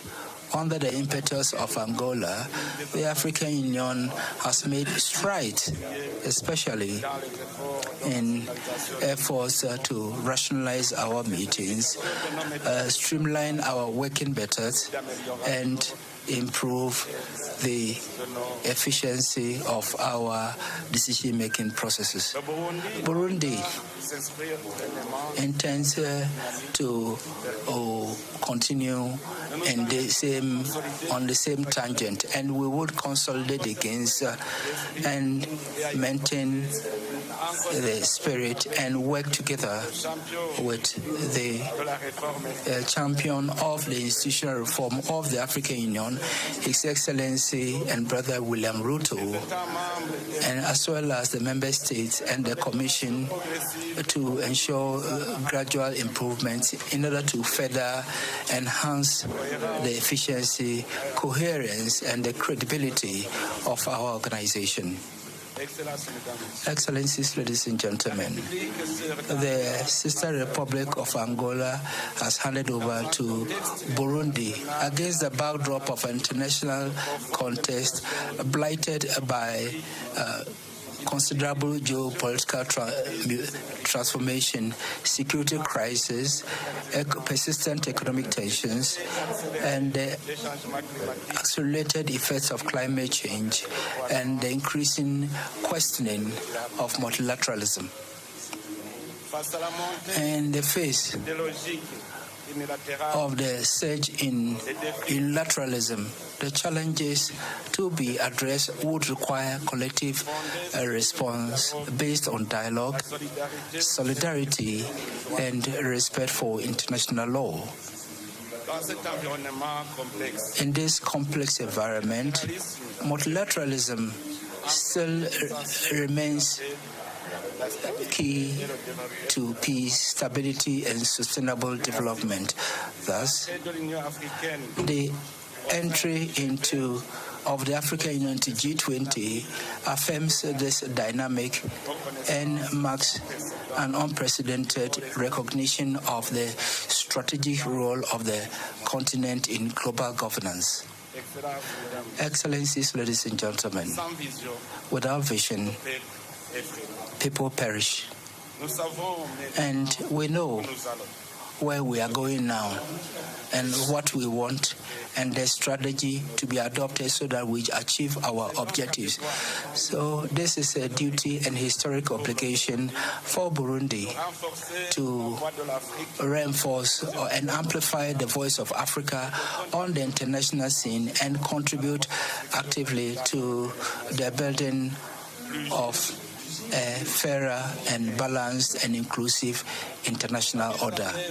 The implementation of Agenda 2063 will be our main concern during this year of our chairship, because this agenda for us is a moral contract which binds us to several African generations and which defines the pathway for an integrated, peaceful, prosperous Africa in charge of its own destiny.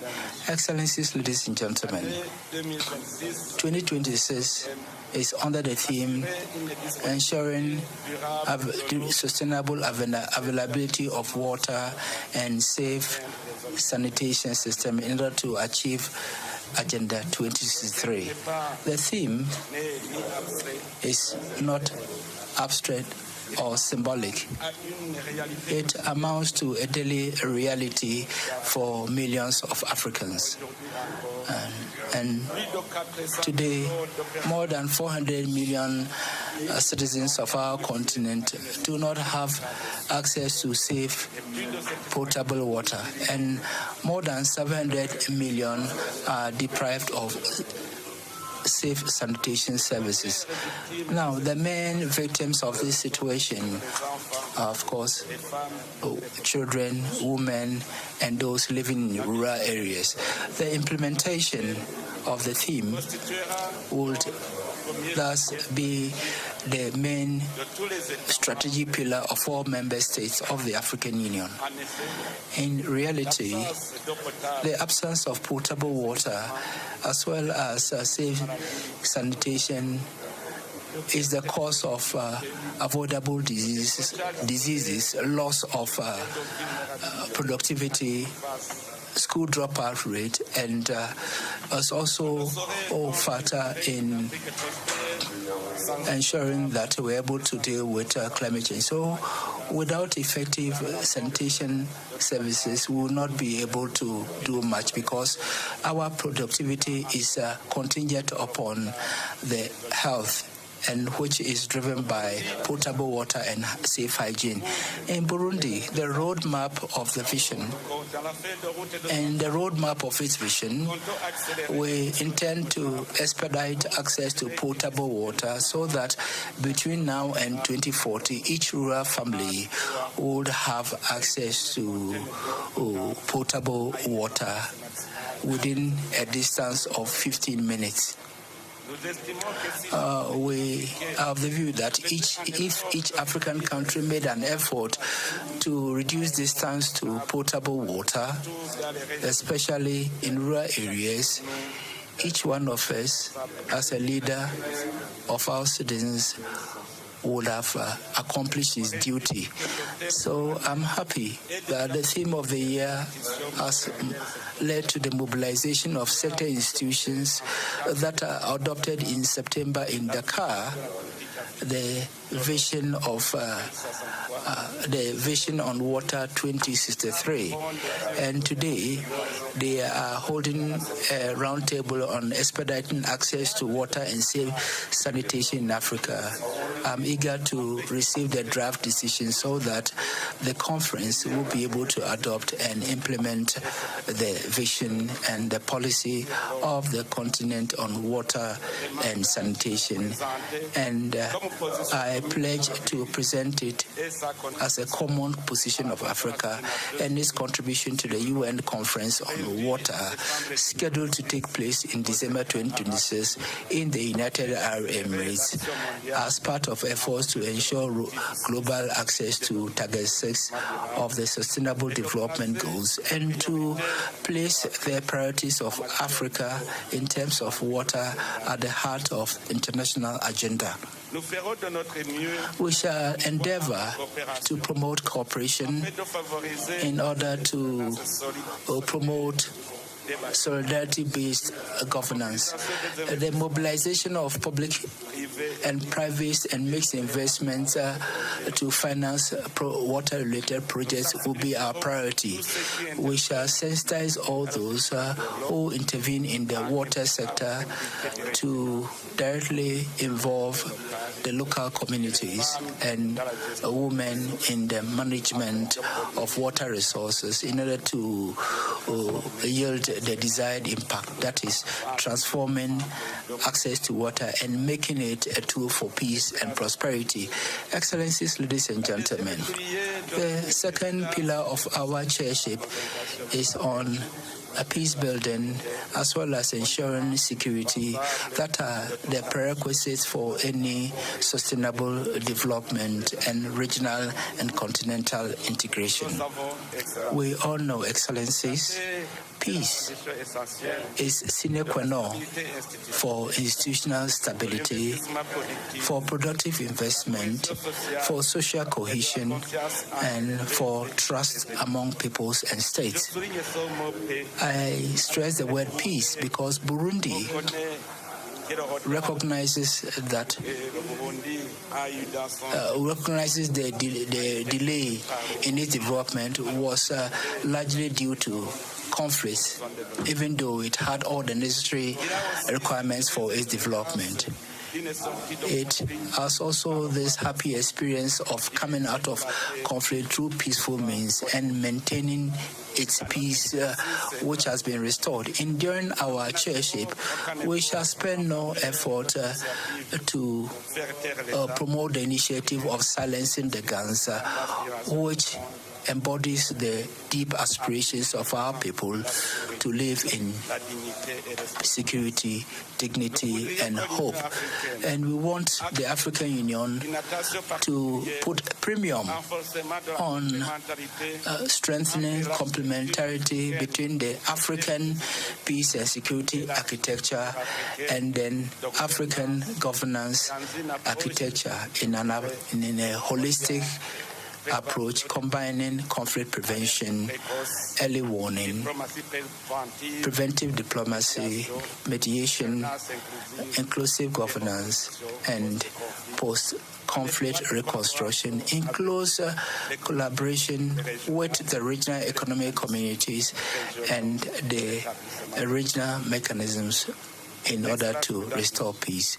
Excellencies, ladies and gentlemen, the experience on our continent shows that durable peace can only be built through inclusive process of permanent dialogue, reconciliation, reinforcing of national cohesion, and consolidation of institutions.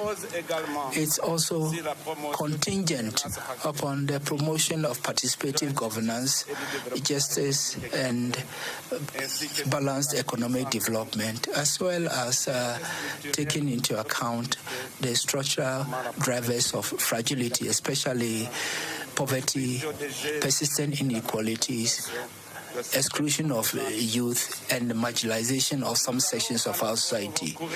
We shall once again resort to the dynamism and then the good faith of the youth, was also involving women, to reflect on a sustainable strategy for preventing conflict in Africa.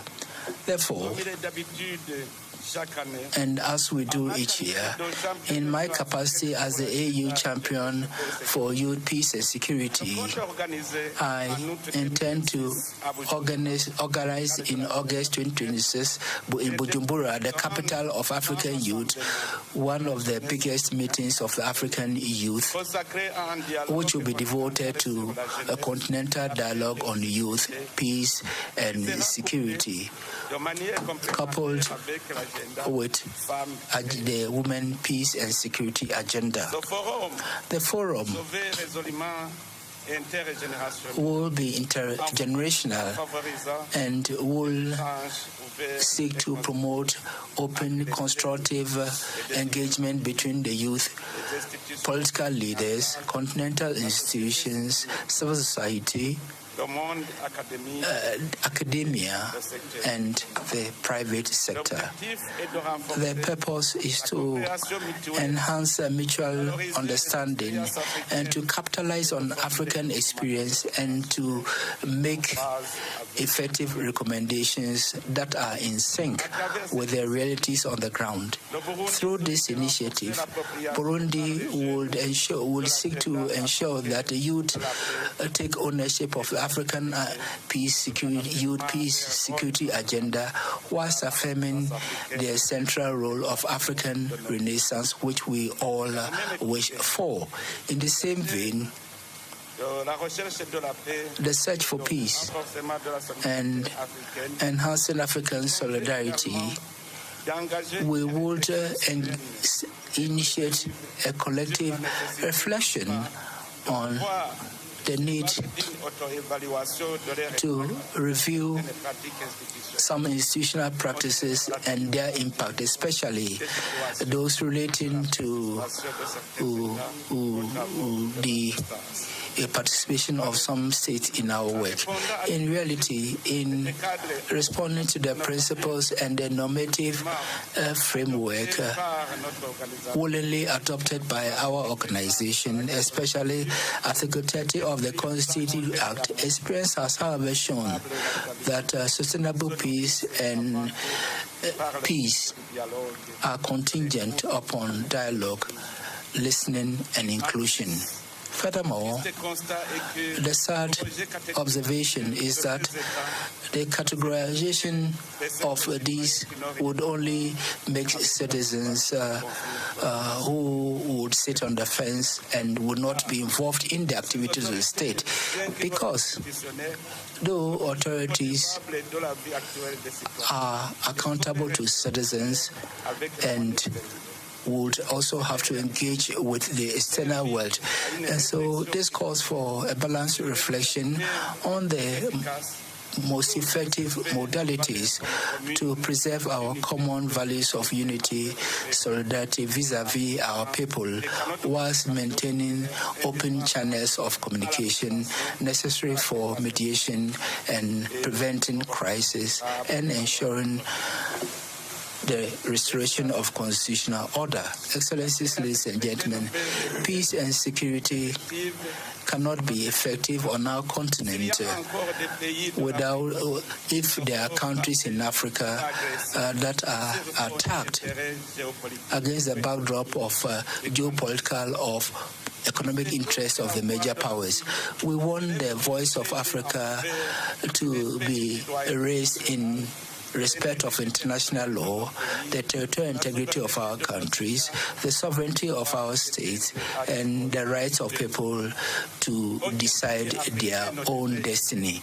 No African country should be recolonized, invaded, or obliged to submit itself to any power in the 21st century. Thus, the human values enshrined in the UN Charter should would prevail.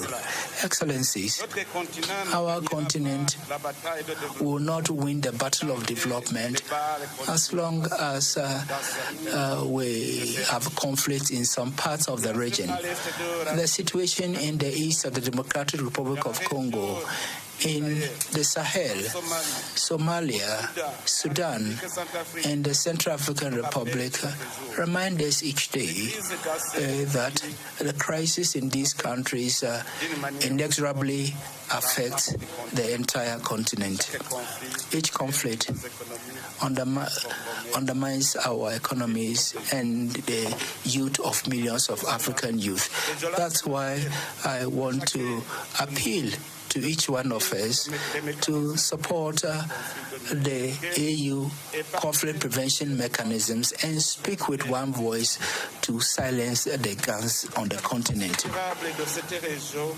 Durable stability in some regions calls for solidarity and the commitment of all African states, international partners, and regional actors. The Burundian chairship of the African Union would continue to fully assume its role as catalyst, just as Angola did, so that our joint efforts would help restore peace, enhance the resilience of our people, and open sustainable development prospects and help bring about stability. Excellencies, ladies and gentlemen, the third pillar on which we need to focus on is the future. And that forms part of the vision of African Renaissance based on innovation, science, skills development, and the empowerment of women and youth, which we call ARISE. In reality, statistics show that Africa would have a population of more than 2 billion in 2050, many of whom will be youth. The demographic dividend can be a strength or risk based on the choices we make today. Our capacity to transform the demographic potential into engine of growth, stability, and job creation will depend on the choices we make in terms of education, vocational training, scientific research, and access to jobs. And so here, I want to stress youth employability, because we note that there is a brain drain from Africa to the developed countries. And through ARISE, we need to encourage the reinforcement of educational system, build skills required by the labor market, as well as investments in science, technology, and innovation as essential instruments for the structural transformation of our economies. In our action, the economic and social empowerment of women should be given a pride of place, and it should be cross-cutting in all action, because we are convinced that no sustainable renaissance will be possible without the full participation of women at economic, political, and social life. As the missionary of the African Union, I will continue to contribute with my peers so that states take into account the role of youth and women in development. The Burundian experience in creating Youth and Women's Bank has contributed to the creation of an ecosystem which promotes youth and women entrepreneurship, access to financing, and access to market, especially within the framework of the implementation of the African Continental Free Trade Area. And youth empowerment, I intend to do my best and request the youth during the content dialogue on youth to contribute to the African Renaissance through innovation, and thus strengthen the cultural and digital sovereignty of our continent. Obviously, this transformation can only be dynamic if it brings together all African economic operators among themselves.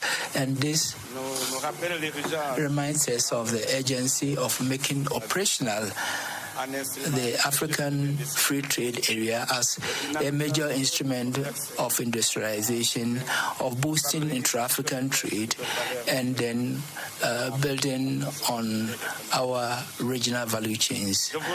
So at this stage, I would like to thank all the member states that have ratified the ASEFTA treaty, because now we can effectively launch its operationalization. Excellencies, ladies and gentlemen, we need to keep in mind that the attainment of our common vision is contingent upon the gradual, coherent, and decisive implementation of the flagship programs of the African Union, which underpin Agenda 2063.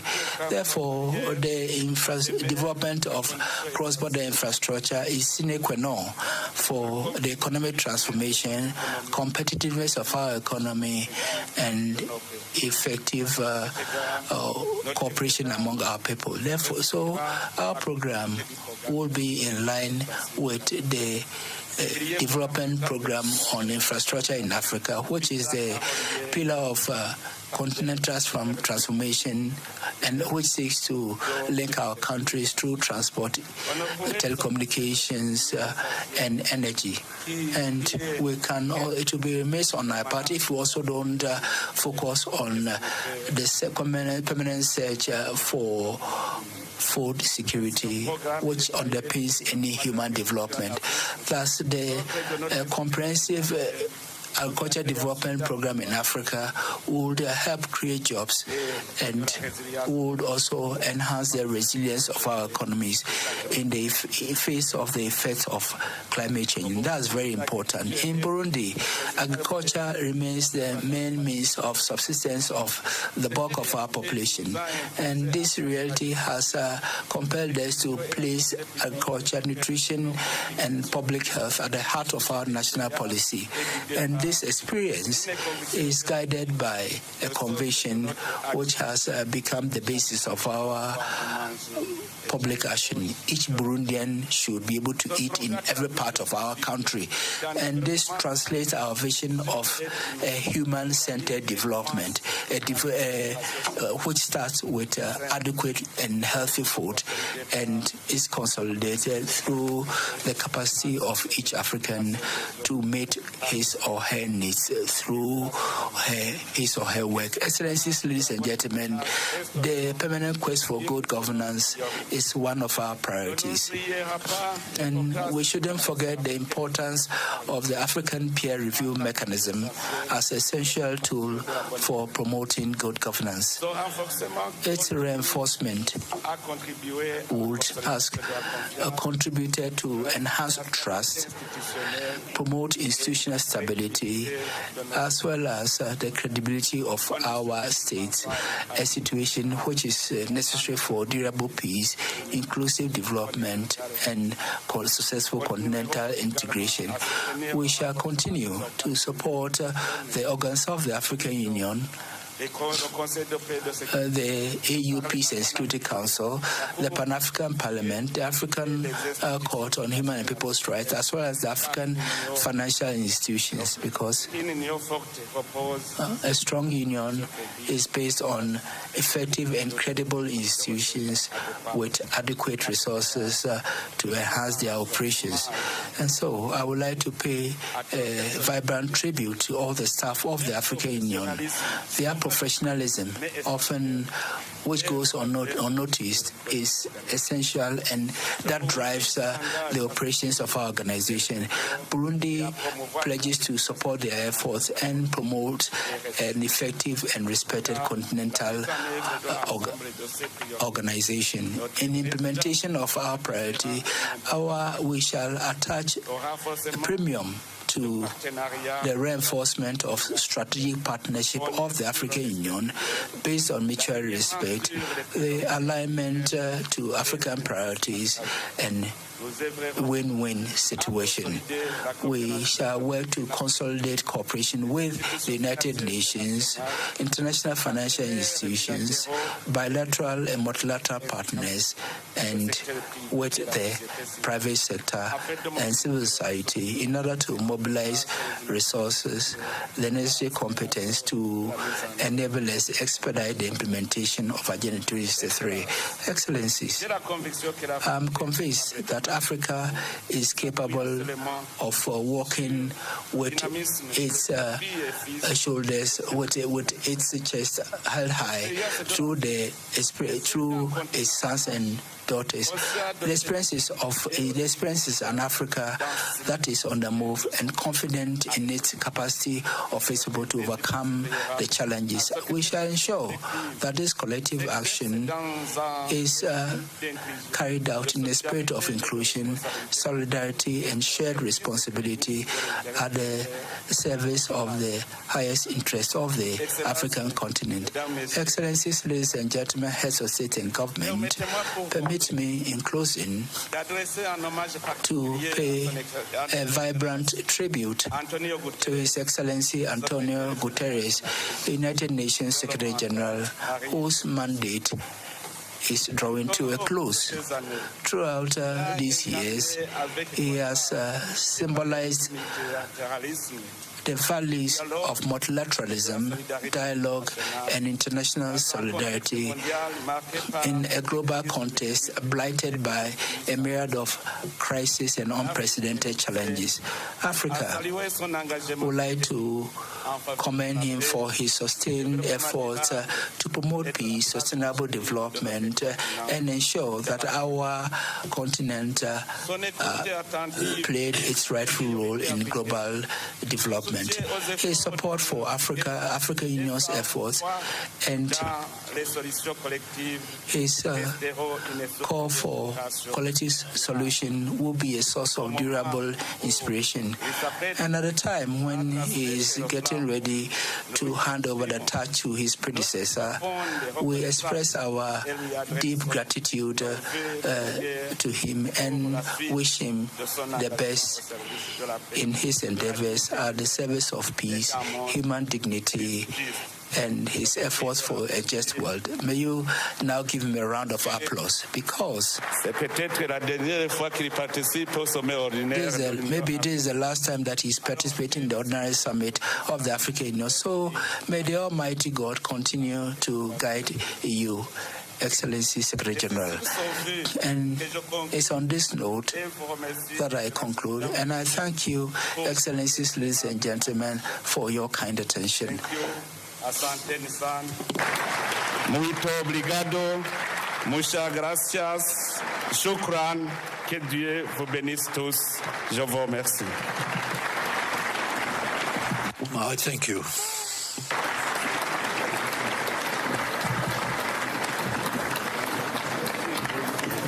Grand merci, Excellence. We thank you very much, Excellency. Ladies and gentlemen, I have the honor now to invite His Excellency, the Commissioner for Agriculture, Rural Development and Blue Economy and Sustainable Development, to present the theme of the year 2026. Excellency, Commissioner, you have the floor.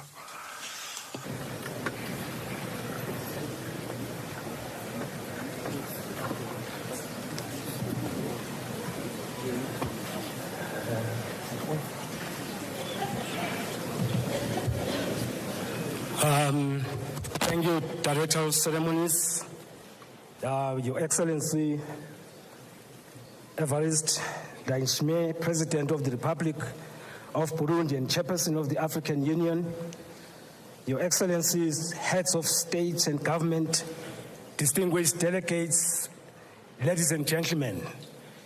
As part of the theme launch, we will show you a short video, please.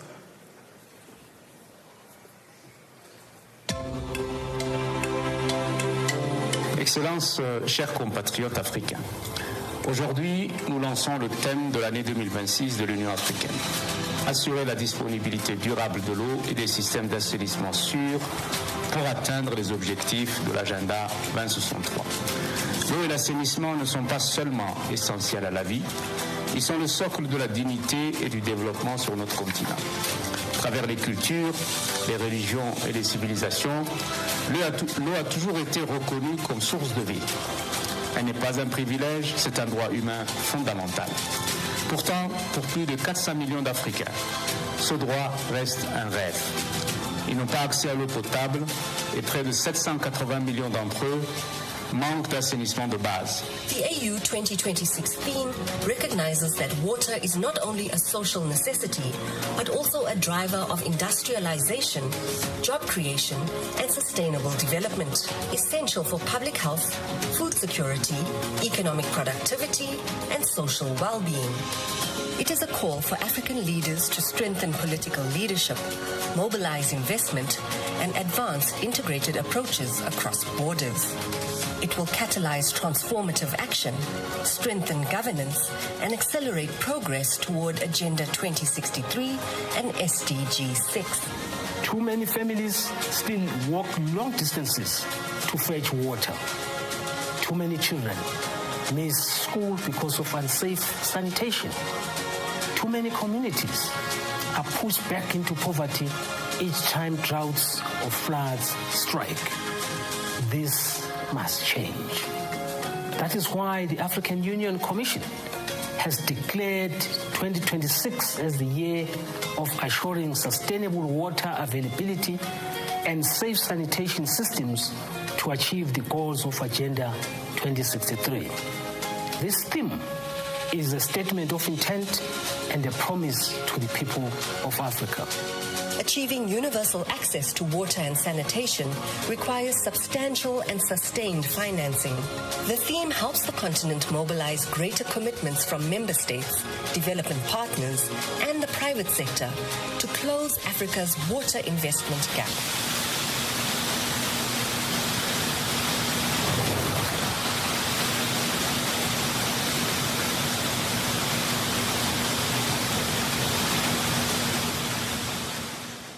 Thank you very much. Your Excellencies, water is life. Sanitation is dignity. That is why in 2026, the theme states clearly that assuring sustainable water availability and safe sanitation systems to achieve the goals of Agenda 2063 reflects our collective resolve to address one of the most fundamental enablers of Africa's development. Your Excellencies, through this theme of the year, we are called to reflect and act urgently to close the water investment gap in order to assure public health, food security, and climate resilience for the Africa that we want.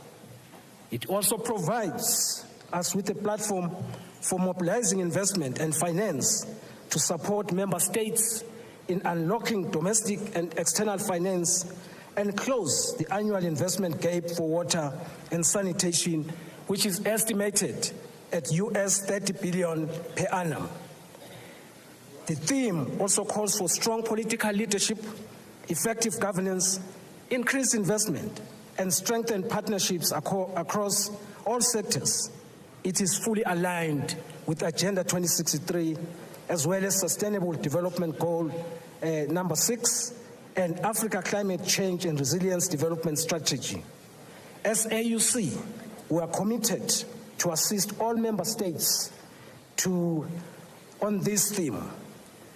From this August Assembly of the African Union, I now hereby solemnly proclaim and officially launch the AU theme of the year 2026 and call upon all member states, institutions, and partners to act together to assure sustainable water availability and safe sanitation for all Africans. Let us translate commitment into action and secure a resilient, prosperous, and water-secure Africa for the present as well as the future generations. I thank you.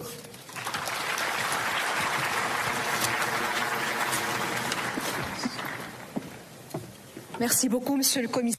I thank you very much, Commissioner. I would like to greet great personalities who did much to the Pan-African organization. The former chairs, Madame Zuma and His Excellency Moussa Faki Mohammed. We wish them a warm welcome. Excellencies, ladies and gentlemen, we have come now to the group photo, and I would like the delegates to remain in their seats in order to ensure the good organization of the group photo. And I would like respectfully to invite the heads of delegations of member states, His Excellency, the chairperson of the African Union, the President of the Council of Ministers of the Republic of Italy, His Excellency, the Secretary General of the United Nations, Her Excellency, the Deputy Secretary of the Secretary General of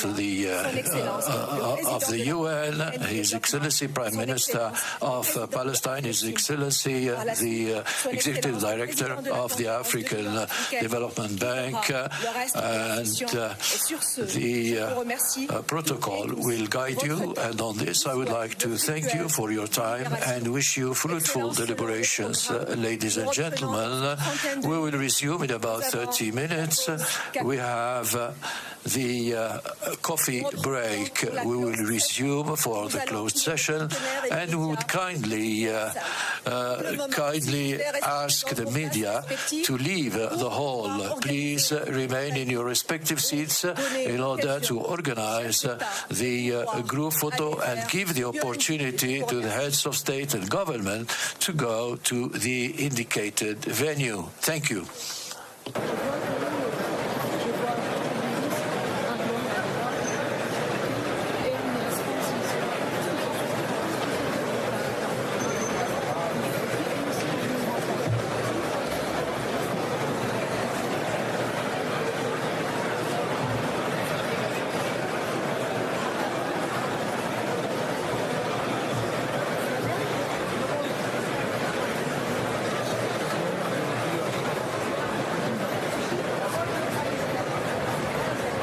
ተመልካቾች እንግዲህ ቀጥለናል ከኢትዮጵያ ቴሌቪዥን 39ኛውን የአፍሪካ ህብረት የመሪዎች ጉባኤ የመጀመሪያ ቀን ውሎ የጧቱን ምዕራፍ ነበር የተከታተልነው። በርካታ ሀሳቦች የተነሱበት ነው። እንግዲህ አሁን ላይ የመጀመሪያው የጧቱ ፕሮግራም ተጠናቋል። ነገም ደግሞ እንደዚሁ ቀጥሎ ሲሆን የተለያዩ ሀሳቦች ይነሳሉ። ዛሬ ከሰዓትም የሚኖሩ ፕሮግራሞችን እንደዚሁ እየተከታተልን ወደ ተመልካቾች የምናደርስ ነው የሚሆነው። የሁለትዮሽ ግንኙነቶችም እንደዚሁ የተለያዩ ሀገራቱን የሚያጠናክሩ ትብብሮች እንደሚኖሩ ነው የፕሮግራሞች የሚያሳዩት። እንግዲህ በዚህ በዛሬው መርሃ ግብር ላይ የተደረጉ ንግግሮች እንደተከታተልናቸው ናቸው። በተለይ ደግሞ ሀገሪቱን የሚያፈረጥሙ አንድ የሚያደርጉ ለጋራ ትብብር ሊውሉ የሚችሉ ሀሳቦች ተነስተዋል። የተወሰኑትን ሀሳቦች ብናነሳ እንግዲህ የኢትዮጵያ በዚህ የህብረቱ ጉባኤ ላይ ቀደም ሲልም ይፋ እንዳደረገችው ብሔራዊ ጥቅሟን በሚያስጠብቁ ጉዳዮች ላይ ትኩረት ታደርጋለች፣ ያላትን እውነት ታስረዳለች፣ እስከዛሬ የሰራችባቸውን ደግሞ በተለያዩ ዘርፎች አመርቂ ውጤት ያስመዘገበችባቸውን ዘርፎች እንደዚሁ ልምዷን ታጋራለች ብለን ነበር ቀደም ሲል የተናገርነው። ጠቅላይ ሚኒስትር አብይ አህመድም በዚሁ ዘላቂ የንጹህ መጠጥ አቅርቦትና ደህንነቱ የተጠበቀ የንጽህና አጠባበቅን ማረጋገጥ አጀንዳ 2063ን ማሳካት ይሰኛል የዘንድሮ 39ኛው የአፍሪካ ህብረት የመሪዎች ጉባኤ መሪ ቃል ነው። እንግዲህ ቀደም ሲል በተከታተላችሁት መንገድ በአዲስ አበባ ከተማ 39ኛው የአፍሪካ ህብረት የመሪዎች ጉባኤ በተከታተላችሁት መንገድ በይፋ ተጀምሯል። በስነ ስርዓቱ ላይ የተባበሩት መንግስታት ድርጅት ዋና ጸሐፊ አንቶኒዮ ጉቴሬስ፣ የፌዴራል ጠቅላይ ሚኒስትር ዶክተር አብይ አህመድ እንዲሁም ደግሞ ሌሎች የአፍሪካ ህብረት ኮሚሽን ሊቀመንበር መሐመድ አሊ ዩሱፍን ጨምሮ የፍልስጤም ተወካይ እንዲሁም ሌሎች የሚመለከታቸው አካላት ተሰናባቹ የአንጎላ ፕሬዝዳንት እንዲሁም ደግሞ አዲስ ሊቀመንበር መርጠዋል። ምክር ቤቱ የብሩንዲው ፕሬዝዳንት ሆነዋል። በተከታተላችሁት መንገድ የተለያዩ መልእክቶችን አስተላልፈዋል። የአፍሪካ ህብረት የመሪዎች ጉባኤ በተከታተላችሁት መንገድ በይፋ ተጀምሯል። አፍሪካም በሚኖራት መጻኢ እድል በተመለከተ በምን ጉዳዮች ላይ ማተኮር ይኖርባታል? ትብብርና አጋርነቶችን ማጠናከር በሚገባቸው ጉዳዮች ዙሪያም ሐሳቦች ተነስተዋል። ጠቅላይ ሚኒስትር ዶክተር አብይ አህመድ አፍሪካዊ ሐሳብ ኢትዮጵያዊ የመልማት እቅዶችን ጭምር አንስተውበታል። አፍሪካውያን በተለይ በመሪ ቃሉ መሰረት ውሃን በዘላቂነት ለመጠቀም ከሀብት ዘለል ያለ ሻገር ያለ ትርጉም ያለው ሀብታቸውን በአግባቡ መምራትና መጠቀም እንደሚገባቸውም ጭምር ያነሱበት መድረክ ነበር የተከታተል ነው። በስፍራው በርካታ ሪፖርተሮቻችን በአፍሪካ ህብረት ዋና መቀመጫ ይገኛሉ። መረጃዎችን ጠቅለል ያለ ጉዳዮችን ያነሱልናል። በየቋንቋችን ደግሞ በስፍራው የሚገኙ ሪፖርተሮቻችን የሚመሩልን ነው የሚሆነው። አፈወርቅ ባልደረባችን አስራት ይታየኛል በእንግሊዝኛ ጠቅለል ያለ መልእክት እንዲያስተላልፍን ትጋብዝልኝ ዘንድ። Okay, thank you, Abu. Good afternoon, Asrat. I think you've been attending the 39th African Union Summit in the headquarters, which actually took place in Addis Ababa, Ethiopia's capital. So I think you've got some important issues to be raised here so that everyone understands how this summit actually took place. And would you tell me, and would you tell us frankly how you observed that summit today and the basic issues raised during the summit of the first day?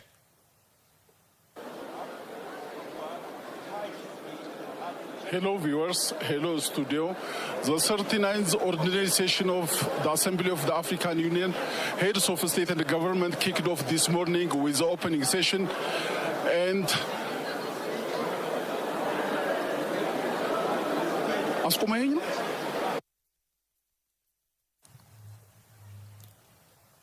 the session of the heads of state and government of the African Union has officially kicked off this morning, where the Commissioner Mohamed Ali Yusuf made his remarks regarding many issues of the African continent, and Prime Minister Abiy Ahmed also made remarks regarding the development of Ethiopia here in Africa and the issues that concern the continent of Africa. Secretary General of the United Nations concerns Africa in general, the peace and the security of Sudan, that of the Democratic Republic of the Congo, the Central Republic, the African Central Republic, and every commotion and conflict here in Africa must be resolved in a peaceful way, was the message delivered by Antonio Guterres this morning. The African Union 39th Summit is an ongoing event taking place now, and this afternoon in a closed session many topics will be covered, and this media network is here to cover the important proceedings for you. مشاهدينا ونستكمل معكم كذلك القمة 39 للاتحاد الإفريقي لرؤساء وحكماء الدول الأفارقة. زملاؤنا من مقر الاتحاد الإفريقي يتواجدون الآن من مقر الاتحاد الإفريقي، والذين حضروا افتتاح القمة بحضور رئيس الوزراء الدكتور أبي أحمد ورئيس مفوضية الاتحاد الإفريقي محمود علي يوسف.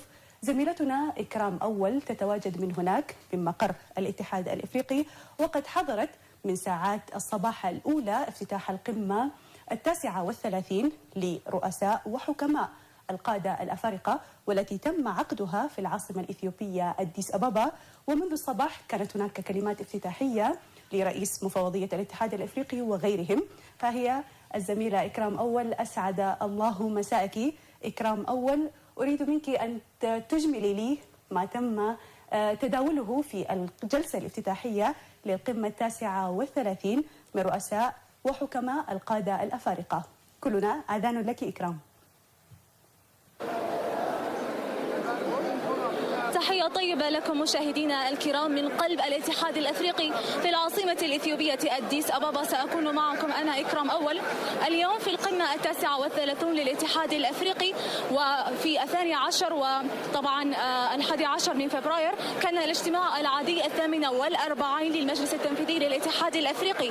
طبعا طرحت مسائل عديدة في الجلسة العادية، مسألة السودان طبعا، حيث يعني ذكر رئيس وزير خارجية السودان محي الدين سالم عن قضية السودان، وكما تم طرح مجموعة ال20 لأخذ خبرة جنوب أفريقيا في في يعني إعداد قمة مجموعة العشرين، كما تم انتخاب 10 عضوا في مجلس السلام والأمن التابعة للاتحاد الأفريقي، منها غابون، جمهورية كونغو الديمقراطية، الصومال، أوغندا، المغرب، ليسوتو، جنوب أفريقيا، بنين، وكوت ديفوار وسيراليون. كما تم طرح يعني السلام والأمن في جنوب السودان ومنطقة الساحل عامة في أفريقيا. وأيضا عن أودا نيباد، أي الاجتماع 43 للاتحاد الأفريقي للتنمية. وعندما نأتي لشعار هذا العام، شعار عام 2026، ضمان استدامة امتدادات المياه والصرف الصحي لتحقيق أجندة 2063، طبعا حيث بحضور الأمين العام للأمم المتحدة أنطونيو غوتيريش، ورئيسة وزراء إيطاليا جورجيا ميلوني، ورئيس فلسطين. تم قمة 39 للاتحاد الأفريقي في هذا العام. طبعا افتتح هذه القمة بكلمة محمود علي يوسف رئيس مفوضية الاتحاد الأفريقي، حيث قال أن سياسة أفريقيا لإسكات المناطق لم تفي بالغرض الآن، وأن أفريقيا يجب أن تعمل في الاستدامة، وليس طبعا طرح أجندات فاضية، طرح أجندات فقط، بل أيضا أن تعمل على الاستدامة. كما أكد طبعا كما تولى رئيس الوزراء الإثيوبي رئيس الوزراء الإثيوبي الدكتور أبي أحمد. رحب رئيس الوزراء الإثيوبي الدكتور أبي أحمد ترحابا حارا بكل الضيوف الذين أتوا إلى العاصمة الإثيوبية أديس أبابا إلى أرض الجذور، وقال أن المياه ليست مجرد مورد، وأن سد النهضة هو نقطة تحول لتاج القارة السمراء أي إثيوبيا. وكما ذكر أن استضافة إثيوبيا لكوب 32 يمثل طبعا نبراسا حيا على تطور إفريقيا، 30 أجندة 2030 لإثيوبيا الرقمية، والعديد من المواضيع التي طرحها رئيس الوزراء الإثيوبي الدكتور أبي أحمد. وعندما نرى أنطونيو غوتيريش الأمين العام للأمم المتحدة حث على أن يكون مقعدا دائما لأفريقيا. طبعا في هذا العام تم تسليم رئاسة الاتحاد من أنغولا جواو لورينسو إلى بوروندي أي السيد إيفارستي. طبعا اليوم في هذا العام شعار قمة الاتحاد الأفريقي هو المياه، وندعو أن تكونوا قد استهلناكم بأهم التفاصيل. إكرام أول، أديس عربي، من قلب العاصمة الإثيوبية أديس أبابا.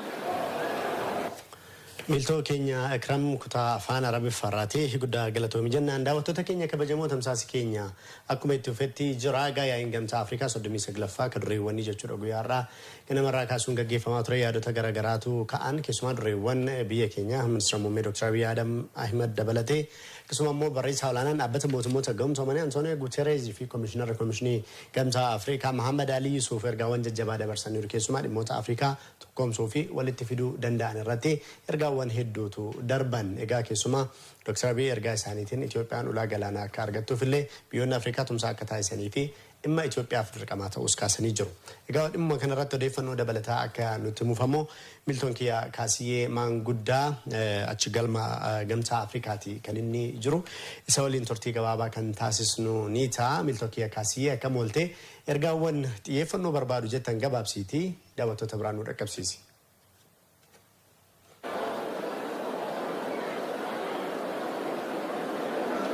أي قد قلتهما كمولتن كبجمتو تداوتو تكينيا إيغا غويارا يائين ريوان مسينسا بيوتا غمتا أفريقيا صدومي سغلفان أس تيسو غمتا أفريقيا كانتاتي مغالا فينفينيتي يوتا لما أفترو إيغاليتي كان النجرو يائين كون متدري ولينغينس بشاني في أكسمس كلنا في نجين يمانيسا إيغامي لميلي بيوتا أفريقيا تفدي سورة تيفا چوداني كان إني إيغاقي فماجرو جاچودا يائين غمتا أفريقيا ريواني صدومي سغلفا كون جاچودا بنين سارتي درتان كومشني غمتا أفريقيا محمود علي يوسف ساكين سارتا ساتا سانيت كاني سانجرني هاسا إسانيتي نسجا بري بيوني أفريقيا كسما يواردين أفريقيا كابينيا دي غربيوتا علاتي إرغودان سونا مشاليو كاني مويتو كابينيا سون نتيدا مغربيا كيسا تيغالچون دابچو كابا يادا جدو دبرسانيتي كاني سانجرني كانانغمتيمو نغافي تسغبي أرجي أفريقيا إلالچي سودان إرغا دبرسانيتي كاني isaan jiran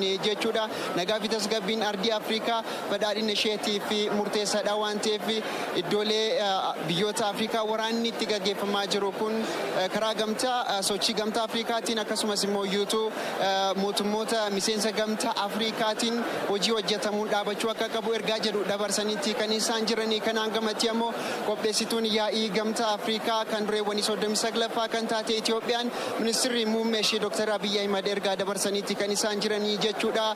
Dhimma yaa'ii kana ilaalchisuudhaan Dr. Abiy Ahmed Itoophiyaan tokkummaa ardii Afrikaa akkasumas immoo yuutuu badhaadhina Afrikaatiif Itoophiyaan hojii guddaa hojjechaa akka jirtu kaasaniitti kan isaan jiranii jechuudha. Keessumaa yoogaa badhaadhina keessumaa ajandaa 2063 milkeessuudhaa fi hojiilee fakkeenyummaa qaban hedduu hojjechaa akka jirtu kaasaniitti kan isaan jiranii. Keessumaayyuu tajaajila ammayyeessuudhaa fi tajaajila giddugala tokkooma soob akkasumas immoo gama artificial intelligenceetiin coomsa teknoolojii ardii Afrikaa dhugoomsuudhaaf hojii hojjetamuudhaan Itoophiyaan hojii kana hojjechaa akka jirtu kaasaniitti kan isaan jiranii. Gama nageenyaatiin akkasuma hojjechaa akka jirtu kaasaniitti kan jiran jechuudha. Addatti garuu dhimma waliin gahinsa bishaan dhugaatii wajjin wal qabate akkasumas immoo itti fayyadama qabeenya bishaanii irratti ergaa jabaa dabarsaniitti kan isaan jiranii. Yeroo rakkoon jijjiirama qilleensa addunyaa jabaachaa jirutti itti fayyadama qabeenya bishaanii murteessaa ta'e kanarratti hojii hojjechuun akkasumas immoo imaamata baasuun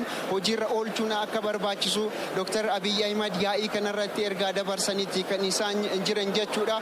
Egaa akka waliigalaatti biyyoonni miseensa gamtaa Afrikaa walitti dhufuudhaan waliin gahinsa bishaan dhugaatiis yookaan immoo itti fayyadama qabeenya bishaanii kana tokkummaadhaan karaa itti fufiinsa qabuun akka hojjechuu qaban tokkummaa isaanii akka cimsuu qaban ergaa dabarsaniitti kan isaan jiranii. Kanaan gamatti barreessaa olaanaan dhaabbata mootummoota gamtoomni Antooniyoo Guutarees yaa'ii gamtaa Afrikaa 39ffaa dureewwanii kanarratti ergaa dabarsaniitti kan isaan jiranii. Keessumaayyuu rakkoo nageenyaa Dimokiraatawaa Riippaabilika Koongoo akkasumas immoo Suudaan keessatti deemaa jiru kana miseensonni gamtaa Afrikaa biyyoonni miseensa gamtaa Afrikaa akkasumas immoo yuutuu gamtichi hojii kana xiyyeeffannaa addaatiin hojjechuudha qabaa yaada jedhu kaasaniitti kan isaan jiranii. Kanaan gamatti immoo yuutuu Afrikaan walumaa galatti biyyoonni miseensa gamtaa Afrikaa ta'an mana maree nageenya dhaabbata mootummoota gamtoomanii keessatti teessoon isheedhaaf malu Afrikaadhaaf akka barbaachisu kun bara 1946 miti jaarraan kun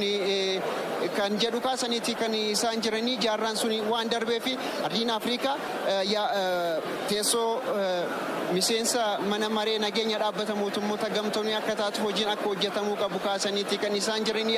Yaa'ii kanarratti akka keessumaa kabajaatti ministeerri muummee Italii Giorgia Meloniinis yaada bal'aa kan isaan kaasanii. Keessumaayyuu Italiin tokkummaadhaan biyyoota Afrikaa wajjin hojii bal'aa hojii bu'uuraalee misoomaa hojii wal qabatee hojjechuu akka qabdu akka dandeessu kaasaniitti kan isaan jiran. Odeeffannoon ani yeroodhaaf galma gamtaa Afrikaa irraa qabu kana fakkaata.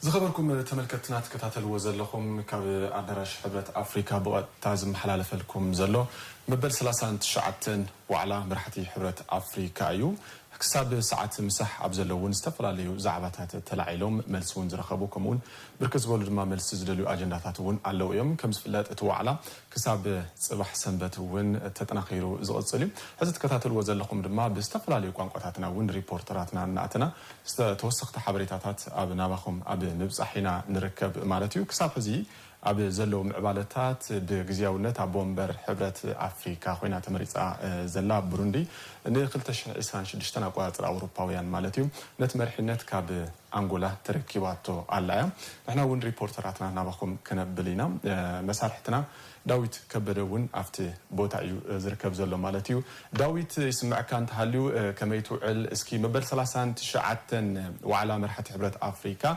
بغطا أفت بوتا ترخيب كانت خطات الكايو تصنيح خائنا خمو اسكي زلو معبالتات انتاي مسلو كميزولو أجنداتات يوم تلعيلهم زلو نلس زلو أجنداتات خ انتاي مسلو زلو نجر حتى ربي الكان كبرات تملكتنا كتقرب لنا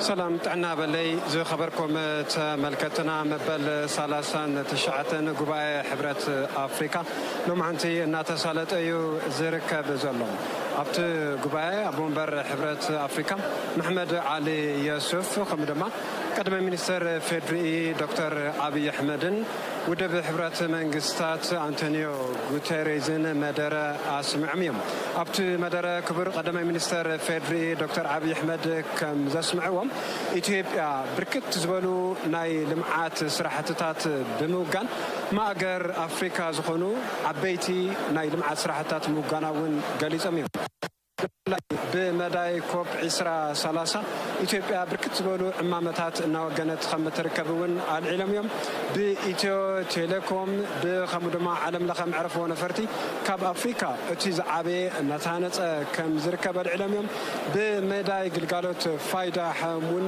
بركت بولو صراحتات كم توجنوا العلم يوم حفشاوي بفلاي دمان إثيوبيا كل مداوي بالقنام نأفريقاون عباي معجر نخونت كم تركبون على العلم يوم كم حجرون أفريقيا زلوا وبتو مايات بملهم سجع مجا كيبلات كتقوم لهم نابز حشة بركي نا إيكونومي أتوت كتجبرهم عب مقبر زلوا هابت ماي بعلي كتردان كتقوم لهم خام زلواون على علم يوم إثيوبيا بركت زولو نايلم عاد سرحتات وجينا بمداي وسن روباتات كري كلنا نحبرت سب تربحتي خونون كم دما نتعنا ونازيوم تقمتي عب مقبرون ثفعت عمامات كم زعممتون عبريهم يوم بمقطعون بلوت كلمة كنا عير بعويو جرين ليجاسي بمقبار وين دمام لعلي 4 بليون فلسي بمتكال حملة وأثر أمبيرا سوري زغنا ير كلا مقبار كمون أفريقيا والمرأة أب مخان صفحتي عمامات ناقنت كم تركبون أبريهم يوم بمدى ودحورات من قصات أنتونيو غوتيريز كنري كالنا دمام فلاي كم أفريقيا أبزحجوان أب معلم لخم تتا مرأي معزب كيكونس بعلا أفريقيا أبز أتا ودب عالم مقمتي كلوان وناني تكتكون كم زلوا أسميرهم اليوم بمداي لمعاتون كم أفريقيا زخير زلوا بركت ولو ناي لمعات صراحة تاتون بمداي فاينانس تكالات فاينانسون أصنعت غيران كدقفان كحجزان كم زلوا ون قليسهم يوم بتوسخون أب السودان ديمقراطيك كونغون زلوا جنسون بقولتف دو قبل كم زلوا أبريهم يوم أتى وعلا بفلاي أفريقيا أبز حجوان حدنا أنا خيرا كاب ببوان ناريتهم زلا أب عبيت إيكونومي أبي تصفى زلوا مخانون أسميرهم اليوم حجون استفال عليو على تاتك اليوم استغتتنا نباخم كنبيلنا زخون يغني لي 39ኛው የአፍሪካ ህብረት የመሪዎች ጉባኤ በተከታተላችሁት መንገድ ተጀምሯል። በስፍራ የሚገኙ ባልደረቦቻችን አብስተና መሰግናለን። ከተማችን አዲስ አበባ በተሻለ ገጽታ በአዲስ መልክ ይህንን ጉባኤ ማሰናገድ ጀምራለች። እስከ ነገ ዕለት የሚቀጥል ነው የሚሆነው። አዲስ ሚዲያ ኔትወርክ ከጠዋት ማለዳ ጀምሮ መሪዎቹ በሚንቀሳቀሱባቸው ስፍራዎች አዲስ አበባ ከተማ እንግዶችን በመታስተናግድባቸው ቦታዎች ጭምር ሪፖርተሮችን በማሰማራት በቀጥታ ስርጭት ስናደርሳችሁ ቆይተናል። ከዚሁ ከስቱዲዮም ተጨማሪ መረጃዎችን እየሰጠን አብረናችሁ ቆየን። ከመላ ስቱዲዮ ባለሙያዎቻችን ከዳይሬክተራችን ጋር በመሆን አብራችሁን ስለቆያችሁ አብስተና መሰግናችኋለን።